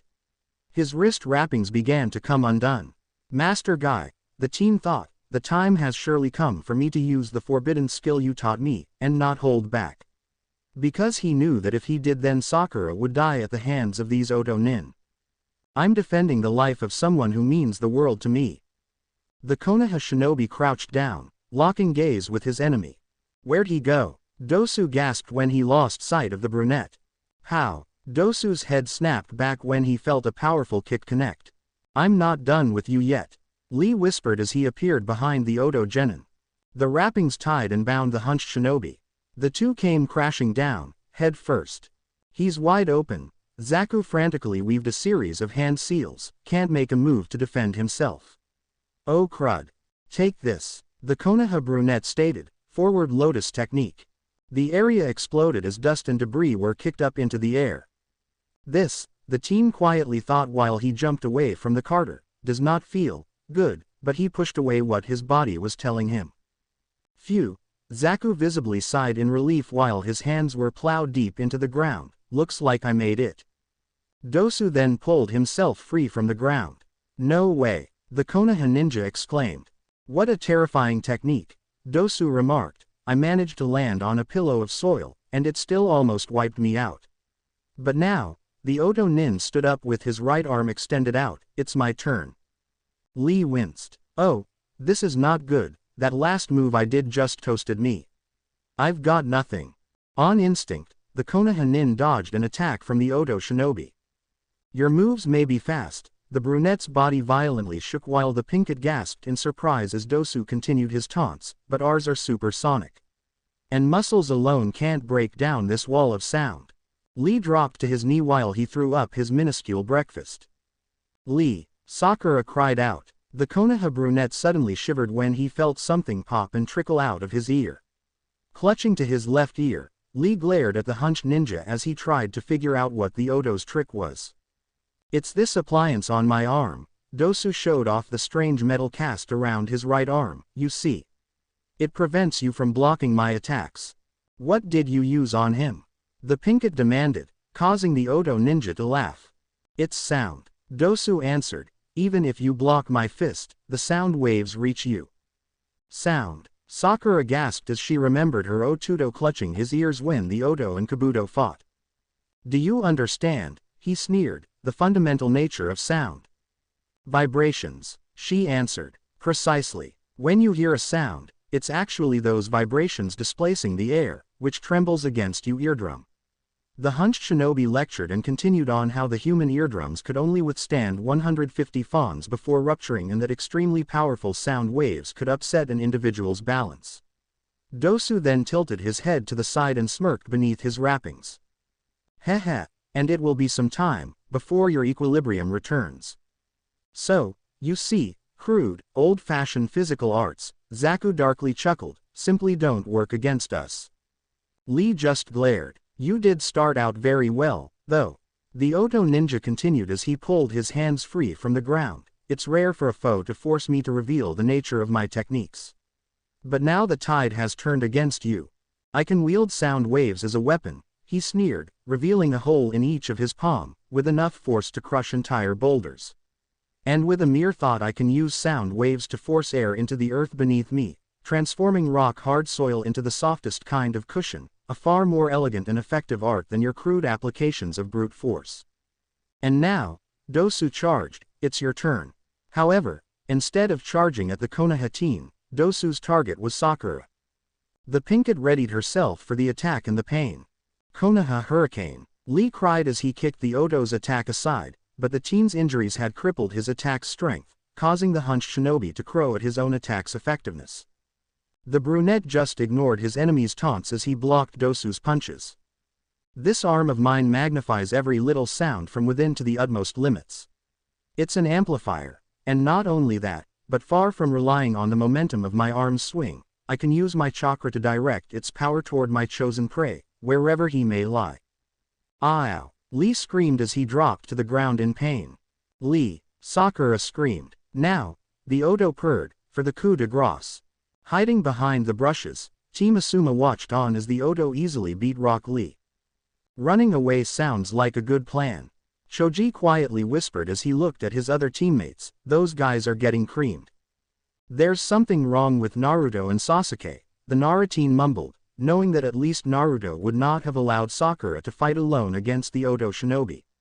The brunette looked at his blonde teammate, the famous Lee's obviously had his butt kicked, and Sakura's all alone. What are you going to do, Ino? Why? She hissed, why are you asking me? She's in deep. We can't just leave her. He frowned, can we? Ino began abusing her lower lip as a memory began teasing at her forethought. It was the day when Ino and Sakura had ended their friendship and became bitter rivals. Why am I remembering that now? Ino, Shikamaru whispered, what's it gonna be? There's nothing we can do. She was trying to convince herself more that actually protesting, if we blunder in now, we may just make things worse. But the blonde continued to watch the Pinkett as she tried to protect not only her teammates but Rock Lee as well. Sakura defended herself from her own shuriken when Zaku deflected them with just a push of his hands. Ow! The Pinkett exclaimed when someone grabbed her hair and savagely pulled her down. Lovely hair. Suddenly Sakura remembered the female Odo ninja, who up until now had pretty much stayed in the background, so much more bounce and shine than mine has. What ninja technique is that? The art of deep conditioning. You're a disgrace to all shinobi, fussing with your looks when you should be concentrate on your training. The female brunette sneered with bitter jealousy as she gave the younger girl's hair another vicious yank. Zaku, she called out, why don't you finish off Sasuke or one of her other fallen heartthrobs, right in front of this lovesick little pig? Sakura gasped at the coldness in the other kunoichi's voice, the least we can do is entertain her. Both Zaku and Dosu cheered at their teammates' cruelty. No, they wouldn't, the Pinkett mentally cried as she struggled against her capture. Hold still, the female brunette ordered. Tears stained her dirty cheeks as she cursed her own uselessness. Sakura cried at how she was the burden of the team, always protected, even Lee, an outsider, protected her. She just wanted to protect her precious people, much like her Otudo. All right, Zaku jeered, let's do it. At the shinobi's cold laughter, the Konoha nin reacted. She did not know where she found the kunai, but there it was in her hand. Your tricks are useless against me, little girl. The Odo kunoichi taunted. Sakura gave her a half smile. Suddenly the female brunette lost her balance and had a fistful of pink hair. The Pinkett was a few steps away from her captures, standing tall and feeling lighter, both physically and spiritually. As if she had just cut herself free from her doubts. She had watched her teammates fight from the safety of the background. She had watched as those she cared about risked their well-being and lives to protect her, but enough was enough. Now it's your turn, Sakura thought with absolute resolve, to watch me back. What? The long-haired brunette gasped in realization that the little girl had willingly cut her hair in order to escape. Kin. Zaku snapped at his teammate out of her jealous daze, finish her. Kin pulled out Force and Bon and charged at the Konoha's back, stabbing the Pinkett's back. The art of substitution. Kin gasped when the illusion dropped, revealing a log instead of a dead girl. Zaku sneered, zigging when I zagged, she's making a mockery of this, trying to deceive us with such a rudimentary technique. Sakura, armed with 8 kunai, charged the male brunette. The nerve of her coming right for me.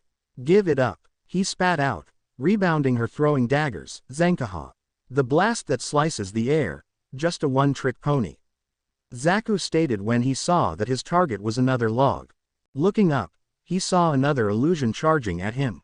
Try it twice, he mocked. Try it thrice, that trick will never work on me.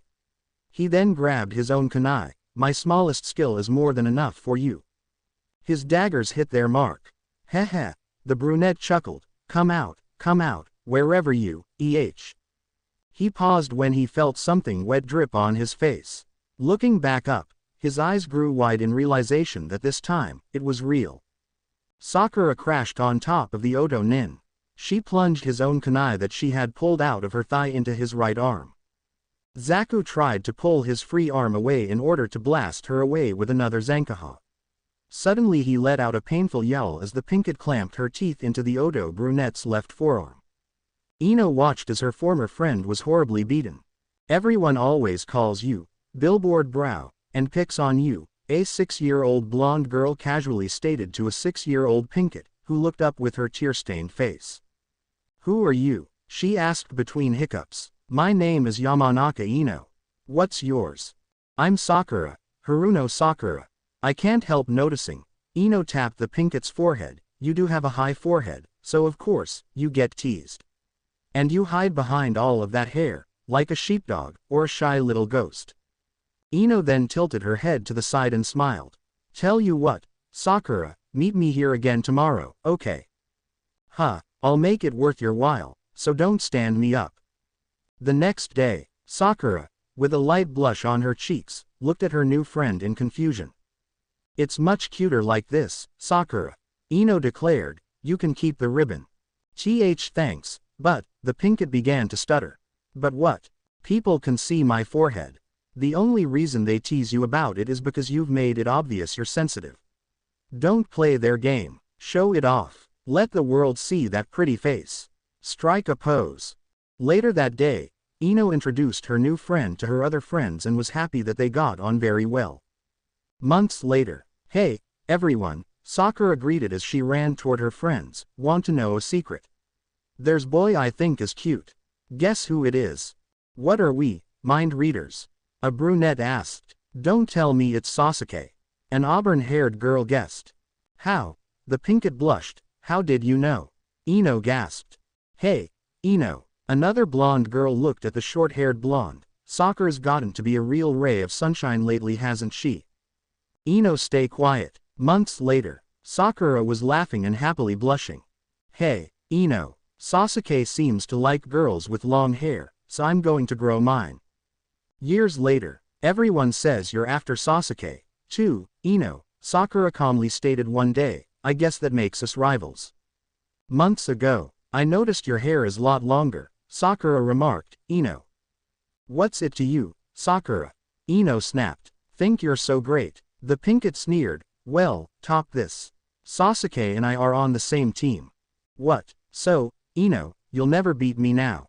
"That goes double for me, Sakura. I don't care what it takes." "You're not going to show me up." Ino felt tears gather in her eyes as she continued to watch her former, dear friend be abused by the Odo shinobi. This is not good," Choji whispered as he looked at his teammates. "Ino," Shikamaru questioned, watching as the Odo brunette tossed the Pinkett off of him. "You little," Zaku screamed as he was about to blast the Konoha Kunoichi with a Zankaha. Suddenly 3 more Konoha shinobi appeared, blocking Zaku from attacking Sakura. "Ino," the Pinkett whispered both in relief and surprise. "HMMPH. Zaku sneered, "The freak parade just goes on and on." "Sakura." Ino's voice carried too many emotions to identify, but the hint of longing could be heard between the two former friends. "I told you, I'd never let you show me up." "Ino," Sakura whispered again with a faint smile. Both girls knew why Ino was really there, but neither of them would admit it.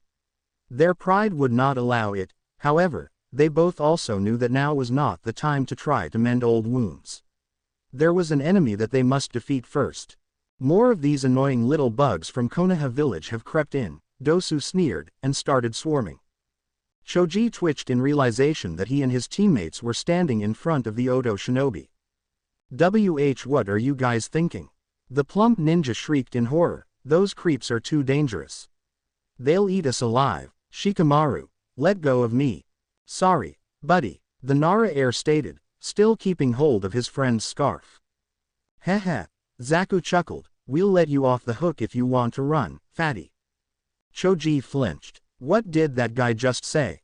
The teen's voice became cold. "I could have sworn he called me."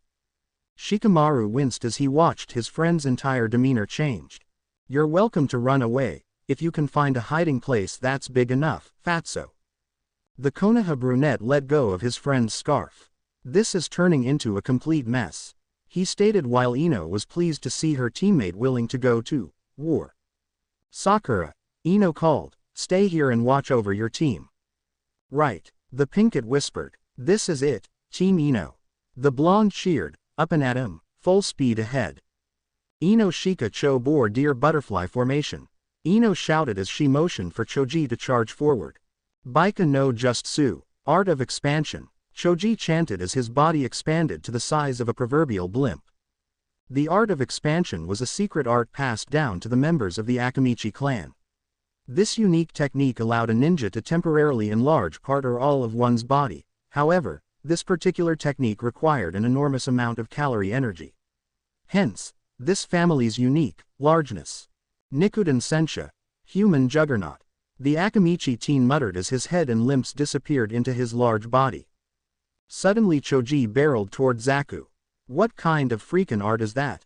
The Oto Nin gasped, Zankaha. Slicing the air. The air current did nothing to stop the juggernaut. Instead it sent the Konoha shinobi flying into the air. Flying. Zaku yelped, how is that possible? With that kind of rotation, the Oto brunette thought as he watched the oncoming human weapon, so much for air pressure. If that thing hits me, I'll be pulverized. Dosu tried to help but immediately realized that his body could not move. His visible eye frantically looked around, trying to find the source of his paralysis and quickly noticed a strange elongated shadow, connecting him to the lanky Konoha brunette. What the? Dosu exclaimed when his arms moved on their own, making him do ridiculous gestures as if he was a puppet. What are you doing at a time like this? Dosu. Kin screamed as she watched her teammate make a fool of himself. Ino. The woman is the only one left. Shikamaru bellowed as he continued to employ his distinctive Kajimane no Jutsu, the art of me in my shadow. This exceptional technique allowed Shikamaru to join and attach his own shadow to that of his opponent, forcing his enemy to mimic every move he make. However, he can only do this briefly at any given time. You got it, Shikamaru. Ino chirped, take care of my body while I'm gone. Shintenshin no Jutsu, art of the Valentine. This rare technique allowed Ino to take temporary control of her opponent's body, heart and soul. It was the same technique she had used against Sakura during the first portion of the Chuunin exams. Whoa, the Naruto gasped as he caught the blonde before she collapsed to the ground. Choji covered his mouth with his hand as he came out of his juggernaut mode. Man, that makes my head spin. You're finished, Kin shouted as she held her own kunai to her throat. It was obvious to everyone that while it was Kin who was speaking, it was not truly the Oto Kunoichi. If either of you make a move, your teammate Kin is good as dead. Both of you, leave your scrolls here, and go finish the exam without them. When I can no longer sense either of your chakras, I'll release Kin. Ino suddenly felt a cold ominous chill crawl down her spine when Dosu and Zaku started laughing. No, Sakura screamed, they're going to. Her warning came too late. Zaku lifted his left hand and attacked his own teammate. Kin's body slammed against a tree. Ino, Shikamaru cried as he watched blood drip from his teammate's lips. A dangerous drawback of Ino's abilities was that if anything should happen to the host body then the injuries would also show on the blonde's body. What unbelievable lowlifes, Ino within Kin gasped in pain, to wound your own comrade. You underestimated us, bad mistake. Zaku jeered. Our objective is not some stupid scroll, Dosu stated, nor have we any interest in passing your infantile exam. This caused the Konoha ninja to look nervously at their enemy. If they were not there for the exams, then what were they there for? We're after Sasuke. Blast, the Naruto mentally cursed when he sensed that he was close to his limit. He pulled back his shadow, freeing Dosu. So, the hunched shinobi crowed, your little trick can only work for 5 minutes at a time. And as for the art that girl is using, Shikamaru did not like what the Oto Nin was about to say. From the look of things, if we inflict any harm on her host, her real body suffers as well. Heh, we can kill her by killing Kin ourselves. You're despicable, a cold voice sneered throughout the clearing. What? Dosu snarled at another intrusion of his fun. Standing above them all were 2 more Konoha genin. You bucolic nonentities think you're all that just because your sonic powers, Neji stated in an empty monotone voice, were strong enough to wump these novices. Shikamaru sighed in relief at the presence of more ninja from Konoha. Granted, Team Guy may be more concerned about their teammate than them. But either way, the Oto ninja were outnumbered. Again, the vermin come crawling from the woodwork. Zaku snapped. Looks like you blew it, huh? Neji sighed when he spotted his unconscious teammate. The long-haired brunette then stated to the Oto, the kid with the Mo Howard hairdo belongs to us. You hurt him, so now you have to answer to us. The Hyuga teen growled while his eyes subconsciously became paler. Shikamaru was stunned as he tried to ignore a strange shiver down his spine. He had never expected the other brunette to be so protective of his teammate. Stop while you still can, the teen continued, or we'll give you everything we've got. Suddenly the teen stilled as he sensed the trickling of a familiar chakra. However, there was something poisonous and tainted about the chakra. It made him uneasy, but unfortunately he did not have the time to worry about it now since the owner of said chakra was getting stronger, meaning he was waking up. Why don't you stop posturing and start doing something about it? Dosu's voice broke through Neji's thoughts. Well, the teen cautiously remarked, from the looks of it, we don't have to. Suddenly the clearing became engulfed in a thick miasma of a dark chakra. Sakura turned around when she heard movement from behind. Sasuke, she exclaimed, you're awake. But quickly her joy melted away to horror when she sensed her teammate's chakra. While she could still sense the Uchiha's familiar energies, she could also sense the all-too-familiar taint of Orochimaru's chakra. The Uchiha stood. His eyes were a deep bloody, cold crimson, nightmare personified, and his entire left side tattooed with sickly tar black markings that seemed to squirm like a nest of newborn asps. This was not the Uchiha Sasuke that the Pinkett knew. This was someone else, and she was terrified. The energies of the curse, Dosu could feel fear grip a hold of him, freezing him in place. They're working their way around his entire body. Naruto. Sasuke's voice was cold and full of malice, scaring Sakura into believing that the raven-haired teen might hurt her blonde Otudo. Naruto will be angry. Someone hurt you, Sakura. Sasuke. The Pinkett whimpered as she realized what her teammate was going to do. Who was it? The Uchiha demanded. It was us. Zaku answered with pride. Sasuke. Sakura called, hoping that she might calm her teammate and prevent him from doing something horrible. Your body, you need to rest. Sasuke looked down at his tattoo-covered hand. Nothing to worry about. I feel fine, the Uchiha darkly purred, strong, bursting with power. I got it from him. Sakura's eyes grew wide as she understood who him was. No, she whispered, you don't want his power, please, stop, Sasuke. The Uchiha sneered down on her. She would not understand. It was not her place to question him. But Naruto would be angry with if he hurt the stupid girl. I am an avenger, the raven-haired teen stated. On the path I walk, I have to do whatever it takes to gain power, even if it means selling my flesh to the devil. Dosu shivered. It was as he feared. He recognized the spell mark on the Uchiha's neck, the one that the Pinkett had mentioned. The hunched ninja did not know if he was impressed or terrified by the thought of how quickly the teen had channeled and mimicked the malevolent energies of the curse mark and actually be on his feet. So, Sasuke sneered, it was you who hurt Naruto's sister. Ino. Shikamaru's voice cut through the tension, if you stay in that form, you'll be dragged into this. Get back to your body. Choji, let's get moving. It's time we got out of here. Ino immediately gathered what little strength she had and released herself from her own spell. The Uchiha became angrier at the other Konoha ninjas' retreat. Cowards, Sasuke growled as the black tar markings nearly covered his entire face. I'll teach them to desert, but first, must protect Naruto. Dosu watched in horror as the Konoha teen's chakra grew, becoming too much for his body to contain, and when that happened, when Sasuke reached his breaking point, they would be all dead. Snap out of it, Dosu. Zaku shouted, just because he refuses to die. Zaku. No. Dosu tried to warn his teammate, don't you get it? Supersonic air slice. The clearing exploded from the attack. Slowly the dust and debris settled. Ha! Zaku cheered when he saw no sign of his prey, blew that pipsqueak to bits. What pipsqueak is that? A cold voice purred in his left ear. The Odo shinobi snapped around only to find himself flying through the air from a vicious backhand. Dosu shivered again as he noticed the teen's speed and strength as the raven-haired youth saved his teammates from Zaku's attack. Fire style. Art of the Dragon's Breath, Phoenix technique. 7 massive fireballs came flying toward Zaku and Dosu.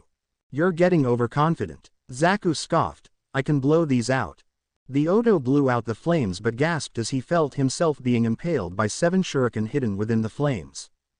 Zaku! Dosu shouted, beneath you. However, the warning came too late as Zaku felt himself drop to his knees and his arms being painfully pulled behind him. Sakura watched in horror as her former crush began to smile, a cold and empty smile that reminded her of that snake. Suddenly his words echoed in her mind, rest assured, Sasuke will come to me. Hey, Sasuke coldly sang, you take such pride in your arms, time to bid them farewell. The clearing thundered with twin sickening snaps of bone breaking. Zaku dropped in pain, and then there was one.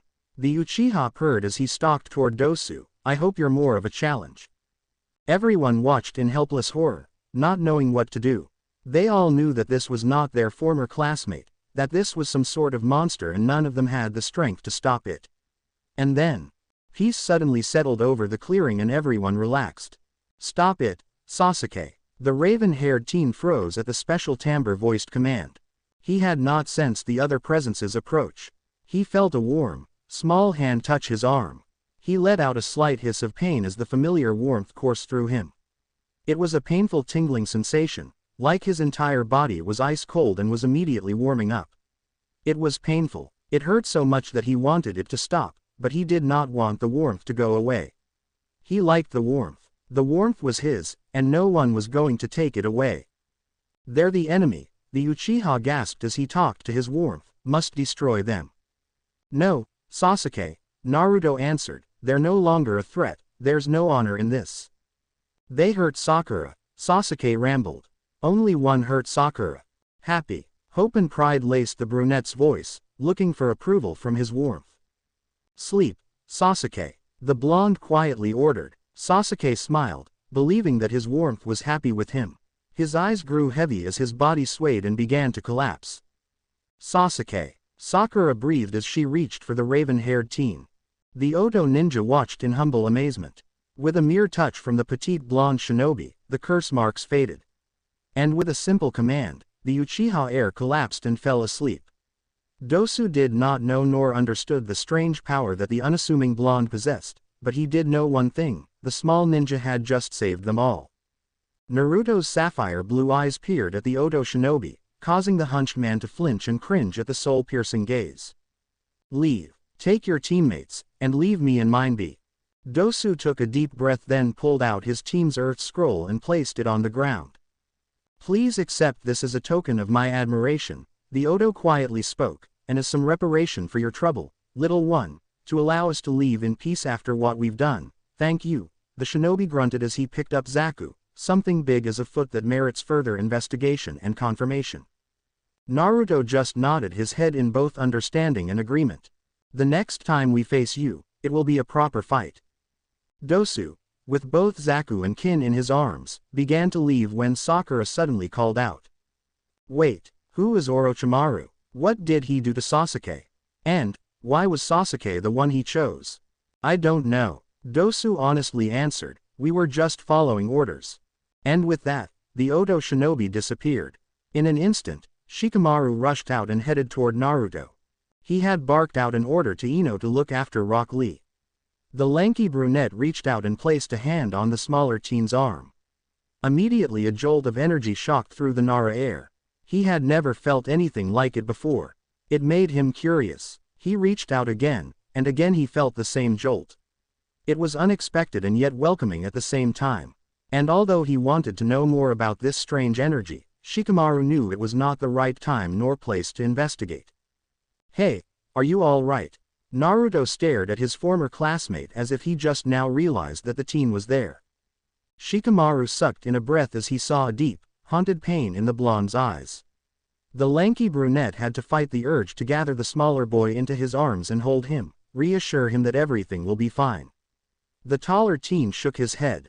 Naruto gave the other boy a soft but sad smile, then looked up into the trees when he felt eyes on him. Neji was watching him. That chakra's not normal, the Hyuga thought as he looked at both the blonde and the Uchiha. I had no idea that the Uchiha clan were so strong, and who knew that the dead last brat would have so much potential. Realizing that Hinata's kin was not going to say anything, Naruto looked around and finally settled on his Ne-chan. His eyes grew wide at what he saw. Sakura, the blonde, ran toward the Pinkett, who had Sasuke's head resting in her lap. Your hair. Oh, the Pinkett's hand automatically reached to her new hairdo. I wanted to update my image. A new look. She gave the blonde a nervous chuckle. The petite shinobi reached out and gently ran his fingers through her short strands.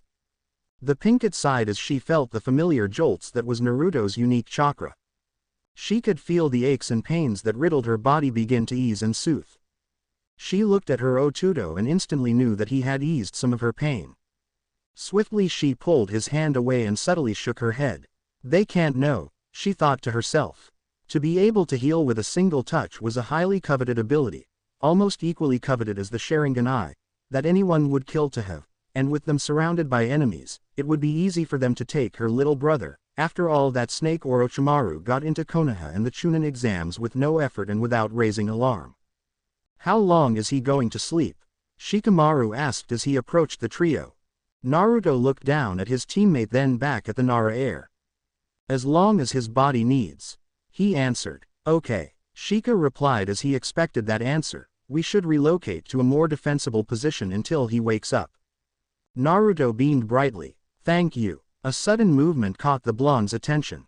It was Ino half carrying and half dragging Rock Lee. Immediately Naruto rushed over to help while Shikamaru gathered Sasuke onto his shoulders and Choji helped Sakura to her feet. Let me take him from here. Ten called as she landed before the two blondes holding Lee. Lee, she shouted as she began shaking the unresponsive teen, are you all right? Pull yourself together. Wah, Lee mumbled. Ten. When did you get here? We came to rescue you. Hun. Rock Lee blinked in confusion then looked around. Where did the Odo Nin go? They left, she answered, not too sure of what really happened between the hunched Odo shinobi and the dead last Naruto, but grateful nonetheless. What were you thinking? Going off half-cocked like that, alone? Look at you, you're a mess. Sakura needed me. Saving her was my sacred duty, as a man. You're an idiot. You know that, right? She shouted. Your words are so sharp, if I try to answer back, I'll cut myself. Lee, Naruto interrupted the pair, causing Lee to look up. You protected Sakura Nichan. Lee just blinked as he got the sense that he was being measured by the petite blonde while Tenten's brows disappeared beneath her Hittite. Thank you. Naruto bowed with an approving tone in his tone, then turned to trail after the rest of Asuma's cell. Neji just watched from the trees as the rest of the Konoha genin found themselves a safe spot to rest and heal. He watched as the blonde girl trimmed the Pinkett's hair and talked with Ten. He watched as the plump youth munched on some root that the dead last had given him. Apparently it was good because he looking for more. And Neji watched the Nara heir and the Dia, Uzumaki Naruto. One was Cloud watching while the other appeared to be mediating just a few feet away from the sleeping Uchiha. Neji knew that the Uchiha heir would be a formidable foe, either by blood or by the teen's own abilities. And the Hyuga looked forward to challenging the other teen. However, Neji did not count on was that he was looking forward to challenging the petite blonde as well. Then, as if aware that he was thinking of the blonde, Neji found himself staring into a pair of bright and soul-piercing sapphire blue gems. Oh yes, he was looking forward to fighting Uzumaki Naruto one day. Hours earlier, from the final confrontation between Team 7 and the Odo team, Anko had awoken from her injuries. She gathered her strength and began to stagger toward the direction of the tower. Keeping one foot in front of the other, she forced herself to continue on her trek, even though her body protested every single, agonizing step. Suddenly, over the harsh panting of her breathing, she heard the ominous rumble of the forest's more dangerous denizens. Clutching at her shoulder, Anko found herself surrounded by 3 giant forest tigers. The beasts stared at her, but with neither the expected glint of hunger in their eyes nor with the usual sense of superiority while in the presence of a weaker prey. No, Anko could see it in their eyes. They knew that she was tainted, that she was diseased. The giant creatures were not going to kill her for food nor for sport, but to keep her disease from spreading in their forest. Anko mentally sneered at the animals. I do not have time for this, she thought as she prepared herself for a hard-pressed battle. Normally, she would have no concern for the forest tigers, but she was aware enough to know that in her current state, she would be lucky to escape. The shinobi and the great beasts kept a wary eye on one another. In the distance a bird chirped. The tigers suddenly charged. Anko barely took a step back before noticing that the large felines had frozen in mid-charge. It took her less than a minute to realize in her exhausted haze that the massive beasts were stopped by an art of paralysis. Fancy meeting you here, Anko. Anko turned around and sighed in relief to see two of her Anbu colleagues lurking in the trees and not her former mentor. You two, she grumbled, must be the slowest moving covert operatives I've ever met. Ah, pouted the fair-haired Anbu, who wore a bird-like mask, don't be like that. Anko was about retort to Bird's pout when she let loose a sharp gasp and dropped to her knees in pain. Hey, the dark-haired Anbu with a bear mask gently called as he and his partner landed beside Anko, are you all right? Bird glanced down at Anko's pale neck and sharply hissed at the sight of the sickly black mark. The mark of the curse we've been worried about has floated to the surface. Bird clinically explained to his partner. And although he was wearing a mask, Anko knew that Bird was looking directly at her when he continued, but don't tell me that it. Anko just nodded her head. Orochimaru. Bear exclaimed, really? Bird sighed as he stood. If he's here, we have to bring you before Lord Hokage, so you can report it to him.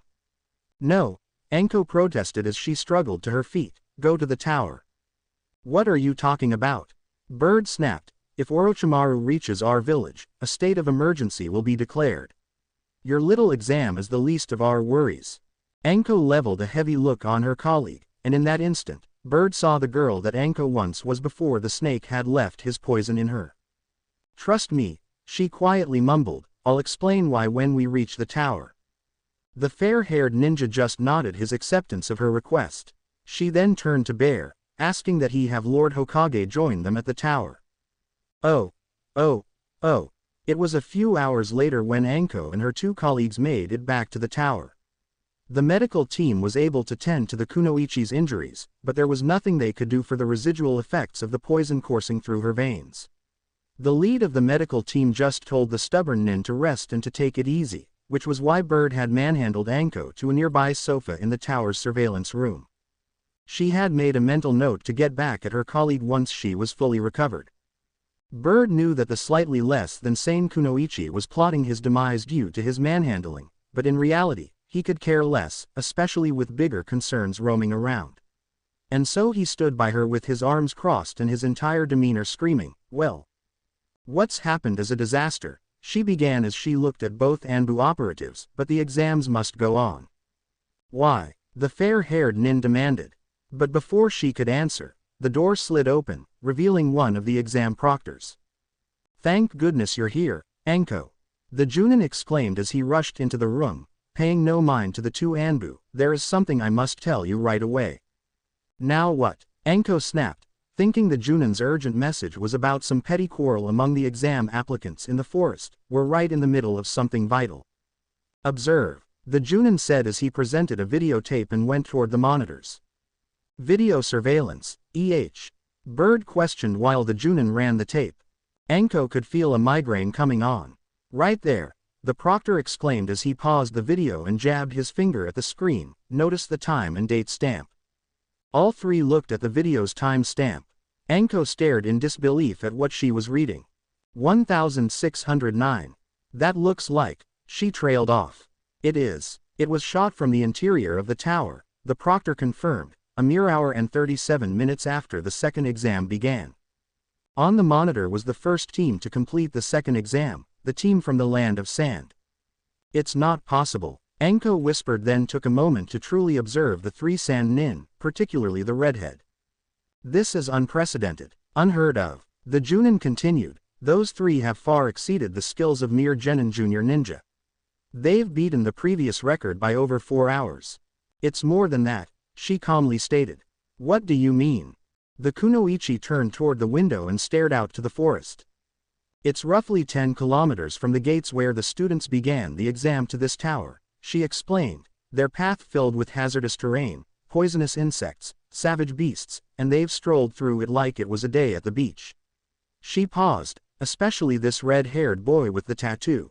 What about him? The kunoichi titled her head to the side, looking over her shoulder. Don't you see it, hun? Silence filled the room as the Konoha shinobi observed the redhead on the video. Oh, Bird gasped, I get it. That's amazing. The Chuunin continued to stare before letting out an aspirated sigh. What are you going on about? It was clear that he was not seeing what Anko and the two Anbu were seeing. Look at his clothes, his body, she prompted, and the proctor did. His eyes grew wide as his mouth formed a perfect, oh. There's not a mark on him anywhere, the kunoichi quietly said, and not so much as a smudge on his clothes. Even for me, she thought as she looked back out the window, or for any other journeyman-level ninja, a feat like that would be impossible. This must have something to do with his innate talents. Bird remarked with his arms crossed and his eyes never wavering from the monitor, it's been a while since we've seen such a promising candidate. But he's got a nasty look in his eye. The end. Now we will see you in the next video.